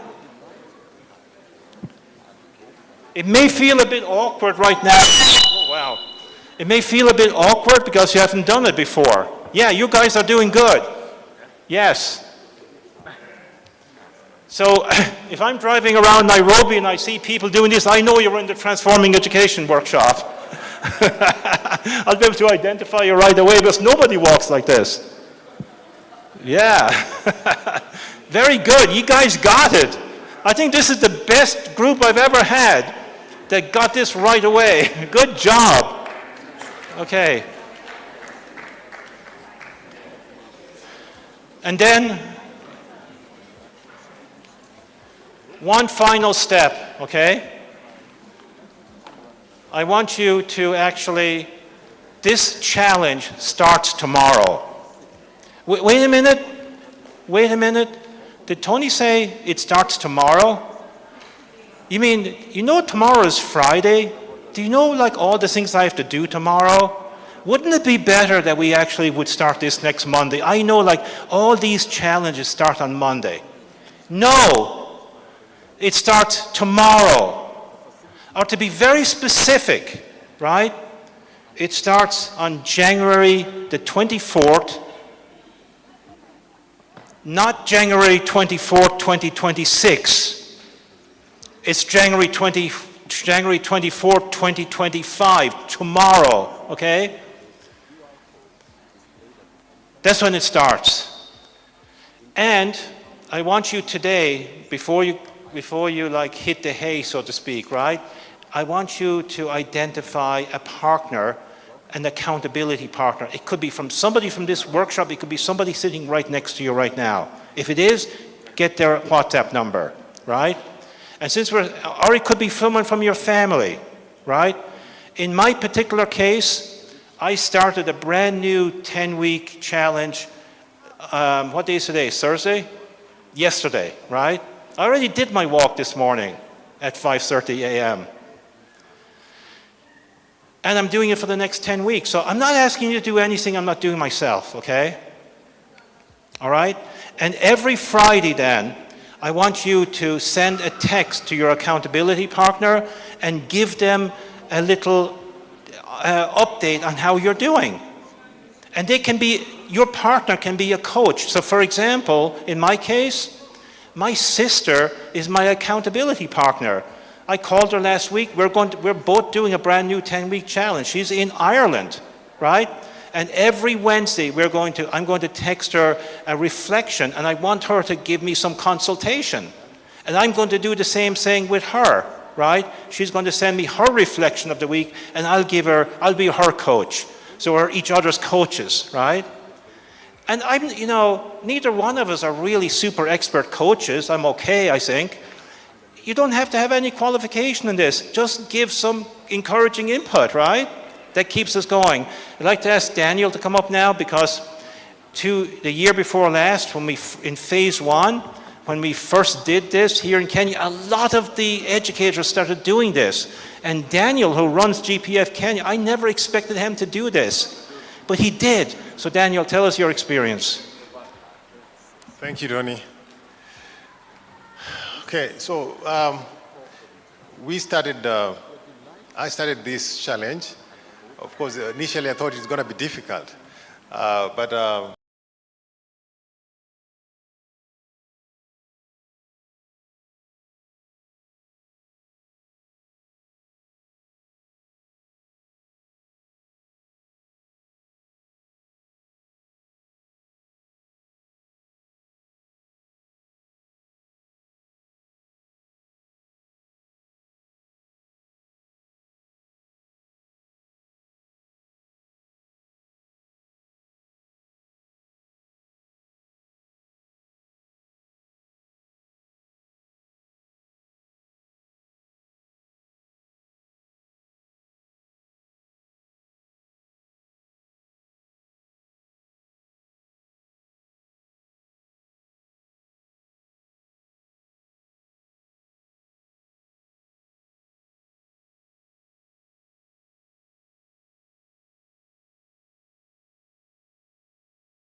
pressure to run, you're not tired, and then as you do the walking, of course, you give vitality to your mind, you are able to converse with yourself, you are able to be grateful.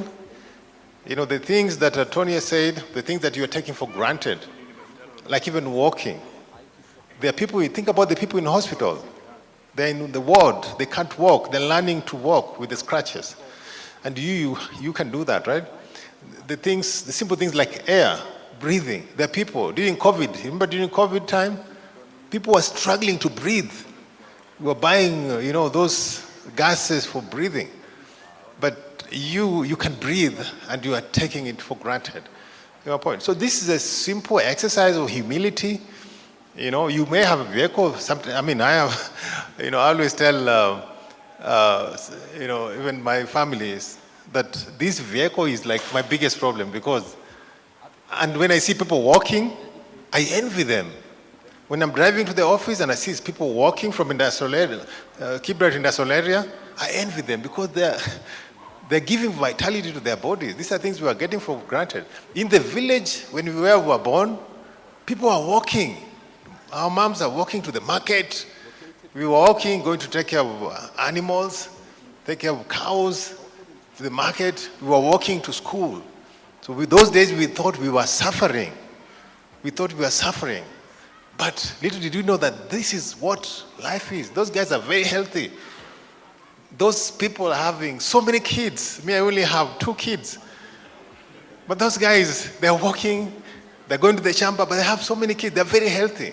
So there's a lot of things that we can achieve and what I've been able to achieve. And right now, in my estate, where I stay, we started a working group. So every other day, after we walk once every night. We wake up at 5:30. We do 15 kilometers. Then we rest for 2 days. Then we do another 15 kilometers. So we do it. This is an everyday lifestyle. And this has really have an effect on my life and even the routine. When you wake up early in the morning after the walking, if it is that book that you're writing, then you feel fresh to write that book. If it is that homework that you're doing, then after you walk, you feel like your brain is really up to it. So somebody said that if you take care of your body at your young age, as you grow old, the body takes care of you. So walking is one of the ways you can take care of your body and you'll never regret it. And one thing, like Tony said, this challenge, as in, will not come to check if you're doing it. It's up to you. It's for your own benefit. You can't lie to yourself. You can't fake it. So it is something that you have to start training yourself. It's like procrastination. Procrastination is the thief of time. We want to do things, but we procrastinate. So this is one of those things that you push yourself. Waking up in the morning is so difficult. When the alarm rings, 5 o'clock, you need to wake up, it's so difficult. But the moment you start training yourself to your body to be obeying your mind, God gave us the mind. The mind is the subject. The body is the object. The mind should always obey what the body wants. So if the mind says today we are waking up at 5 to go and walk for 1 hour, the body will obey. It's just like fasting. You train your body that for these 3 days we are going to fast. Your body will obey. Just like Eliud Kipchoge said, no human is limited. We are running the marathon. Once your mind is tuned to it, the body will obey. It's just one way of training yourself. You capture this body, conquer yourself. One US president said, you can't conquer the world if you can't before conquering yourself. So the body likes comfort. The body likes to sleep. The body likes food. The body likes sex. So we have so much sex addiction. People are cheating on their wives. Husband cheat. Families are broken because of this. Because of the body is so selfish. So you need to train the body to be able, to be selfless. And if you train the body, control the food you are eating, control the amount of sleep you're having, and have that discipline, the discipline as a person, so that when you are married and you have a family, you only look at your wife. Don't cheat on your wife. Historia mpango wa kando unawachana nayo. And also once you do that, the kids can be able to learn how to become, good people. Thank you very much. Yeah, thank you very much, Daniel. So this 10-week challenge is to make everything you learned in this workshop real for yourself.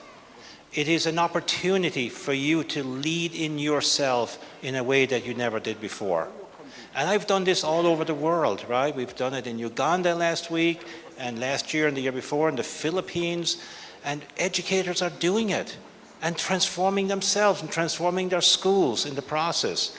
So I would highly, why don't you write it down on your paper? Why don't you actually make the commitment right now? Right on the top of your page, commitment. I'm going to do this no matter what. I'm actually just going to do it. And you know what? Doing it at 100% is easier than doing it at 40% or 50%. I'm going to go all out. I have nothing to lose. And let me see in 3 months' time, in 10 weeks, what kind of transformation can it trigger, right? Because these opportunities very rarely come along. This opportunity is being presented to you in this workshop today for some reason. I don't know why. There's a reason you're here, right? And in order to realize the huge mission in front of us, this is what it's going to take, folks. We have to do something different. So thank you very much. It's been a great honor and pleasure to be with each and every one of you in these 2 days. Everyone here is special. Everyone here is amazing. And I just can't wait to see what you're going to do in the next 10 weeks, the next few months, right? And I'll be back in March, I believe, right? We're going to do some engagement with the Ministry of Education and other things too. Some of this we're going to share in the closing section. So Vince, where are you? I'm going to hand it back to you to close us out. Thank you. So thank you very much, Dr. Tony. We really want to appreciate Dr. Tony, and I want some innovative appreciation. Any volunteer? Very good. Tumpigie makofi akikuja. So let's appreciate Dr. Tony. Good afternoon, everyone. My name is Abigail from Sunrise Virtual School. I'd love all of you to stand up so we can appreciate Dr. Tony. Thank you. So we will start with 5 stamps. 1, 2, 3, 4, 5. Then you give him, okay? And then you will also clap 5. Then you give him, okay? So we will start 1, 2, 3, 4, 5. Then give him. Okay, then the claps. 1, 2, 3, 4, 5. Then you give him. Okay, the last round. 1, 2, 3, 4, 5. Give him. 1, 2, 3, 4, 5. Give him. Thank you so much, Dr. Tony. Asante sana. Thank you so much. So just a quick recap. What were the topics? So this is where now the teacher comes in, the teaching skills in me. So we want to do a quick recap. What were the topics that we were able to cover between yesterday and today? Yes. Topic 1. Okay. Any. Visualizing the Students some gifts. Visualizing the true purpose of education and the renaissance of Africa. Very good. She talks about the African reconnaissance. And then we redefining the true purpose of education. Tumpigie makofi. Tunapiga moja. That is a normal class. That is a normal class. So when I say let's appreciate her, we clap once. Let's appreciate her. Very good. Distinction students. Here is your gift. The other topic. Nitambia hii meza watu wasimame, ukijibu unakaa chini. Everybody will stand up. If they give us an answer, they sit down. Another volunteer topic. So Tony, you want to see if they really understood the assignment. Another topic. Very good. Revitalizing the future of education. Repeat that again.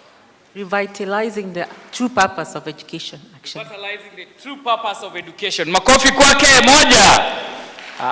Mera. Moja. Very good. Another one.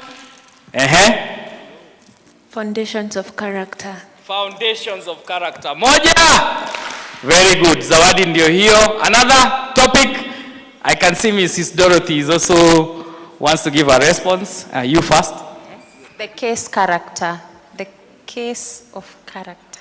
The case of character. Moja. Very good. Another one. Holistic development of educators and students. Very good. Holistic development of educators and students. Moja. Very good. Your best, African Renaissance. The Africa. He's saying that was his best topic. The Africans. Oh, the Africa? The African Renaissance. Okay. Sawa. Makofi moja. Very good. So now, the assignment is not ending here. So when you go home, you have that manual with you. Go through it, read it thoroughly so that you can be able to internalize it and ensure that the training is cascaded to the other educators in your school. And I know we'll be discussing about the next plan, and also Engineer Ben will be sharing with us that. So I want there are 2 reactors, 1 minute each, so they know themselves. Kindly come forward. They already know themselves. We have Sarah, and then we also have Ebony. So I'll give you 1 minute based on Tony's presentation in 2 minutes. 3 minutes, okay. Good afternoon. So I want you to imagine that you are a president. You have the picture in your head, and you're planning for 2 events. You're supposed to give a talk in 2 events. Number 1, in a community. 1 community in your village. Number 2, you are preparing for fellow presidents who you're supposed to give a talk. Which one would you give to more importance? Which one would you give to more importance? Why the community? Huh? No, I want you to be genuine. Not because of this talk, I want you to be genuine. Which one would you give more thought?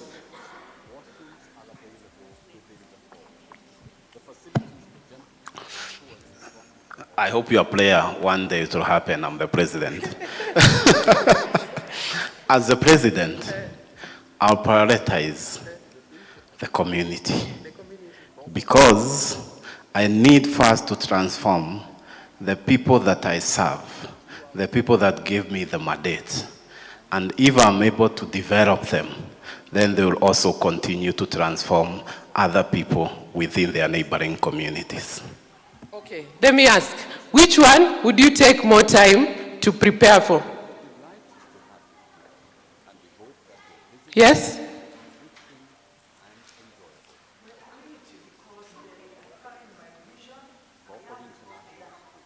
You are because they are.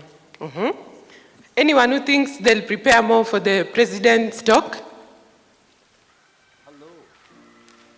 I would prepare more for the president's talk because, to be candid, just to be honest, talking to these leaders is what might get you the resources you might need to serve the people. So a lot of time as human beings, we tend to know that we've bagged whatever we wanted. We have the people. I mean, I have the people under me. So if I want to do more, then what I can do, if I want to become great, like Dr. Tony said, then I have to outsource more support, more resources, and this can be done if I pitch maybe my ideas to the other presidents. That's what I really think. Okay, so thank you very much. Now, if you're going to stand in front of the president and talk to the president, it's going to take you a bit of time to prepare. Because remember, if all those presidents there, you're almost at par. So you have to do something more. And when you stand in front of the presidents, you're going to be even more nervous. Is it true? Now, Dr. Tony, you and all of us are standing in front of educators. Everyone who is standing in front here is a good speaker. Don't you agree? And they speak each and every single day. And Dr. Tony has prepared a talk for the people who stand in front of people every day to speak. Don't you think that is extremely thoughtful? And it took him a lot of time to do that. So for that, we are going to give him a standing ovation.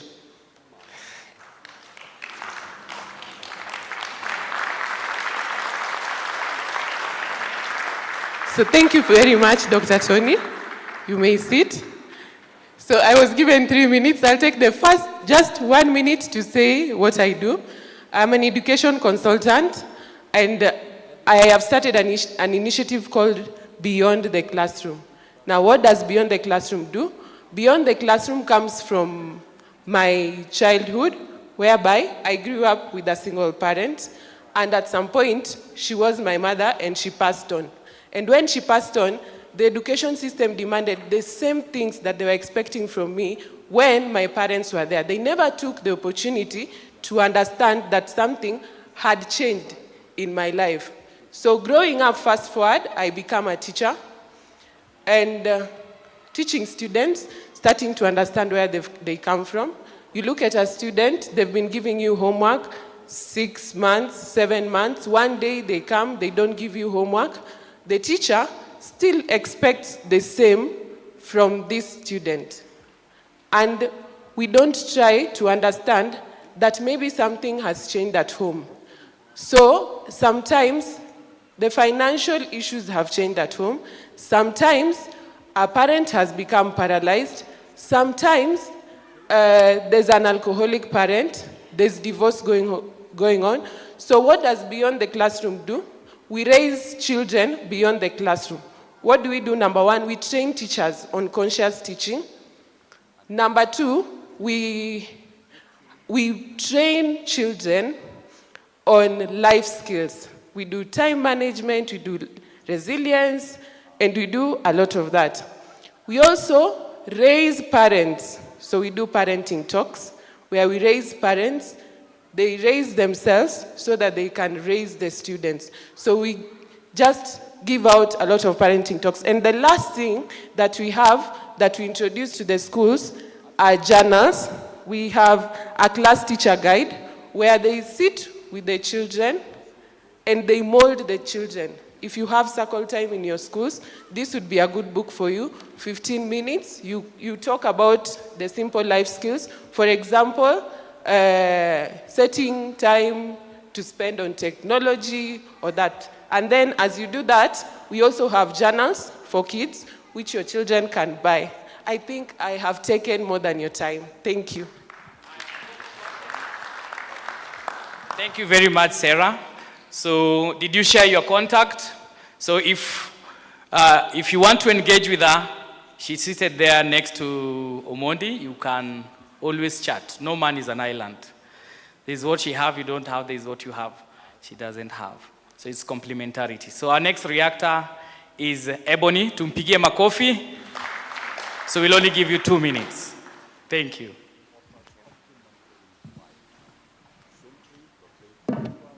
Good afternoon, everyone. My name is Magdalene Ebony. I'm a student at Kenyatta University. Ongoing student. I'm taking English and Literature. It has really been an insightful experience here, especially for some of us who are still not done with school. Getting to meet people already in the field of careers and the things they're doing, getting to learn how we'll move ahead with our career life. It's really insightful. The whole theme was about holistic growth and lifelong character.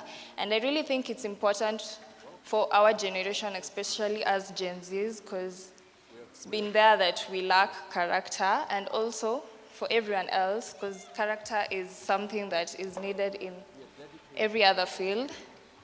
I've also learned about innovative leadership, where we branch on technology in our day-to-day lives, especially in the field of education. And as an educator, it has also been insightful to get to learn about transformation, the importance of transformation to us educators too. And yeah, thank you so much.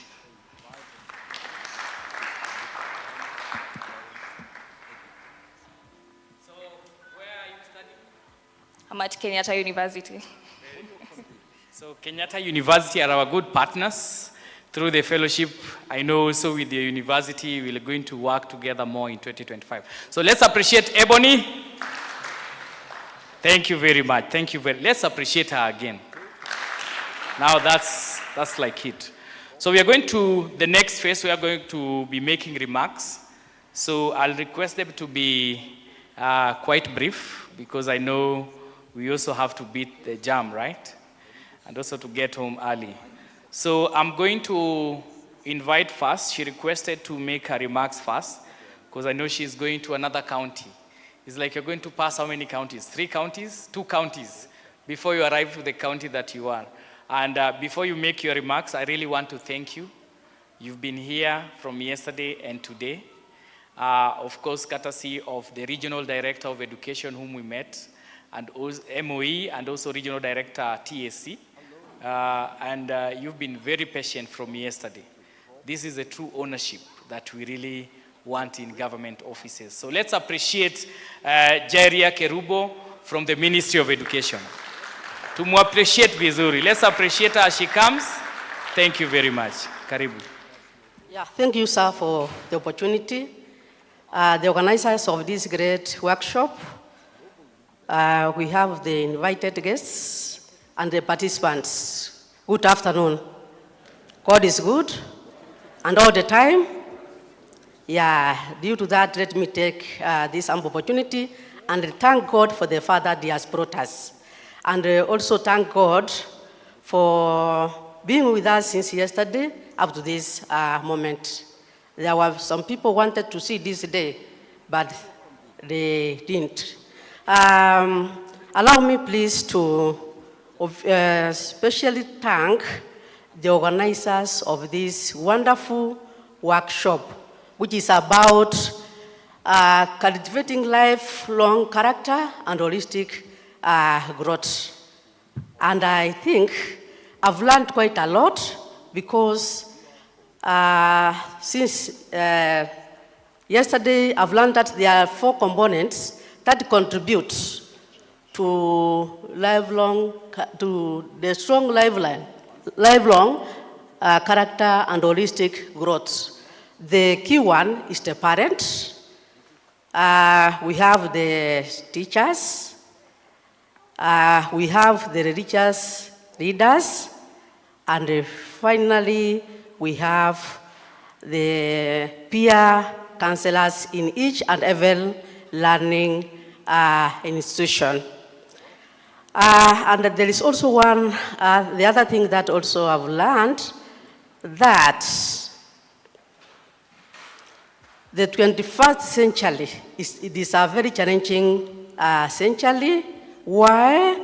Because of parental irresponsibility, because of lack of proper character formation.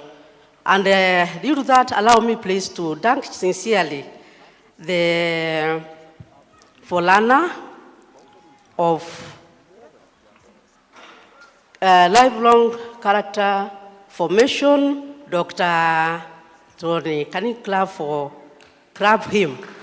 Dr. Tony, I'm happy for you and proud of you because you know what the 21st century needs. Next, also, allow me to commend and appreciate the host institution under the leadership of Miss Amanda. Can you clap her? And also allow me to request that since this program has officially started, that it will be extended to our primary schools. And it will be extended to that, I will be very happy. Why? Because in the slum areas, that concept is really lacking there. So we need people like you because we have been trained. We have been taken through that team to wake up and do what? Propagate it the right way. And I have a request. I'm a mentor, and also I've been a guardian to so many vulnerable children, especially in Soweto. Soweto is a slum being found in the eastern side of Nairobi, in Kayore. I've been a guardian to some of the learners in Ikwaruben, because I've been paying some fee for them. And there is one student who performed poorly. It's called an E.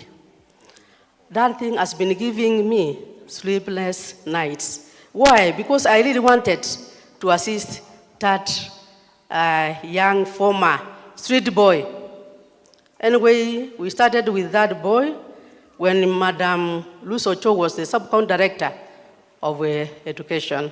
And when that Madam retired, I took up that mantle.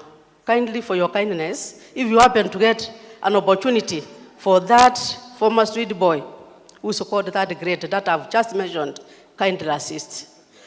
He doesn't have a home. And then there is one thing that I like in life, assisting the vulnerable learners, and not assisting learners from the well-to-do families. I want to be like Nelson Mandela of South Africa, because he grew up in a very big slum known as Soweto, and indeed, he became the first African president of South Africa, and due to that, he liberated the country known as South Africa. Now, you, as a young reader, what is your role in your family? What is your role in that big institution that you have been there for quite for some time or for a long time? The other thing also which I do like most is guiding the young generation. Why? Because right now they are lacking role models, they are lacking mentors, and also because of the absence of the figure father. They are no longer there. Is that the truth? Yes. So we have got a very big challenge. Let us try our level best and assist our society, because we have some readers who are not guiding the sheep, God's sheep, the right way. And there is a book that I like in the Bible known as Ecclesiastes 3. It says that there is time and season for everything. And when I was a teacher for 13 good years. I happened to come across a student who has been scoring an E or through. One day I made up my mind, I called that boy, and finally the boy scored a seaplane, and currently is working with preterm insurance. That is a plus for me. I also I encouraged another girl by the name Semi Munyao, and she finished from Nairobi University, and right now she's in China. So I'm happy for that.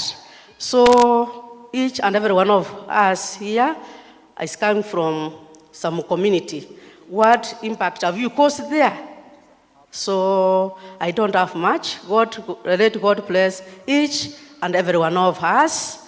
And finally, let us keep on praying for our country, praying for the vulnerable families and the communities in Kenya. And let me hope and wish that soon we are going to have a great workshop, just like the one which is about to be concluded. And let us try to be like Abraham Lincoln of the USA. He was the one who came up with the meaning of the word democracy. That democracy is the government of the people, for the people, and of the people. Otherwise, I don't have much. Miss Amanda, God bless you. And thank you for the food, the delicious food that we have been taking since yesterday. Thank you. Nice time. Let's appreciate Madam Jeria vizuri. Moja, mbili, tatu. Thank you very much. I'll pass our regards to the CS Ministry of Education. And I know he's doing a good job. CS Honorable Ogamba. And the reason why the regional directors of education, MOE and TSC, were not here is because of the fire tragedy that was happening in Kibra constituency at Moi Girls, and I know he really wanted a report. I know it was the second incidence of fire, so normally we don't take them for granted. You never know. You know, when you talk about prevention of youth radicalization and violent extremism, we have to analyze everything to logical conclusions. So thank you very much, Madam Jeria. So allow me also to invite, I'll give you 2 minutes each to make remarks. So I'll go to Mr. Nick Kamwe, Kenya Conference of Catholic Bishops. So tumkaribishe kwa makofi moja. Very good. So we'll give you 2 minutes, sir, to also share what you do under the education program. Asante. Thank you, Vincent. I ride on the protocols established since yesterday because I was not here. Good afternoon, everyone. Good afternoon once more. We look tired. Is it so? Okay, my name is Nick Kamwe. I work for Kenya Conference of Catholic Bishops, specifically in the Commission for Education and Religious Education. I'm here with my colleague, Brenda. She can wave to you. I wasn't in yesterday, but she was here. We've been sent here by the head of education in the Catholic Secretariat. And as we all know, the Catholic Bishop Secretariat has 17 departments that mirror exactly the government. So ourselves work in the Commission for Education, coordinating the activities, the education activities in the Catholic educational institutions. So roughly around 8,000 plus schools that are under our department. And we run programs from educational programs to formative interventions, life skills. You might have heard of programs like Watoto Watunzwe in the Western Kenya, making lives responsible choices. And the development of the pastoral programs of instruction that are being used in some of our schools to shape the character of our children. Just to resonate with what has been happening here yesterday and today, I feel so much humbled and touched with the lot that has been done. And I can only imagine in phase 1 and 2 what has gone into that, the efforts that have come in from the whole team, the organization and all that. And we're looking forward to experiencing such. When we're seated there, we're looking at the number of teachers in the Catholic institutions and beyond. And one thing is that all the teachers, either in private or public institutions, in one way or the other, they come from our community. So a point of reference where we can make all the changes we would want to see. Recently, Pope Francis, called for education to inspire social transformation and foster hope. And basically, that has been the business here. As we go out there, and Father is here, we say we are baptized and sent. So we have been given that burning spirit, the fire, to go out there and be the agents of the change that we would want to see. So, Vincent, we are grateful. Daktari, Dr. Tony, we are grateful for the insights and the input, and we're looking forward to engage with the material and, where need be, reach out as well for the support that we may need from you. Thank you. God bless you. Thank you so much. Tumpigie makofi moja. Billy. Thank you very much. So we really thank what the Catholic bishops are doing. And if you come to Kenya and you hear about them, they are truthful men of God, isn't it? Asante sana. So I'd like to call William. William, the director, Pristine, 2 minutes. Thank you very much.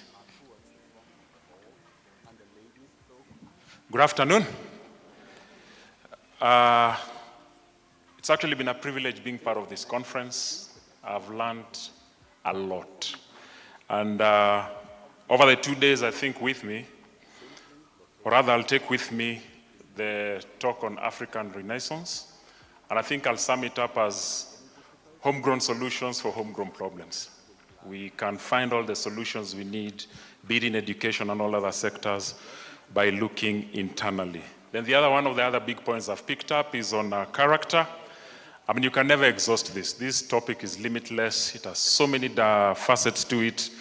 But really, character is everything. Character over competence. We can have all the competence we want in the world, but without character, we have nothing that holds the competence at work. So all this, the foundation of our lives as well, is all built on character. So thank you so much for that. But I do know that's where most of the work is. Working with people and helping them with their character is not easy, because unless even the individual takes it upon himself or herself to say, listen, I'm going to build one on my own, it becomes a big challenge. But we are so grateful for that. But then the other thing I've picked up today is no human is limited. What an inspiring statement for me. And to know that there's a gentleman here who said, man, you've done 2 hours. He says we have 25 more seconds. That's amazing. So I'm standing here knowing that I also have the opportunity to be limitless. I can actually conquer things and places and ideas that I never thought I would. So thank you so much for that, and really bringing it out in me that, listen, I can actually become this. And even as I think about that, I'm also thinking about finances. We, at Pristine's Insights, we're a business consultancy firm. We've worked with a lot of companies from different continents when they're setting up in Kenya. But even as we do this, we do realize that there's also a gap for the students who are coming into the working world. I've worked with a lot of students who've come into the working world, and we've seen so many gaps. And one of the gaps we picked up was personal finance literacy.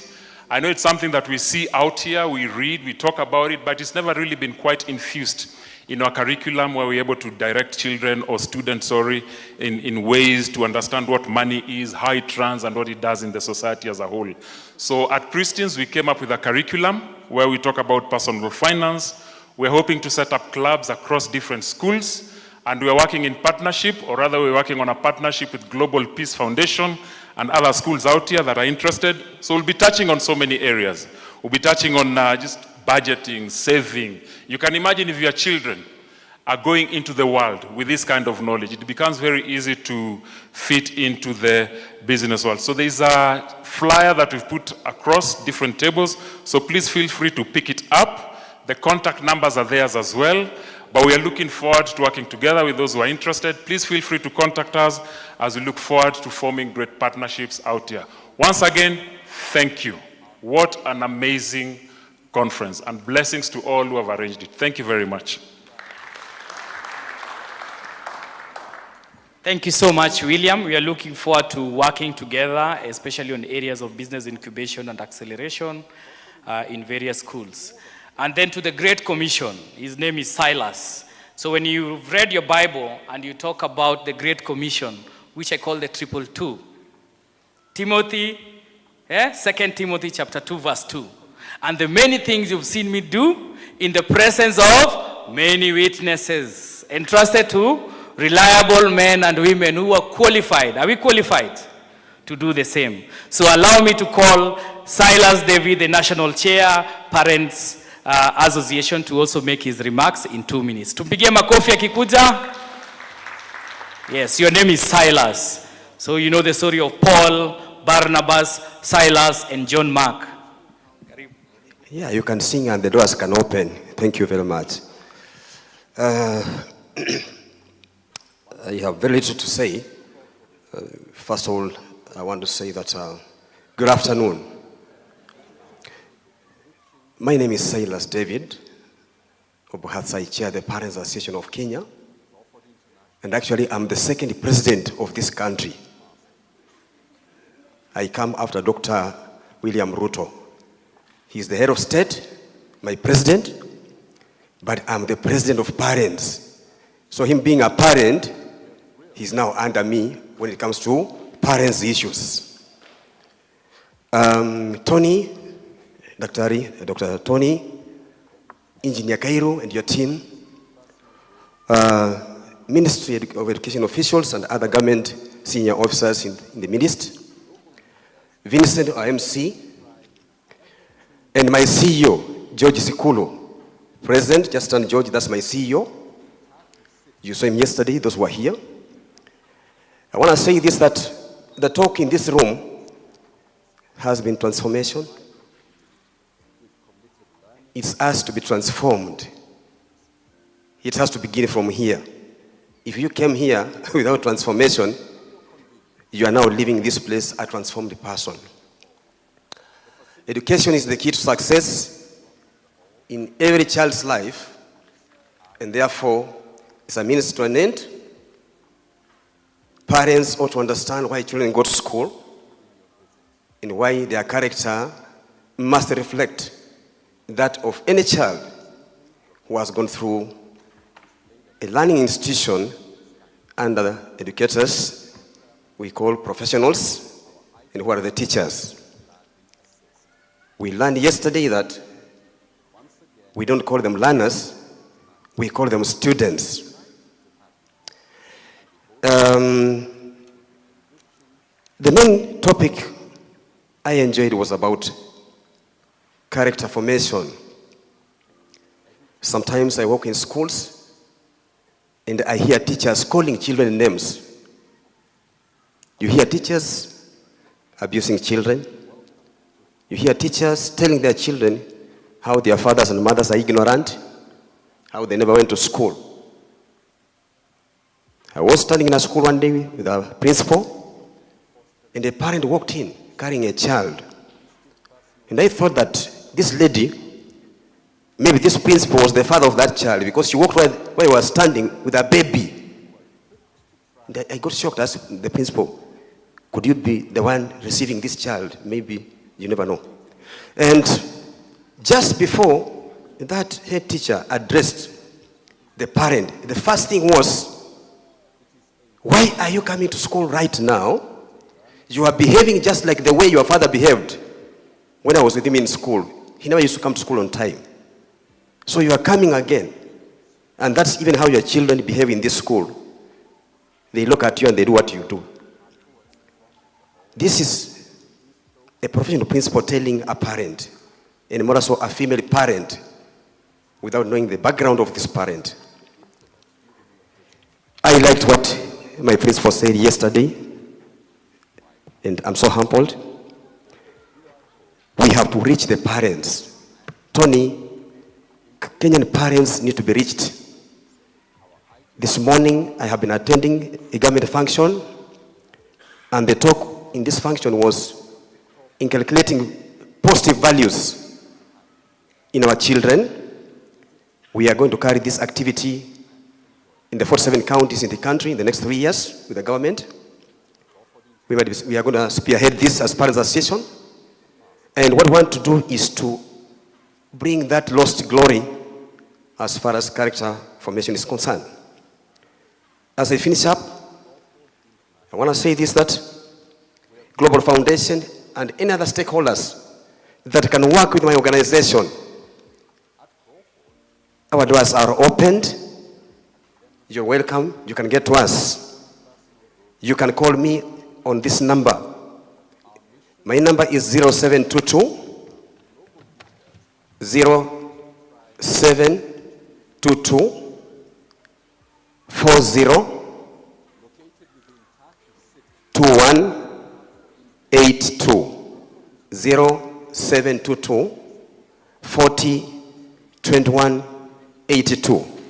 Finally, the President is calling on us as parents to go back and sit with our children and let them understand what are these positive values.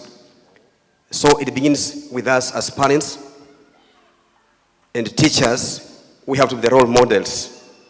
And since it has been done, we have heard from here today, as the president of parents in this country, I'm appealing on all of us, and more so the Minister of Education, officials who are here, directors, Quality Assurance Director is here, and I've seen Madam here. Let us support Parents Association as an organization to drive this agenda on the ground. Director for this school, I thank you very much for hosting us. With those few remarks, may God bless you. Amen. Thank you. Thank you so much, Bwana Silas. Tumpigie makofi tena. Yes, I like the gospel of transformation because it is Paul who said we have to be transformed through the renewal of our mindset. A new mindset transformed to a new lifestyle. So allow me to also call upon Miss Amanda, who has been very, very supportive. She was able to ensure that this workshop became a success, and we really, really appreciate it. Amanda. Thank you, Vincent. Good afternoon, colleagues. You're almost at the end of it, and well done for hanging in there. I know it is a long day and that you're tired, but a lot of good work has been done. No country is perfect, and as no country is perfect, Kenya is also not perfect. But if you want to get things right, you start with education, and that is where you are starting, and that's a good sign. Now, what we say at our school, we send our staff to conferences, but they must come back and they must share with the rest of the staff. So I want to urge you, you've got the information, you were inspired, go back to your schools, to your communities, and share. Don't just keep this to yourself. That is how we get it right. So it was a fantastic conference. I'm glad that you've all enjoyed it. And tomorrow, I know you're going to have a session on the family, and family is very important. What we also say here is if you want a successful educational system or a success in education, you have to have the student, the parent, and the teacher working together. So tomorrow, you're going to focus on the parent part and how they can work with the schools. So good luck for tomorrow. Unfortunately, I won't be able to make it, but I know it's going to be a valuable day. But thank you for visiting us, and we'll see you soon again. Thank you. Thank you so much, Miss Amanda. Let's appreciate her again. Moja. Order. Let's not be like the book of Chronicles, isn't it? Canon. So let's appreciate Miss Amanda again. Moja. Billy. Tatu. Thank you so much, Amanda. We really, really appreciate. Yeah, and also to the Crawford board and to the family of Crawford International School, we say thank you. Okay. So now she's preempted what I wanted to share. So we have only 2 speakers remaining. I just want to call upon Mr. Mondi, just in 1 minute, to share with us about tomorrow and the direction for those who will be willing to go there. Asanteni sana. Karibu.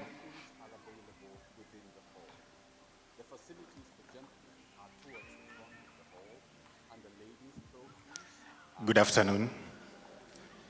I'm very inspired today.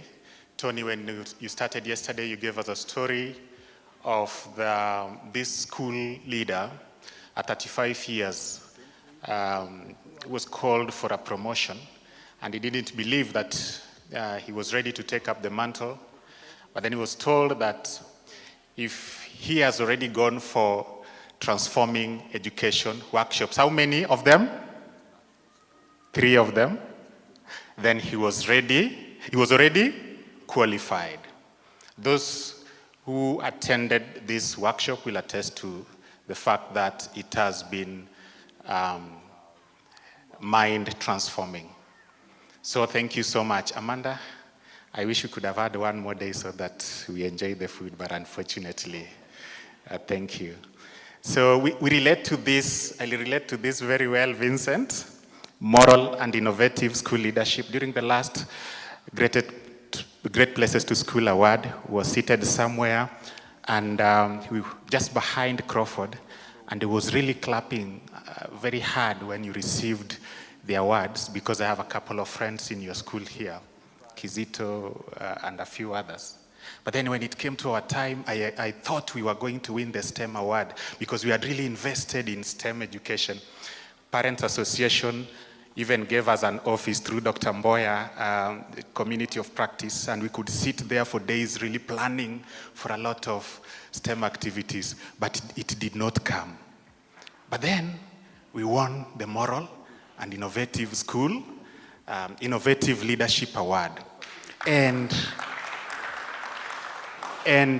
one of our members of staff, who's a lecturer at Kenyatta University and also a teacher at Kigwa, teaching personal social health education, Dr. Wanjiro, told me, Omondi, we have the best. We have the best. Because this is where it all begins. This is where it all begins. We have won everything. We have won everything. So today I sit and reflect, and I believe in what she said. It's never easy to walk this journey. You'll face challenges. It will be tough, but be ready to navigate through those challenges. You never give up. Even the person who invented, the Wright brothers who invented the plane, tried how many times? But they kept on doing what? So you'll find administrative bottlenecks along the way. You'll find discouragement along the way. You'll find the staff and colleagues whose mind need to also be changed and transformed. Parents to really understand some of the... Because you remember, when you live here, you are now thinking differently. Your frequency is different from the frequency of the people you are dealing with, right? But you also have to make them think the same way as you do. So it's never easy, but you never give up. Lastly, Vincent has said, I give you directions. If you, I think there are a lot of names with Kigwa and Ridge, so you could be confused. We have Kijani Ridge, we have Kigwa Springs, but we have Kigwa Ridge, Muthaiga, and Kigwa Ridge. Muthaiga is old Kiambu Road, and we have Kigwa Ridge, Runda. So Kigwa Ridge, Runda, for those, how many have gone to Regis Runda?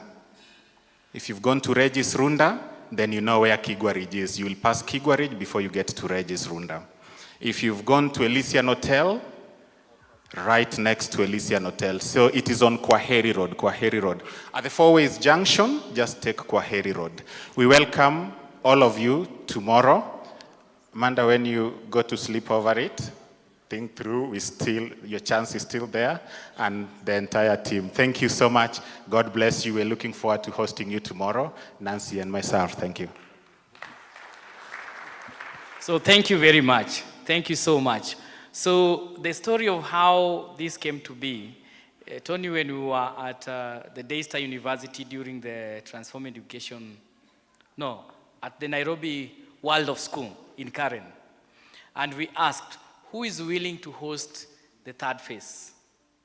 And I remember Jenny. I don't know if you were there, Amanda. Jenny said, would like to host the second phase. And then we asked, who is willing to host the third phase? Kigwa Ridge, Omondi said, we are willing to host. Actually, they were competing with Makini. So Immaculate, we will be coming soon. Omondi said, let's host the family.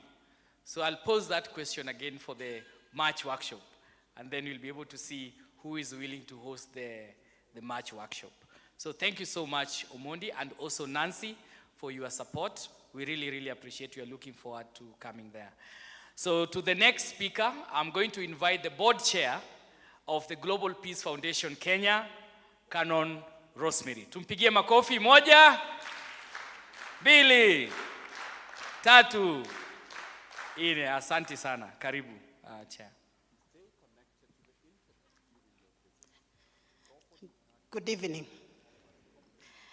I have struggled with when time evening begins and ends. I've asked that question in US, in Canada, but in UK, and we never seem to agree. They all have different timing on when it starts and ends. But I think we are already beyond afternoon. We are definitely towards the evening. It's indeed been a very impactful 2 days. So impactful that we cannot talk of exclusion. In that, the information that has come to us very specifically identifying you and me as an individual, either in the formal education, non-formal education, or the informal education. It cuts across. Cutting across also all levels of educating. The information has singled out each one of us as a agent of change or transformation for that matter. And what does that mean? The offline educator and the online educator, we all have an assignment. I was thinking through seriously, how many of us in this city are under 35 years of age? Please just put up your hand. And I want the rest of us to look around. Under 35. I'm amazed that Tony has joined them. Under 35. Please stand, if you don't mind. Just stand. Because now, as I give my final remarks, I want to speak to us in the context of where we are, and that is Kenya. Under 35 is 78.8% of the Kenyan population. Under 35. So what does that tell us? The longevity of this nation, the posterity of this nation, the legacy of this nation is in your hands. And the students and pupils across the spectrum of learning. And each of you has a unique space.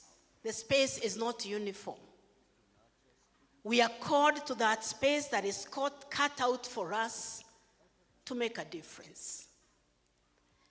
I know a number of you could claim you are the Gen Z and you are disadvantaged because resources and job opportunities are not in your population. But we have only 5% of Kenyan population, 65 and above. Only 5%. So I want you to add 5 and 78.8. What do we get? 80? Huh? Yes, 80? 3.8. So what's the difference? What are we left with? 21.2%. So 21.2% is the rest of the population, 35 plus to 65. I am speaking about those demographics because when we think about demographics, we realize how much responsibility lies on us. When we are before that audience of students that truly have time and opportunity longer than those that we think make life difficult for us, then you realize what an opportune moment it is to actually make a difference. I truly want to employ on you, my sons and daughters who are standing, because you all qualify to be my sons and my daughters. Please, let your conduct and character not be in question. Let it not be in question. And when you start it and you stand true to the calling of God, I keep saying, I was speaking to the students at medical school in the University of Nairobi, and I was telling them, because majority of them were below 23, in their age. I was telling them, 40 years from now, when you are my age, will you still be a worth model that can be reckoned with because you have withstood the test of time? In all the learning that we have learned these 2 days, beyond and within the character and conduct, the truth is your health is your wealth. And then it is with that conduct that you mentor and you build legacy. This is not only for the team standing and those beneath them, it is for all of ourselves. Please sit down, and thank you for agreeing to give my remarks together with yourselves. So I'm representing you as I give these remarks. I keep saying, I have been in this space of leadership, I think for all my life, because I began my first leadership assignment,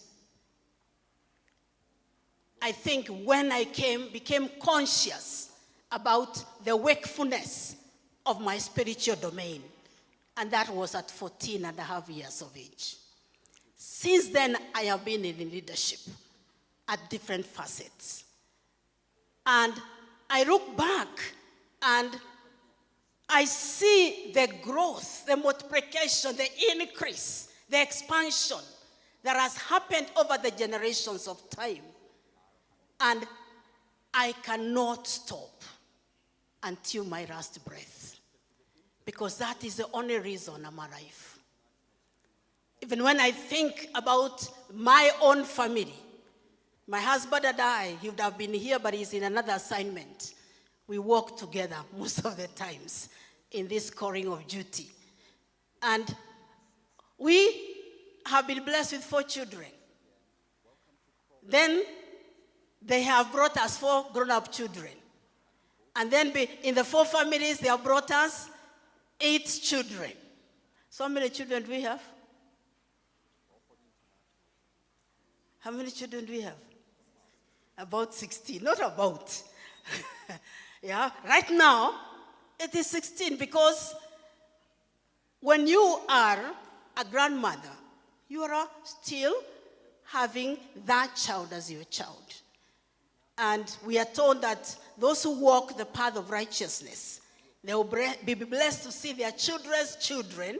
So it is your children's children, to the 2nd, 3rd, and 4th generation. So I am living in the generation of blessing. And my prayer for each of us is we will be partakers of generational blessing. And as we think about our country, Kenya, the continent of Africa, and the ripple effect, I know we can be impactors of the rest of the world by the decision that each of us make at a personal level, and the commitment that we actually put of ourselves into the calling of God in our lives. Thank you for being patient. Thank you for plugging into the network and the partnership.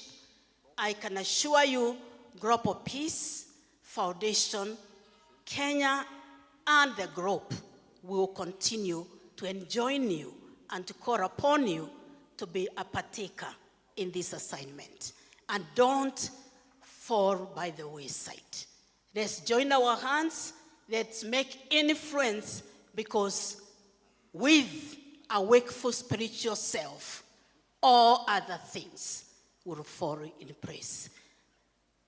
I just stood with this to say quite a bit of what Tony has shared with us the 2 days is recorded in this text.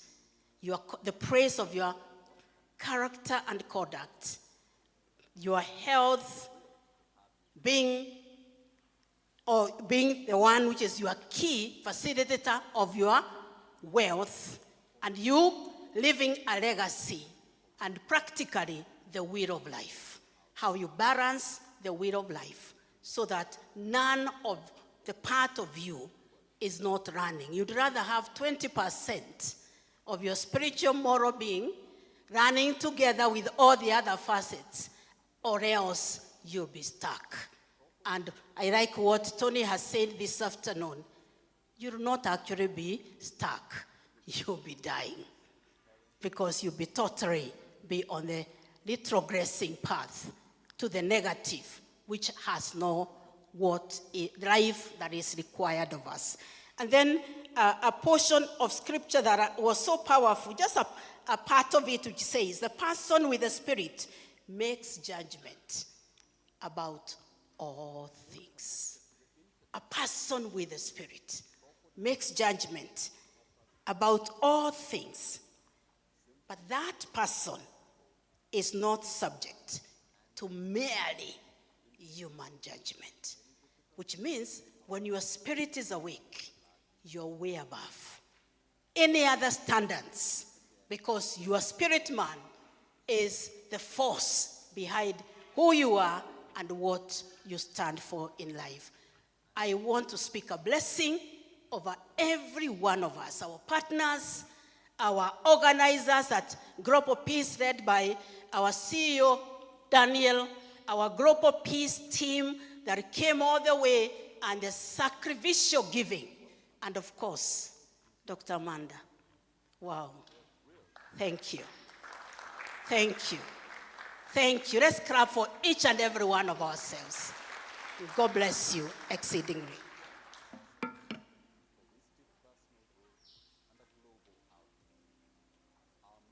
Wow, those are powerful words, isn't it? So thank you so much, Canon Rosemary. Let's appreciate her. Moja, Billy, Tatu. So thank you so much. Thank you so much for your words of wisdom and inspiration. We really appreciate you and we honor you. Thank you so much. So now allow me to invite Reverend Father Kanis Chinyeka Enyaka, PhD, International Program Development Specialist, Regional Representative for Africa, Global Peace Foundation International. Tumpigie makofi.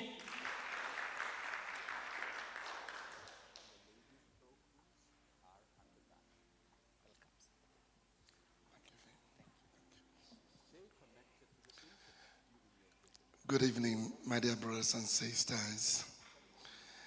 Let me start by sincerely thanking God, because the sense of gratitude is something we all owe to God, the creator and the sustainer of human existence and everything that is.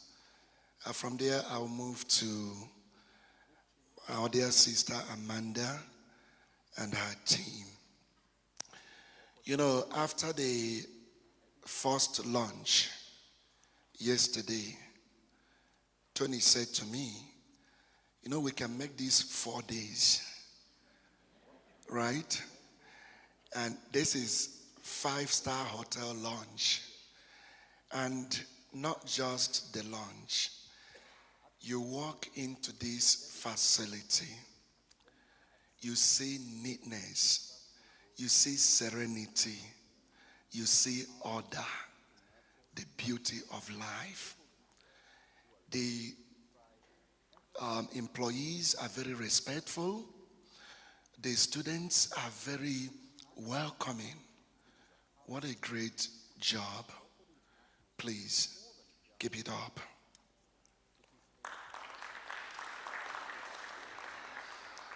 I want to thank our team here in Kenya, led by my dear brother Daniel Juma, for putting this together with other partners. I thank our MC, Vince, great job, and all our partners.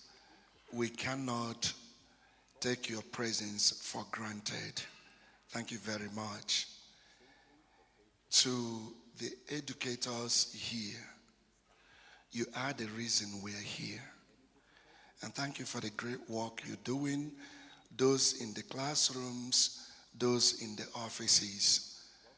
Without education, it's going to be difficult for any nation, any continent, the human society.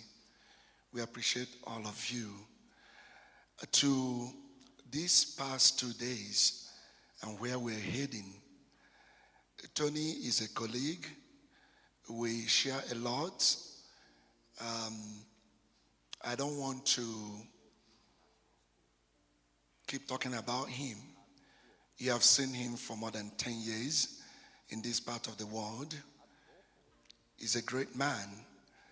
Tony is not doing what he's doing to please people or to convince people. Tony is doing it because that's who he is. Tony is passionate about positive change in the world. And all of us will have to do it. Character, African Renaissance, the family, all these come together. And I want to briefly discuss this by going back to the book our brother Teddy showed us today, I Am From. That caught my eyes. I am from. That is the beginning of this journey. I am from. What's my identity? Who am I? Who defines you? How do you want to define yourself? Bring it back to the context of Africa. We have to rediscover the values of Africa. We have to rediscover the African identity. We have to rediscover the African commonality and communalism. We have to rediscover the philosophy of Ubuntu in Africa. I am because we are. The spiritual essence of the African person, the African society. I shared with you yesterday that René Decker has talked about I am because I think. In Africa we say I am because we are. I am because I participate. I am because I belong. I am because of interconnectedness. We need, my dear brothers and sisters, to define Africa.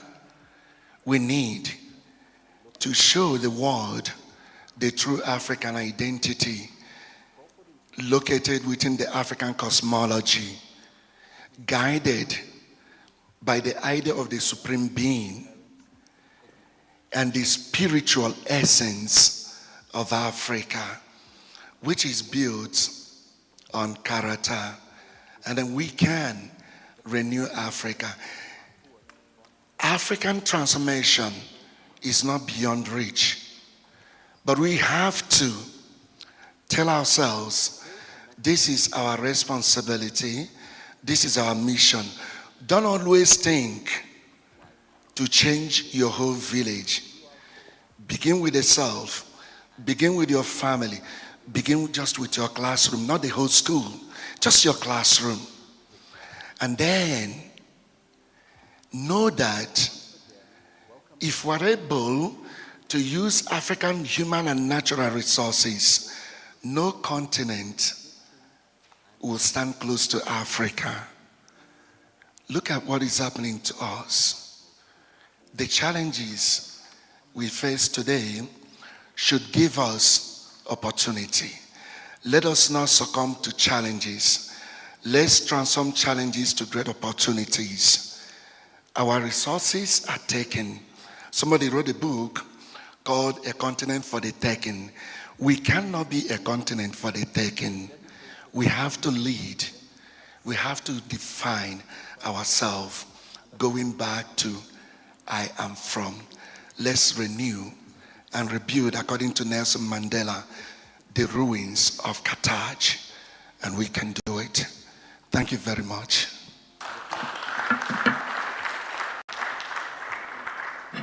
Thank you so much, Reverend Father Canis. Let's appreciate him once again. Moja, Billy, Tatu.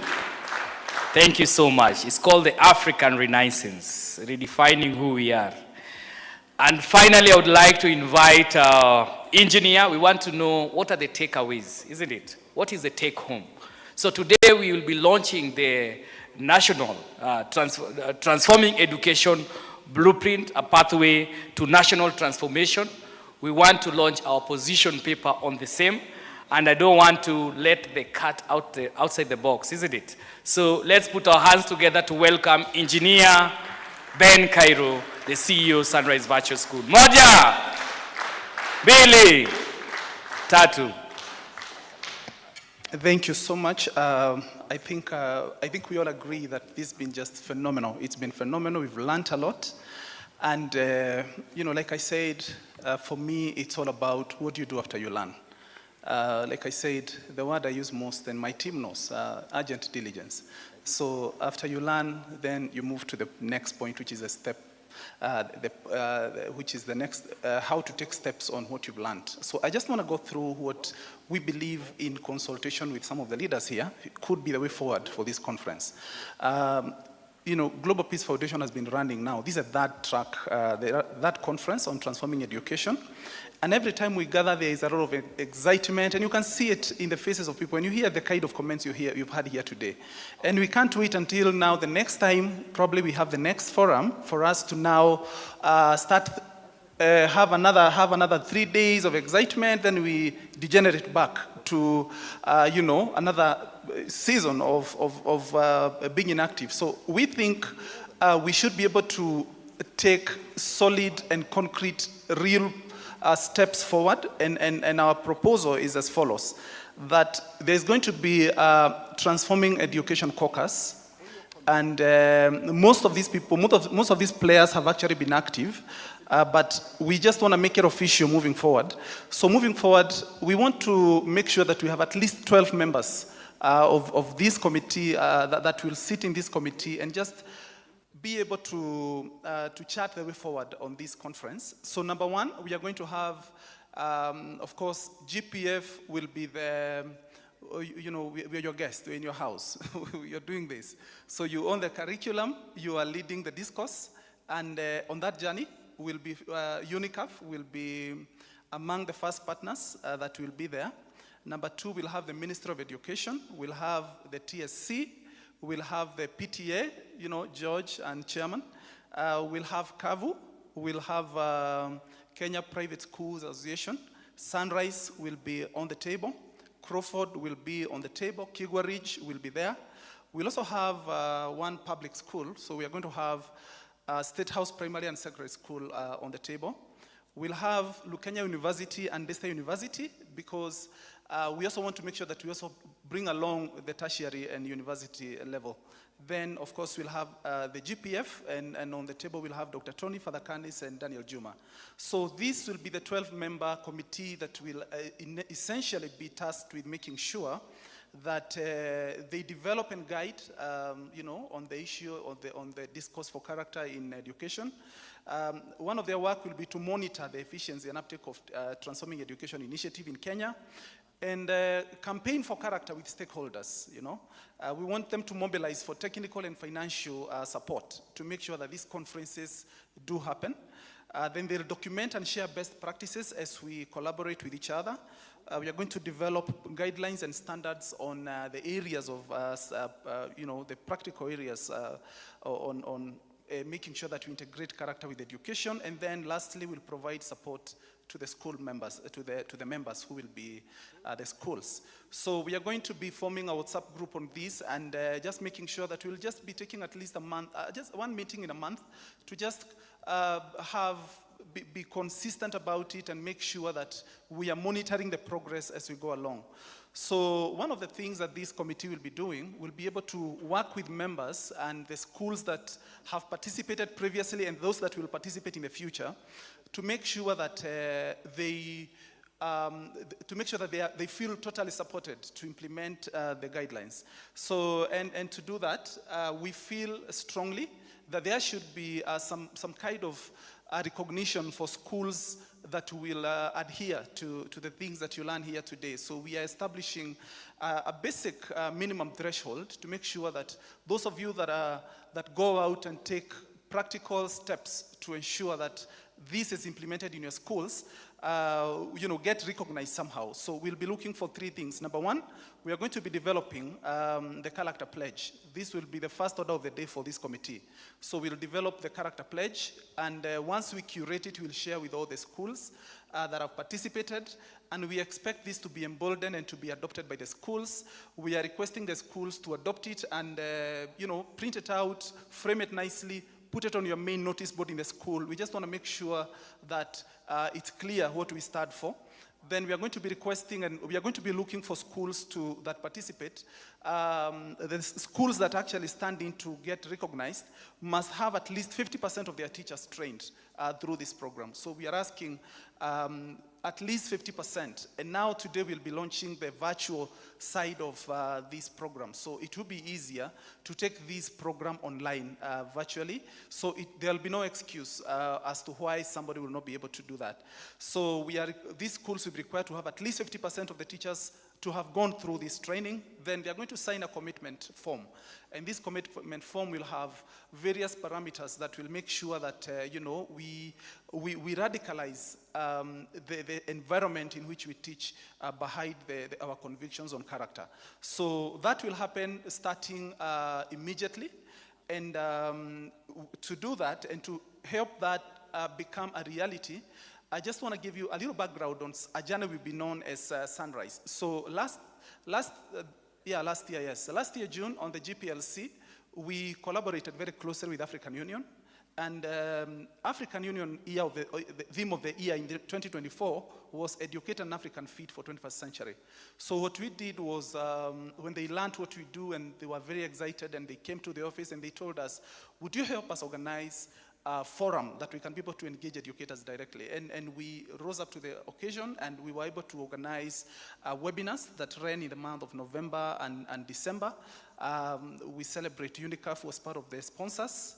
One of the major sponsors that came along was Meta, and they came and they also facilitated the program.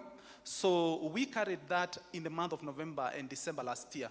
But then this January, they came to the office and we were discussing and just having a review meeting of how that went. And they said, we would want to continue with the conversation. We don't want that to die. So what happened last year is that the African Union went across the African continent and they were engaging countries on how is it that we can be able to educate an African fit for the 21st century. So they developed 10 points that would guide that journey. So these 10 points revolves around, character, very impressive. Also has to do with access to education, affordability, policies, standards, those kind of things. So they requested us to organize a physical conference in the month of August this year. So we are going to be collaborating with GPF and we are going to be signing an MOU to that effect to organize and collaborate towards making sure that we host an African Union conference in the month of August in Nairobi. And we will have whole Africa-wide participation, especially from the Anglophone countries. That will be taking place in August, and we'll be doing that together with the GPF. So let's clap for that. That's good development. Great. So number two, over time we've realized, and like I said on Sunday, Dr. Tony checked in and said, Ben, could we have breakfast? And we were saying, how long will it take for me to go across Africa? From country to country, meeting people physically the way I'm meeting, the way I'm in Kenya right now. And I said, surely, you can deliver in many countries, Dr. Tony. And he said, would you be able to avail your system? Because Sunrise have a learning management system, being a virtual school, to be able to be leveraged on to take these to teachers from across Africa. So what we are going to be doing is we are going to be developing and availing to GPF a platform on which the whole 10 points that you've seen in the blueprint will be developed into a course. And every course will have a small quiz to it. And then at the end of it, you'll have the major quiz. And then Dr. Tony Fadhakanis and the rest of the leaders at GPF will meet the participants and talk to them for a session through a webinar or something like that. And then they will qualify based after ascertaining the level of adoption of knowledge through this training. So that will be taking place in a period of about 3 months would be sufficient, so that every week participants can take at least one course, one of the pillars. So we are also going to be signing an MOU to that event, to that effect, to ensure that Sunrise platform is available for GPF for the use of disseminating the material for the transforming education across the continent. So I invite you to please clap, because that's going to be the first of its kind around here. So we target to have, we were talking to the director of TSC with Dr. Tony, and he said, we welcome you guys to launch that, and we are availing our people. TSC has in excess of probably just about 500,000 teachers. So if we get about even half of that number going through this curriculum, and they are all active and disseminating the same to the learners in classroom, you can imagine the multiplier effect. So that is starting immediately. So we'll be signing to that effect. And I would love to welcome Bwana Daniel Juma to make comments both on the way forward, like I've described, and also concerning the MOU that we'll be signing. And then,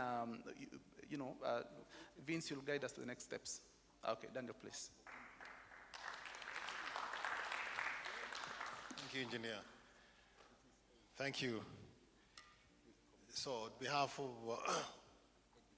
of my team, the Global Peace Foundation team, I really want to thank everyone.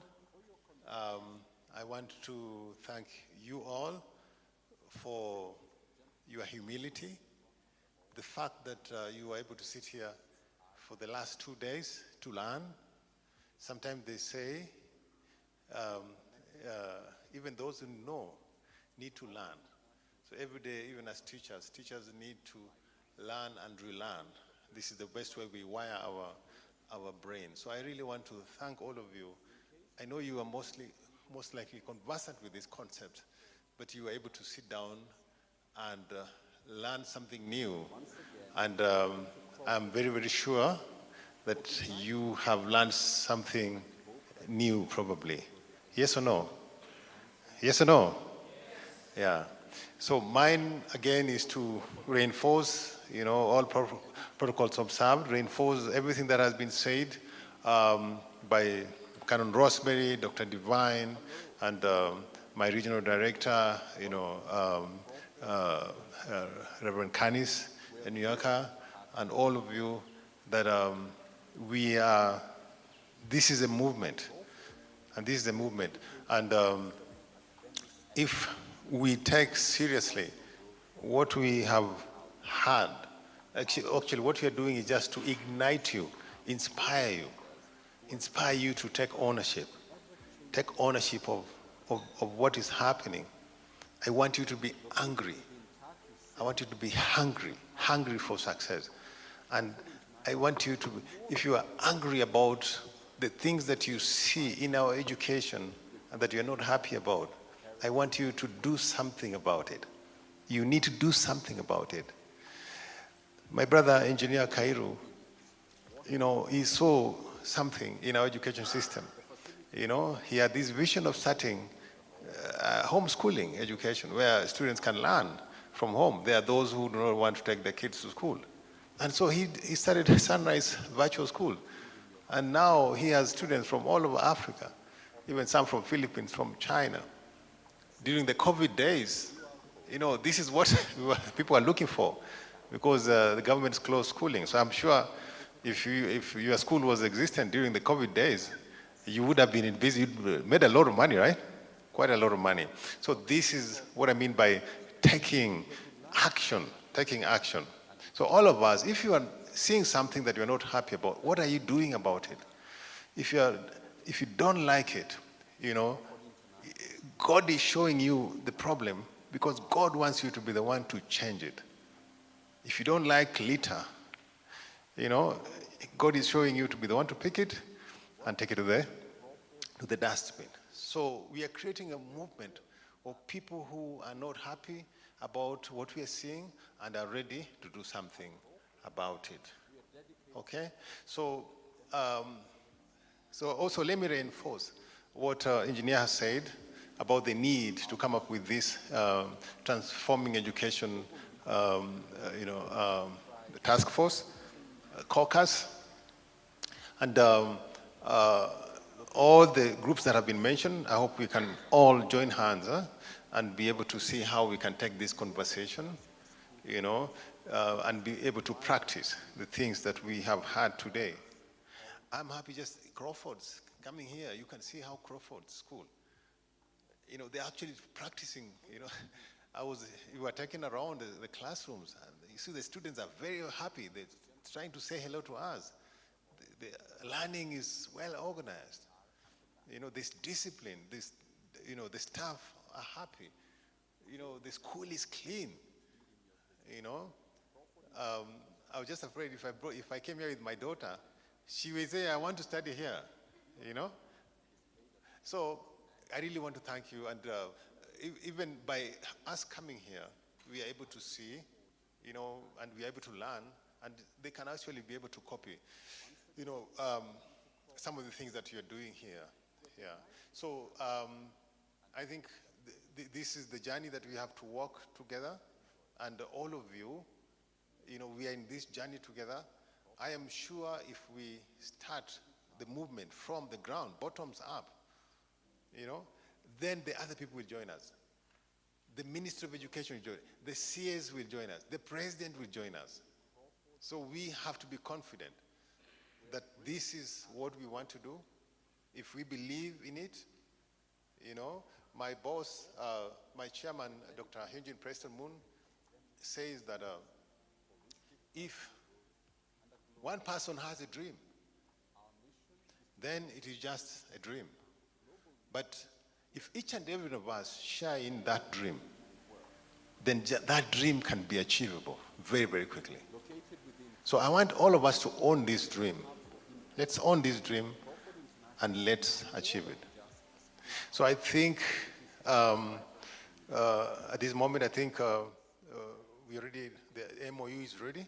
So I think we can proceed and just sign it. The August conference, one of the first things that we want to do, the August conference, but the AU conference is one of the first things we are going to do in August. But also the MOU that we're signing with the Sunrise Virtual School is going to avail this content, this transforming education content. It will be available virtually through the Sunrise Virtual School portal. So I want to invite Engineer Kairu, and let's get somebody to witness, the team from your school, and also our team. Let's come in, we sign the MOU so that you can rest assured that after this MOU, this content will be available to all of you. And like you heard from our sister, from our host today, that you need to go and share this information.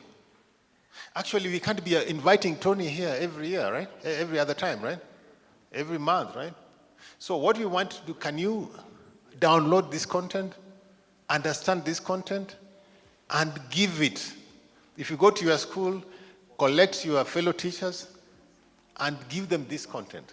So by us signing this MOU today, we will be availing this content in this learning management system, which is done by SVS, for all of us to be able to access.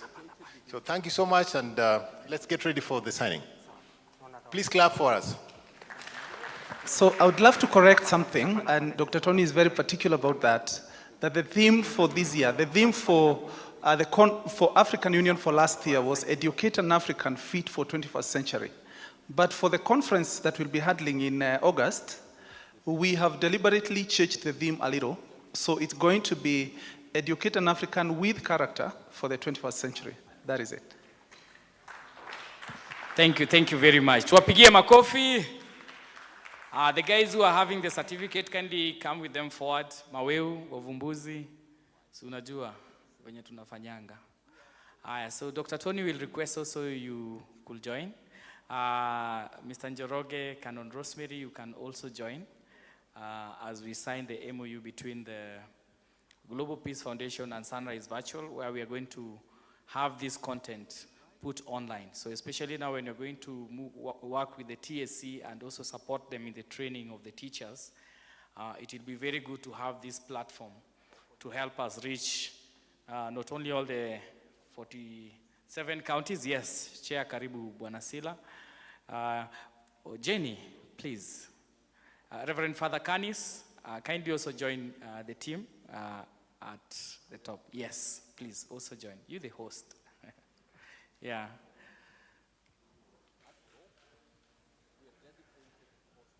Yeah. And then the certificates are here. I'll request the team from GPF Nelly, Linda, kindly come. We'll be doing the certificates in groups of 10 as we sit down, and then we'll take a group photo. Omosh. Cheza kama wewe. Okay. Sawa.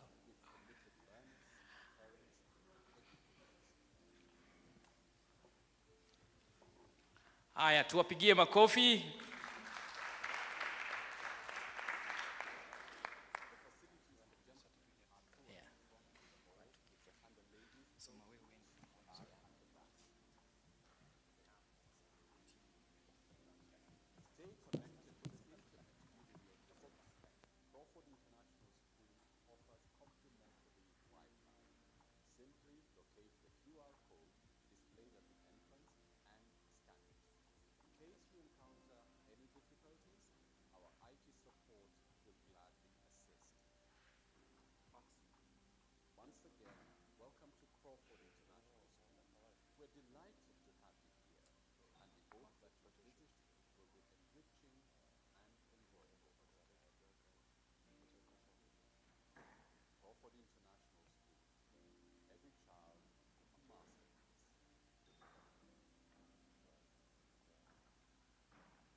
And now to the witnesses.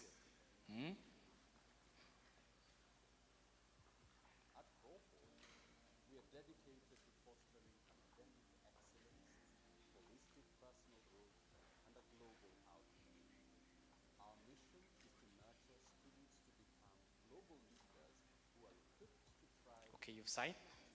Now the CEOs, they can hold the MOU, and then you take a group photo. Yes, with the other team members behind them. So you can just move to the signing place.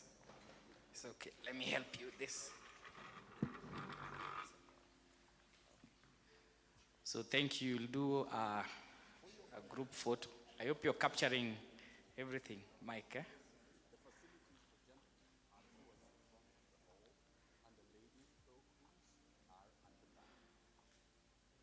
Thank you so much. Asanteni sana. May we take our seats now. So now we are going to the climax. Tuwapigie makofi. Let's clap for them. So if there is a teacher who was not able to attend, educator, manager, the platform will be there where now they can be able to get the content and also ensure that we cascade this information to all corners of the world. So thank you very much. So now we are going to the climax of this. And for this session, I'm going to be assisted by Isaac Maweu. I call him my brother. Tulifanya kazi how many years? This guy, we work together. Perfect team. So he's going to take us through this session where we're going to now recognize you by giving you the awards of the certificates for this session. So we'll be doing it in groups of 10, 10, 10. You just come, take your certificate, you will take your seat, and then you will take a group photo. From there, our key guest will be able to have a tree planting ceremony, and then we'll call it a day. Thank you. Maweo. All right, so when you hear your name, because of time, interest of time, just rush. So we have Christine Wawira. Let's clap for them. So this is the moment where you'll clap like for 30 minutes, oh, not 30, 10 minutes non-stop. So we keep clapping. Sarah Baraza, Nancy Shege, Maria Siko, Ezekiel Mureivi, Delfina Kaburo, Sam Kivika, Frank Otieno Koyo. Keep clapping, keep clapping.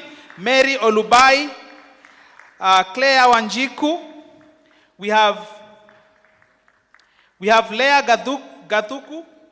We have Ruth Mibei. We have Leah Maina. Raymond Leshaw. Some claps. Samuel Turanira. Sheila Opio. Jacqueline Selian, OGW. Leah Wangari. Then we have Dominic Macau. Teddy Waria. Then we have Robert Matwete. and then Boniface Matindi. That's the second group of 10. So I begin the third group. So when you come here, you just say the name of the group so that the staff at GPF can sort you. So I'm beginning the third group. So if you hear your name, it's the third group. Mercy Joy, Abigail Busolo, Magdalene Ebony, Mary Wamboi Muruki, Mary Njoroge, Quinta Anyango. So this is the third group. When you come here, you just say the third group. Dorothy Obada, Anthony Mwangi, Immaculate Musambai, Charles Haluya. I go to the fourth group. Keep clapping. We've stopped. Keep clapping. I go to the fourth group. We have Machango Peterson, Ibrahim Musa Mahmoud, Jonah Otagoro. Then we have Benda Mutegi. We have Michael Gitau, Charles Ndirangu. We have Kevin Kinyanjui. Some claps. It's not long. Let's keep clapping. Yusuf Ka, Enoch Kisa, Edwin Gitonga. I go to the fifth group. Griffin Chesi, Nyandunga Moses, Beatrice Irangi, myself, Pauline Wamukoa, Emma Munuku, Olive Lumadede, Gishoha Tabi. Right, so we go to the sixth group.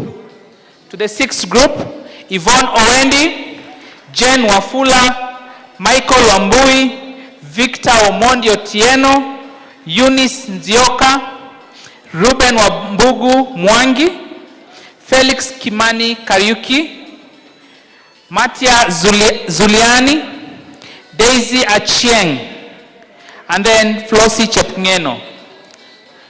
To the seventh group. So remember just the group.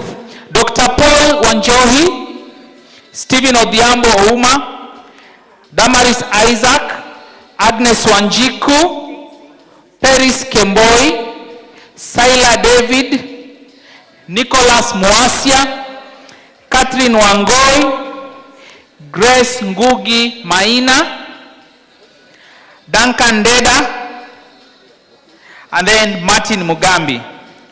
Some round of applause for that group. We go to the eighth group. Nick Kamwe, Emmanuel Morgan, Fordosa Abdi Adan, Frederick Magige, Maria Kimata, Samuel Mburu Kairu, Happiness Wangoi, Yasmin Mohammed, Jeraya Kerubo, George Sikulu, Viona Awor, Ochieng Samuel. Let's give a round of clap for that group. We are getting closer. We have Lea Wangari. We have Robert Matwete. We have Teddy Waria, Sheila Opio, Mary Olubai, Delfina Kaburo, Ezekiel Mureithi, Mary Njoroge, Mercy Joy, Anthony Mwangi, Immaculate Musambai, and Charles Haluya. Let's give a round of applause to that. So we are getting to the second last batch. Teddy Kiburi, Leah Aleo, Beryl Otieno, Michael Joseph Wafula, John Wanyonyi, Jean Misheni, Rashid Wanyonyi, Cecilia Mwende Isaac, Robert Kihoro, Mary Wanjiru, Jean. Okay, to the last group of 10. So let's give this group a round of applause. Trufena Anyoso. We have Miriam Kienjeku, Joshua Omolo Guara, Lynette Wairimu Njoroge, Ongwa Bernard Onyango, Magaki Masi, Evelyn Nafula Barasa, Michael Onyango Omolo, and lastly, William Motega Sagire. A round of applause. So Vincent, you can guide us to the next step of action as we prepare to take a beautiful photo with our certificates. Thank you. Thank you very much. Now you see why I like Isaac. Chap chap, time. Yeah? So I'll request Isaac Maweo from Wavumbuzi, kindly help me put some 5 seats in front. We want to take a group photo.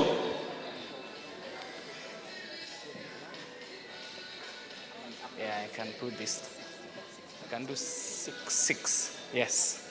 Let me do 6. Also grab.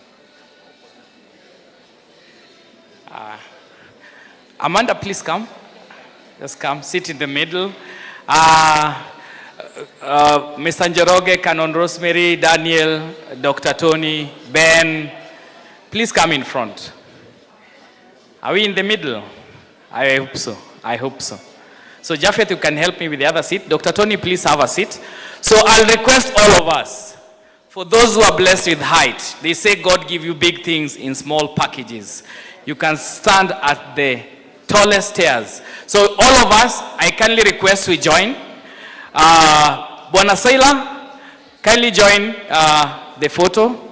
Kindly have a seat. Let's all join. Let's all join. Mr. Omondi, please have a seat. Kigwarich, you can have a seat. We also put for UNICAF 1 seat in front there. And Mr. Omondi, and then kindly let's all join. This is now like the last session. This is the last session. So we can line up or we can stand based on our heights. Do, re, mi, fa, sol, la, ti, do. Like that. Wow, this is an amazing photo. And then you can squeeze together. Kindly put Olive. You remember she blessed me with olive oil yesterday. Let her sit here. Yeah, just, yeah.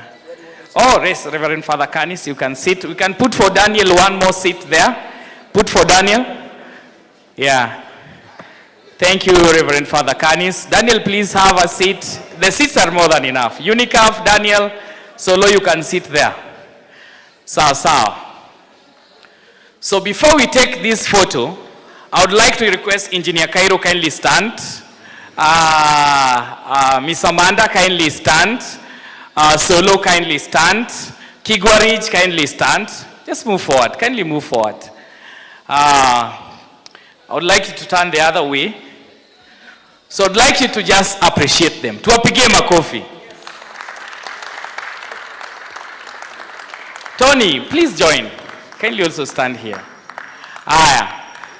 Reverend Father Canis, Dr. Mbogo, Daniel, please stand and join. I want you to request you to face these guys. Canon. So these amazing ladies and gentlemen, they were able to make this workshop happen. They made it possible. Tuwapigie makofi. So in one way or the other, all of us contributed, and also to the amazing participants, we all did it. It was a team success. So tujipigie makofi. So kindly take your seat. Asanteni sana. So I was doing that so that the photographer can create a good angle to take the photos. Mike, bado hauko sawa. Okay. Are you okay now? I know Ms. Amanda in the Hall of Fame, this photo will appear somewhere there. Yes, written Transforming Education Toward 2050. Yeah? So thank you. Let me also join.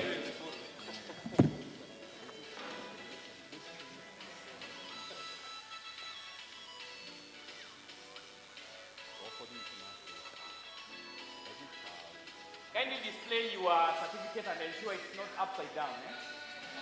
There are those who pay attention to details.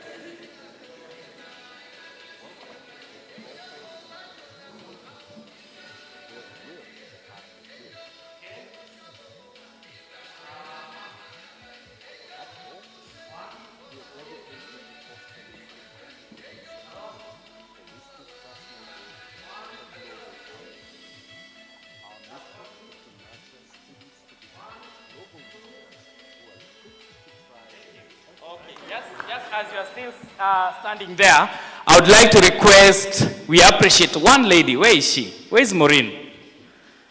Where is Maureen Kemunto? Please come, Maureen.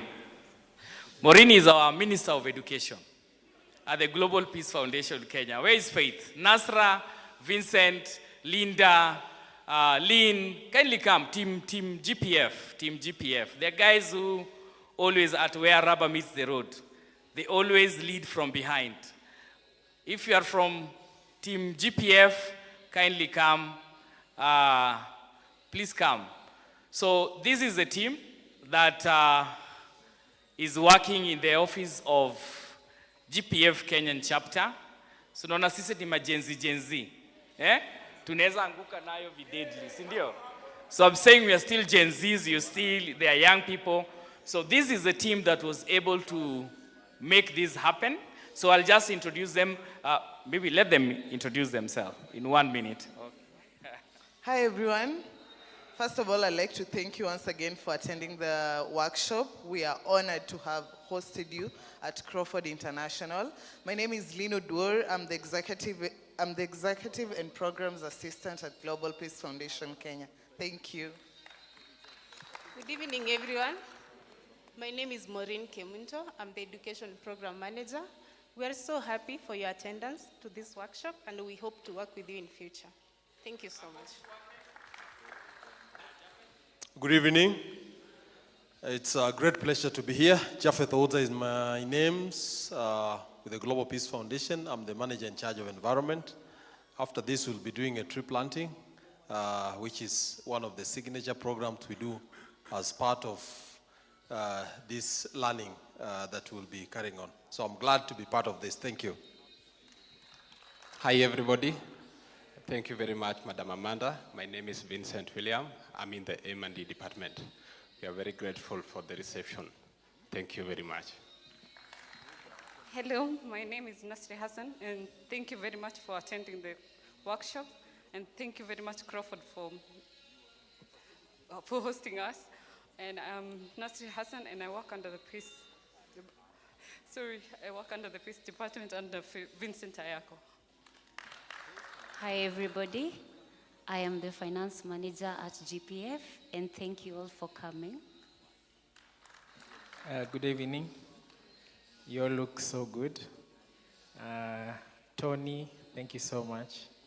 It's always like a university every time Tony takes us through his, I call it a course.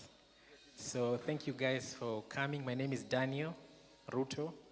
I work under communications and hope to see you in the next one. Good evening, everyone. My name is Faith Beryl. I run the youth program at Global Peace Foundation. Thank you so much for joining us yesterday and today, and we hope to see you again. And Crawford, thank you so much for hosting us. Thank you so much. Many of you wananijua like MC, you call me MC. So my name is Vince. Tony called me Vince. I accepted the baptism name. So my name is Vince Oching. I'm in charge of resource mobilization and strategic partnership and also peace building program. Asanteni sana. So as you're still standing, I can request Canon Rosemary to close with us, to close with a word of prayer. And then we'll just sit for 1 minute. There'll be Mentimeter. We'll just use your phone. So we'll want to get feedback. What did you like about the workshop? What are the areas of improvement? What are the new innovations that need to be put in place? So that will take us like 5 minutes. So Canon Rosemary. Yes. Let us pray. We are quiet before you, our Creator God. We acknowledge your special love for each and every one of us. Thank you that you chart the course of our life. And indeed, you accomplish your purpose in the life of each one of us, giving first the breath of life, calling us to duty, and accompanying us in executing the duties you put in our hands. Thank you for this specific moment that we've had together the 2 days, sitting at your feet and at the feet of our trainers, facilitators, and more specifically, Dr. Tony. We bless you for connecting with his heart, that he may connect with our hearts. We thank you for what has been spoken to us. And it's our prayer that, Lord, you enable us, put it to action, to bring honor, praise, and glory to you as we led a service to humanity. Thank you, because each of us is a conduit of your grace. Each of us is an agent of change. And each of us is a vessel in your hands. We pray for special impartation, that we will move out with the desire that the very heart of our hearts is connected with your heart, so that your will, your intents, and your purposes are accomplished in us, through us, and by us. Help us not to leave what we have learned in the booklet or in the notes we have taken, but to move with it in every space where our being shall be. And that as we gather with each other, as the days go by, it will be always a moment of celebration. Each of us saying, we have been grown by you, God our Father. So we bless you. We speak favor and blessing upon this institution where our feet have stepped, where indeed we have been fed in all ways, physically, spiritually, and mentally. Pray for the leadership. Pray for the students. We pray for the stakeholders and all their strategic partners, that now that they opened the doors for us and extended hospitality to us, may you expand their boundaries and their horizons. And may each one of us, particularly they that also gave to actualize this workshop for the 2 days, may they never lack. May they continue to be increased and expanded for greater service. Go before us now, for we surrender to you. In Jesus' name we pray. Amen. Let's appreciate Canon Rosemary. So thank you very much. I'll request you take your seats. It will only take us like 3 minutes, and then we are done. Asanteni sana.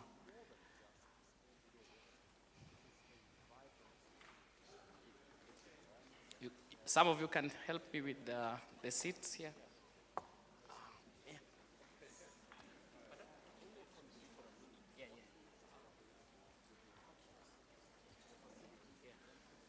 So the Mentimeter guy, kindly just set it up. So just grab your phone, connect to the Wi-Fi, kindly connect to the Wi-Fi.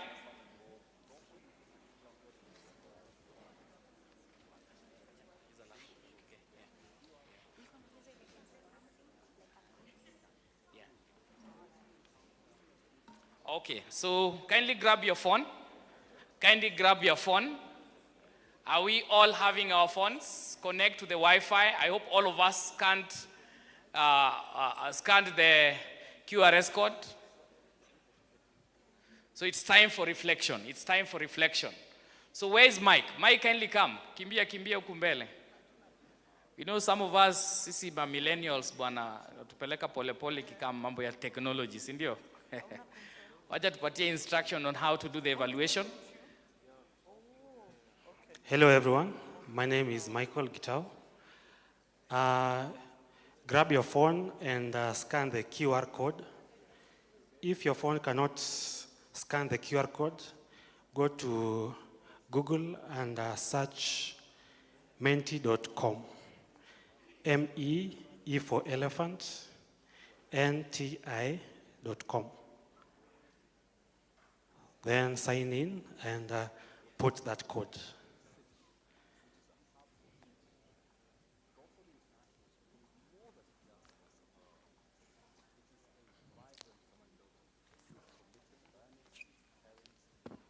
Search menti.com.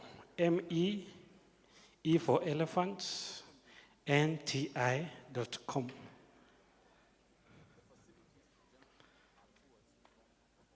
then put that code, 11349071. There are 4 questions, sorry. And a few have already.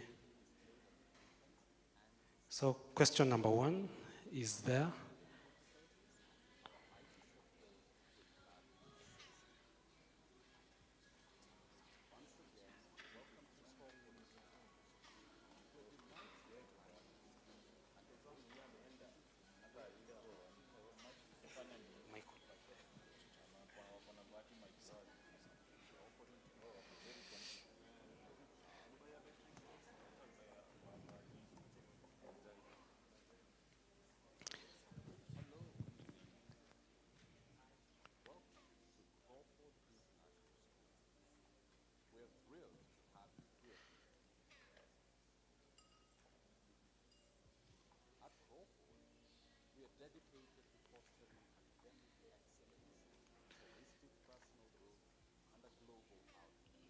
So the first question is, did you like the conference?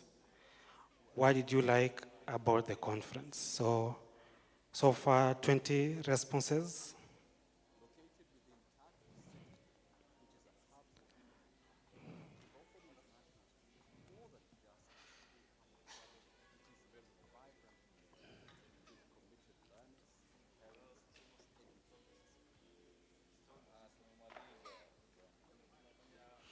$23 responses. 24.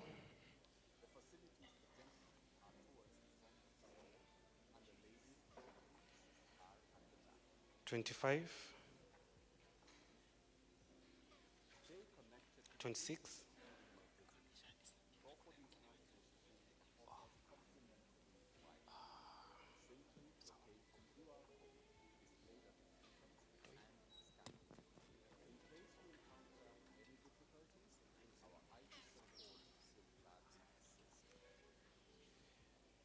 'Okay, the second question is, what could we improve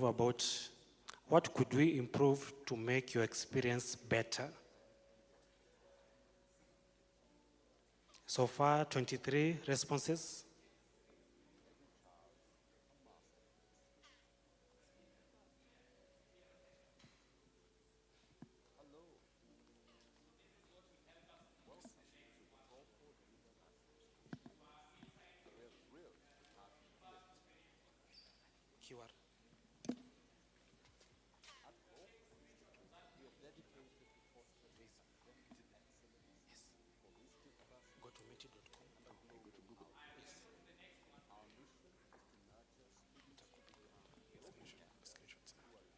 Okay, the third question is, what areas do you think should be added to the conference? So far, 19 responses. 20.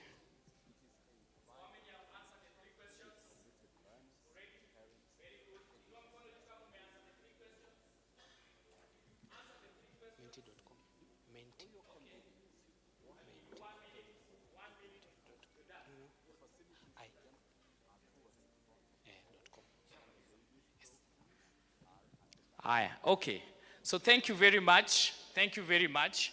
So one last question, because I know we are done. There is something that is coming up. We are going to have the March workshop, and I've seen some proposals. So if you're willing to host the March workshop, please raise up your hand. Your school. Time and chance happens to them all. Which school? Regis Runda. Tuwapigie makofi. Regis Runda. Which is the other one? The second one. The second. Which school? Urafiki? Urafiki Karovana. So Regis School Runda, Urafiki Karovana. The third option? Which school? Kenyatta University. So I believe you've noted that. Lynn, please note for me that. So we have Regis School Runda, the second phase. Maureen, please note.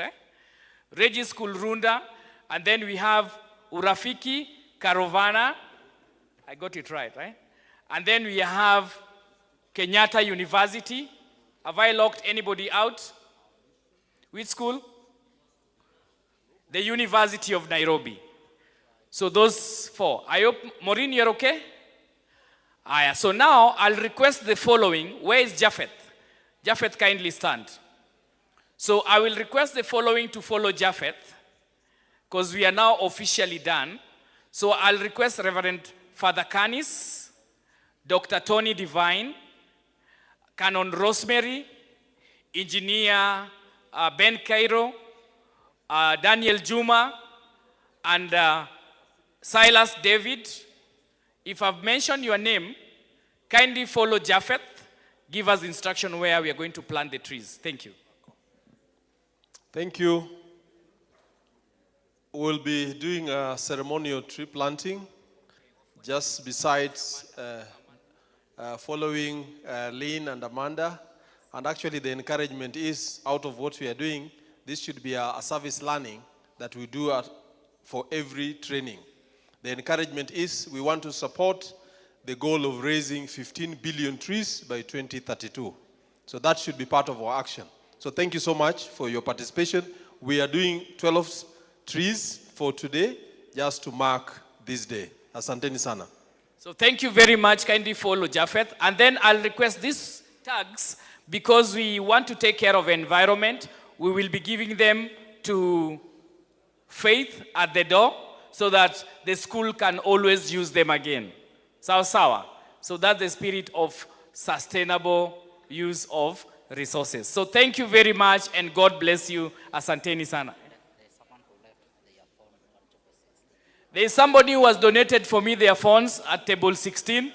Someone has donated me his or her phone at table 16. Kindly come for your phone. Or it's officially donated. Table 16, somebody has left the phone there.